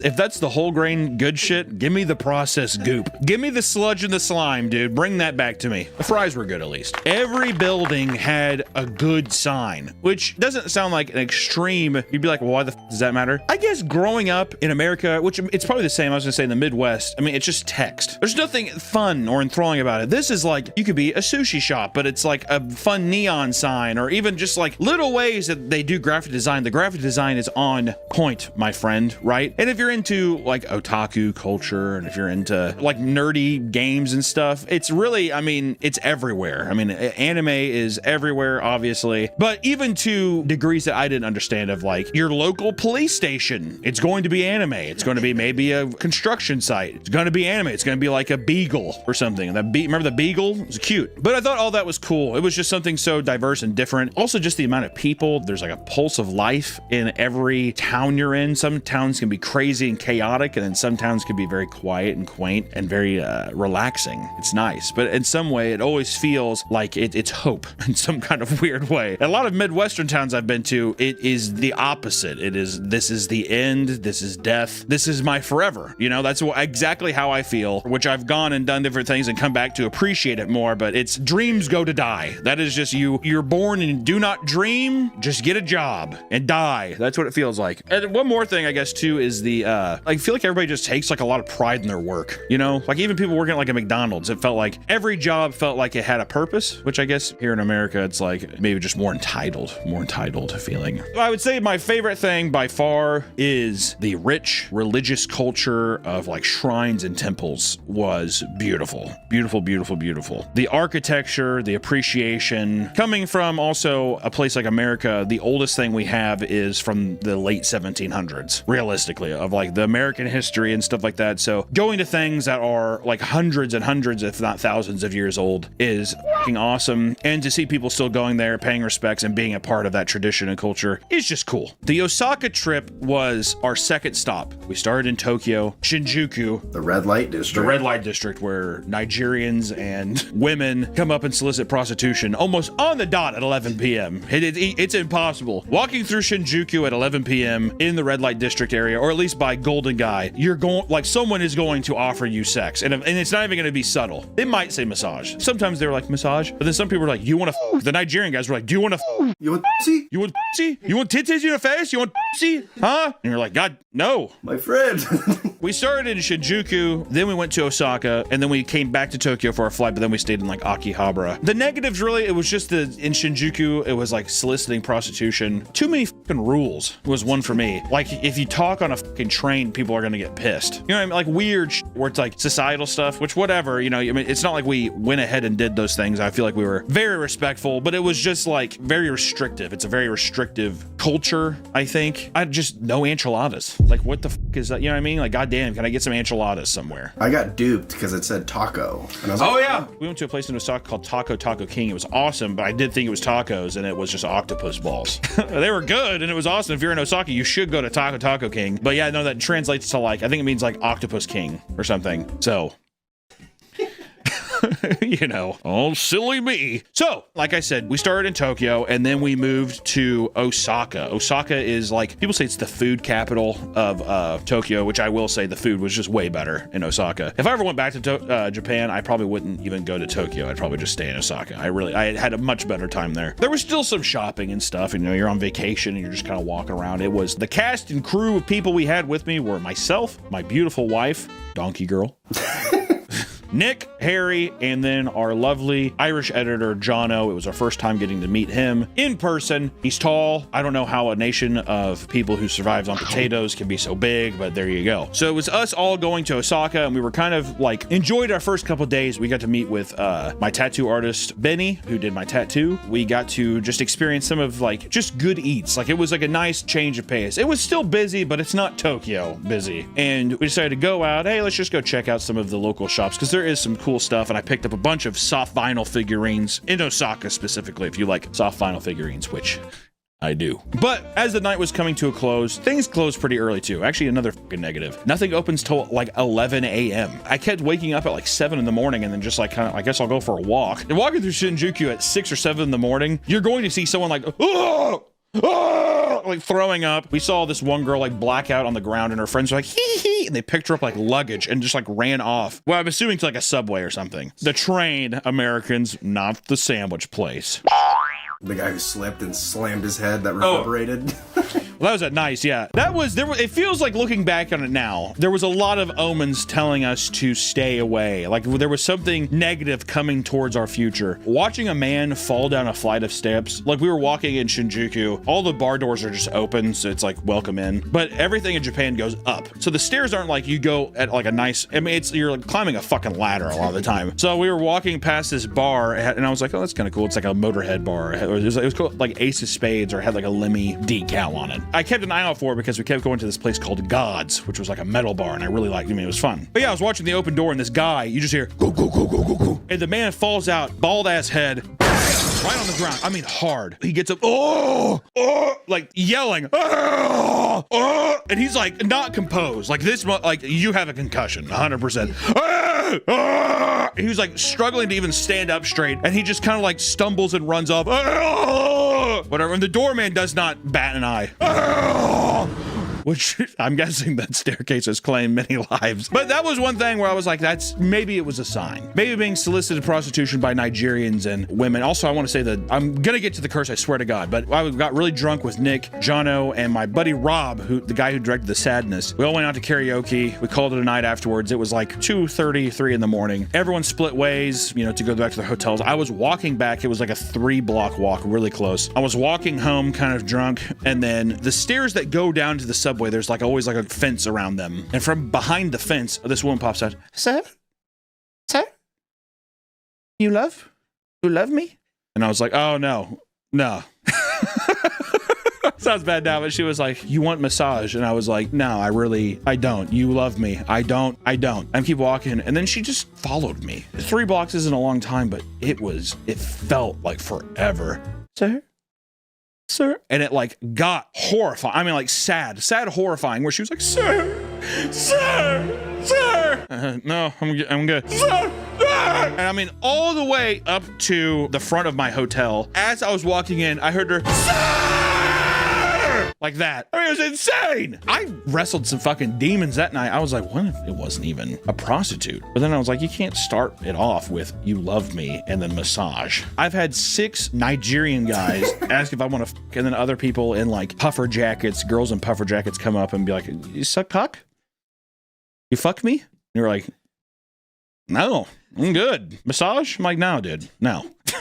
So anyways, there was a list of things where it just felt like Japan had something for me. The Bad Omens came to a close and we were back at the part in Osaka. We went to go shop. We're at a crosswalk of all of these like stores. I think it was called the store was called Animate. And we were at this crosswalk in between there, and there was like some other little like vinyl figure shops. Everywhere has like little anime statues and stuff. And we all reconvene. Hey, we're outside here so we can all meet up. And Allison's to my left, Harry is beside her, Jono, and then Nick is beside me. From behind Harry, there's a man hunched over and he has a Donkey Kong Tropical Freeze bag, like a tote bag. Like, you know, like one of those plastic tote bags. It's thrown over his shoulder like this, and he's bent over and he's looking around. He has this face mask on and he's kind of looking around like this, whatever, which isn't out of the ordinary because the amount of people in Japan that walk like a creature from Dagon is normal. People are bent over, they're all fucked up. I'm guessing it's just like a lot of walking through your life, a lot of like physical labor and stuff. I don't know. I just know that it's like the older they are, they crumble up like paper. So when he was standing there, they didn't really pay too much attention to it. But this is where shit hits the fan. Today's video is sponsored by Fume, the leaders in flavored air. January's almost over, and this is usually the time when people say they're gonna make changes, but inevitably lose steam. But not you, because you have Fume. Fume is an award-winning flavored air device that helps you fill the void when you're ditching a bad habit. And the best part is, Fume is not vape. There's no vapor, which means you can use it anywhere. Their new retro sweets flavors, Spearmint Ice and Cinnamon Hard, are the perfect way to stay on track with your New Year's goals. Plus, there's no nicotine, no toxic flavors, and no batteries involved. Sorry, Duracell. Not here. And Fume is meant to fidget with. With satisfying snaps and clicks, Fume is there to calm you down when you're feeling anxious. Fume has already helped over 300,000 people build better habits. Try Fume today. And if you order the Journey Pack now using my code PAPAMeat, you'll get a free Fume Topper, an awesome accessory to level up your experience. Go to tryfume.com/PapaMeat or scan the QR code on the screen right now. Thank you, Fume, for sponsoring the video, and back to the video. He's peeking around with his face mask on, and then he looks over at us and his eyes kind of widen a bit and he kind of starts shuffling. You can kind of hear it in his like sandals. He's like wearing like some fucking slides. Shh. Shh. Everyone else is talking to each other, and I'm really the only guy closing in to where this guy's going to walk through our group and make some statement. There was some stuff where it was like either we were on the wrong side of the sidewalk. There were so many different like rules and stuff to where people will bump into you and they'll like be like fuck off. And you know, there's probably a big thing of people being like, why the fuck are there so many tourists here? I want to fucking put a bolt in their head. Hey, I'm right there with you, buddy. So at first, like I said, I'm looking at him and I'm like, oh, this guy's gonna walk right through our group. And I'm like, okay. And I take like a step back, a little Midwest hospitality. Go ahead. But he doesn't walk through our group. He goes right up behind Harry. By the time that he gets really close to Harry, everyone notices it besides Harry because he's standing behind Harry. So everyone kind of stops talking and he goes up to Harry and he gets really close to Harry's face. I mean, like maybe 3 inches. I mean, it was really close. And his mask is on and his eyes get really wide. fucking wide. Like he is like looking into the depths of his soul. He looks at Harry and he does, "I sorry." he goes, "I sorry." And he's looking at him and he keeps looking at him and they're both just looking at each other. And then he just finally and starts shuffling off, and it's slow, real slow. And of course we turn to each other and we're like, what in the fuck is that? We turn back, the guy's gone! He's gone! We looked over for 3 seconds, 4 seconds maybe, he's gone! There's some people. Oh, maybe got lost in the crowd. No way. He was going so slow to where it's almost like we turned away and he'd have to have dead sprinted. So I was gonna say, once he saw you guys look away. So this begins now the list of things that confirm that we were cursed. I don't know if there is something where a curse can be transmitted from like marking somebody with his eyes, like by just looking at this guy and we all looked at him, we were cursed. I don't know. It's a very superstitious culture. I'll say that. So who knows? I guess I'll say my end. That night, I immediately got very sick. So sick, in fact, that for the next 4 days in Japan, I was bedridden. I mean, I could not, I was fatigued. I got up, and I think right now there's a huge outbreak of like influenza or something in Japan or something like that, you know, record high. But it was just that night, I immediately was just kind of like, you know, we kind of know you're getting sick in your throat and you're like, fuck. That next morning, I'm not even joking, it felt like, I mean, I couldn't eat. Even just like choking down water was rough. I would try to get up because I'm sitting in Japan in a hotel room and I'm like, I'm wasting all this vacation time. Like I planned this, we worked so hard this year to fucking come out here and do this, and now I'm just like sitting in my room. But anytime I would get up and try to like go down to the lobby to get like a coffee or something, it was so lightheaded I felt like I was gonna black out. Seriously, that way for 4 days. So like everybody was kind of like, are you sure you can't come out? And it was fucking horrible. Like I just kind of sat there and I felt plagued. That's how I feel like I was cursed, all right? I really did not get better until we went back to Tokyo, Akihabara. So really, I was sick the rest of the time that I was there. Mind you, the next person I'll talk about is Allison, because she was in the same room as me, obviously. So that night, I start getting sick. She's like, well, it's probably nothing, just drink water. I was like, okay.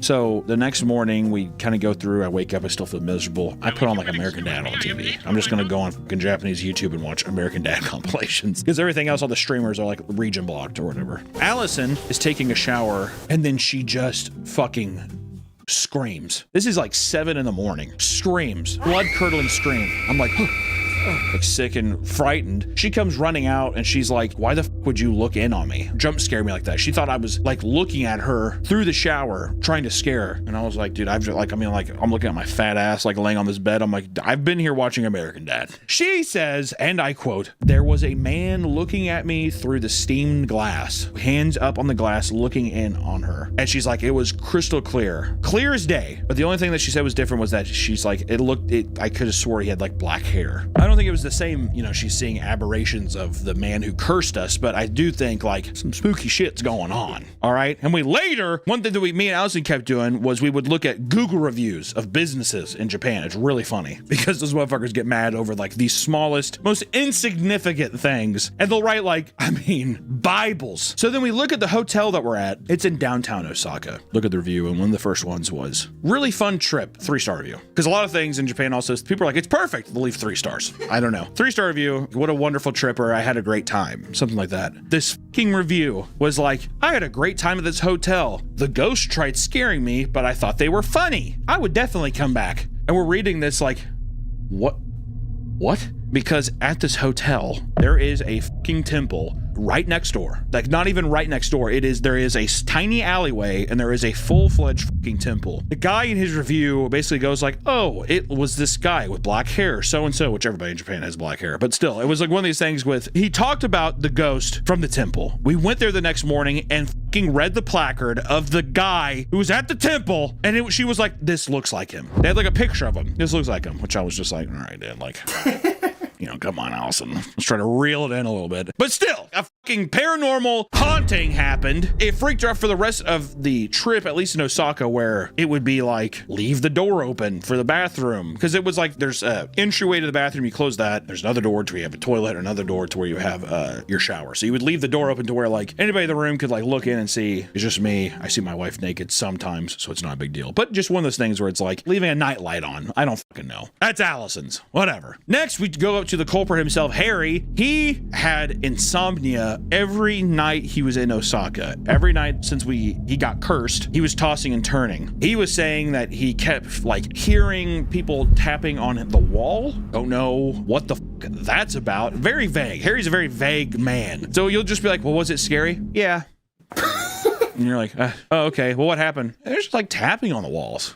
So that's as much as I got out of that. All I know is every day it kind of looked like there was a little ounce of dread in him. One, it could have been from how insufferable me asking what the questions were in my sickly state or whenever even we were coming back. But it just felt like it's one of those things, you sleep perfectly every night in Tokyo, but then now all of a sudden you're hearing shit, you can't sleep, insomnia, it feels like you can't get any rest.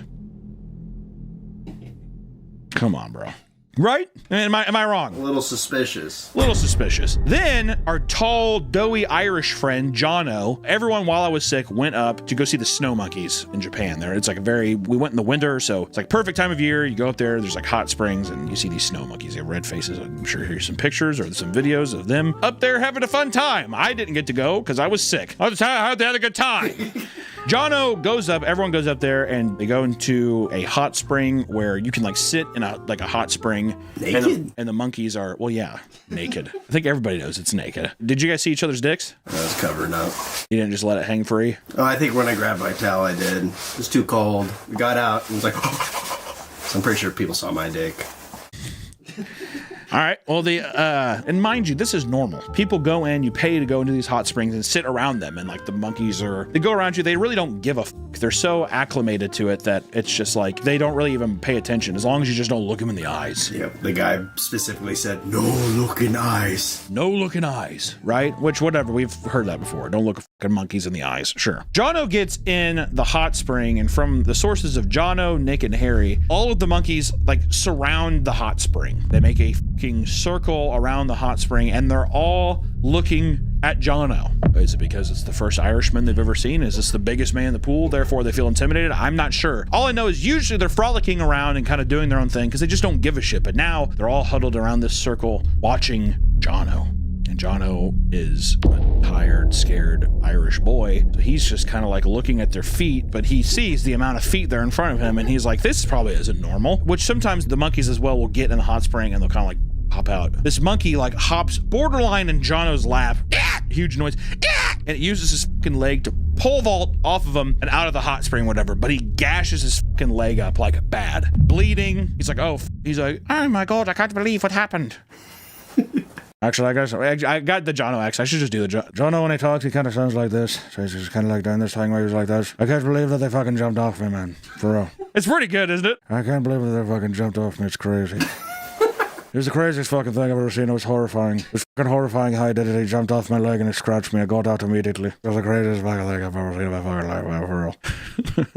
It's so good. If Jono's editing this, you should have him say something. The one upside to that story is I did get to see Nick's cock when we were running into the bath. And to be honest, I was more concerned with that than I was with the monkey shit that Hunter's talking. I don't really remember that, but I do remember seeing his dick, and I do remember seeing, I got to see his balls as well. And they're very big, yeah. His cock was very large. You should show a picture of his leg, too. Yeah, show a picture of his leg. I don't know if we can. Well, the blood or whatever. We'll have to show some picture of it, but it scared the shit out of everybody. They immediately got out and kind of ran away, and the monkeys were all in unison as they were running away. They did not chase them. They just started doing back and forth, chanting. It was fucking horrifying. They didn't even move. They didn't chant. They didn't do whatever. It almost felt like they were like, get the fuck out of here. You're cursed, right?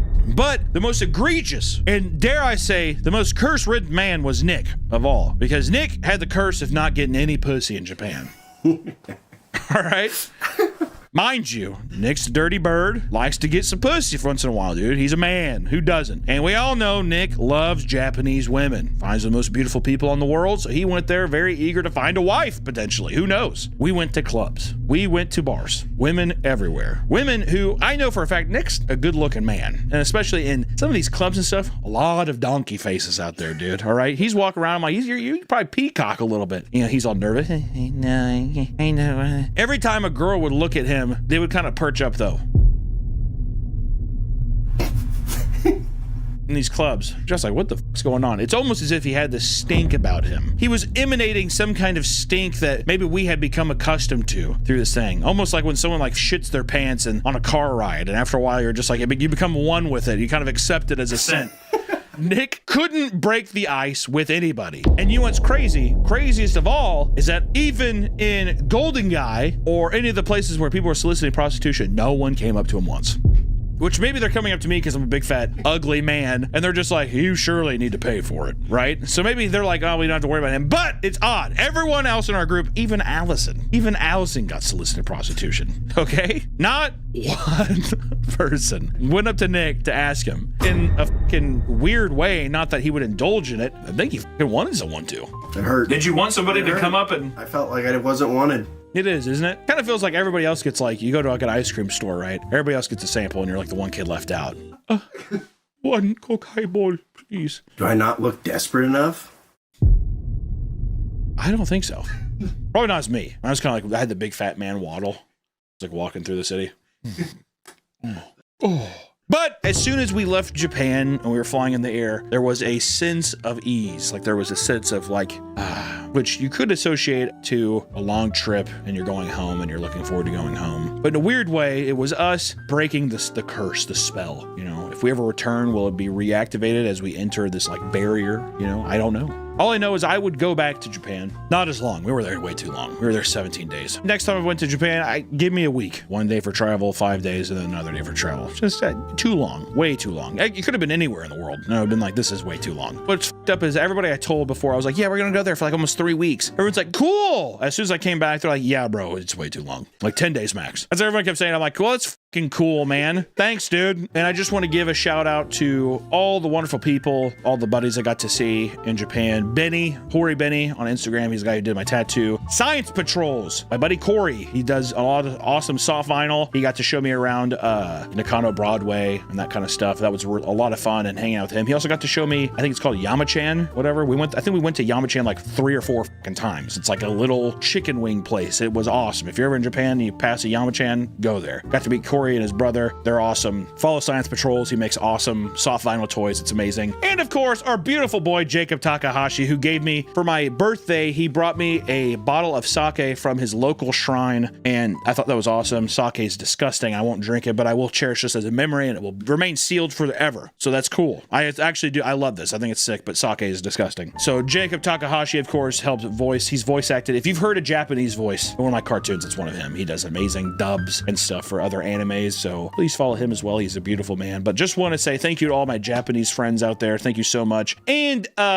you know, if you go to Japan, be respectful. It's a completely different culture. There's a lot of things that seem completely different to our own, right? But it's amazing. It's a great place. A lot of good people. A lot of fun people. Big drinking culture. If you're a drinker, gotta go fucking drink in Japan. It's fucking sick, man. Coke highball. A Coke highball. That's one other thing that pissed me off. Oh, yeah. Is being like, I'd be like, can I get a Captain and Coke? And they'd be like, Captain and Coke? And you're like, yeah, Captain Coke. Oh, a Morgan and Coke. And you're like, okay, dude.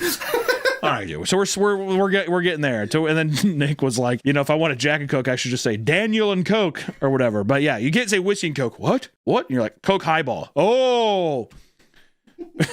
I don't know. All in all, it was a great trip. We did get cursed. It was kind of weird. We had some ups and downs, but that was my Japanese trip. Just wanted to tell you guys about it. Thought it was a lot of fun. So happy to be here making videos again. I think it's going to be a very exciting year. We got a lot of cool stuff planned. So until the meantime, everybody, I love you all so much. I'll see you in the next one.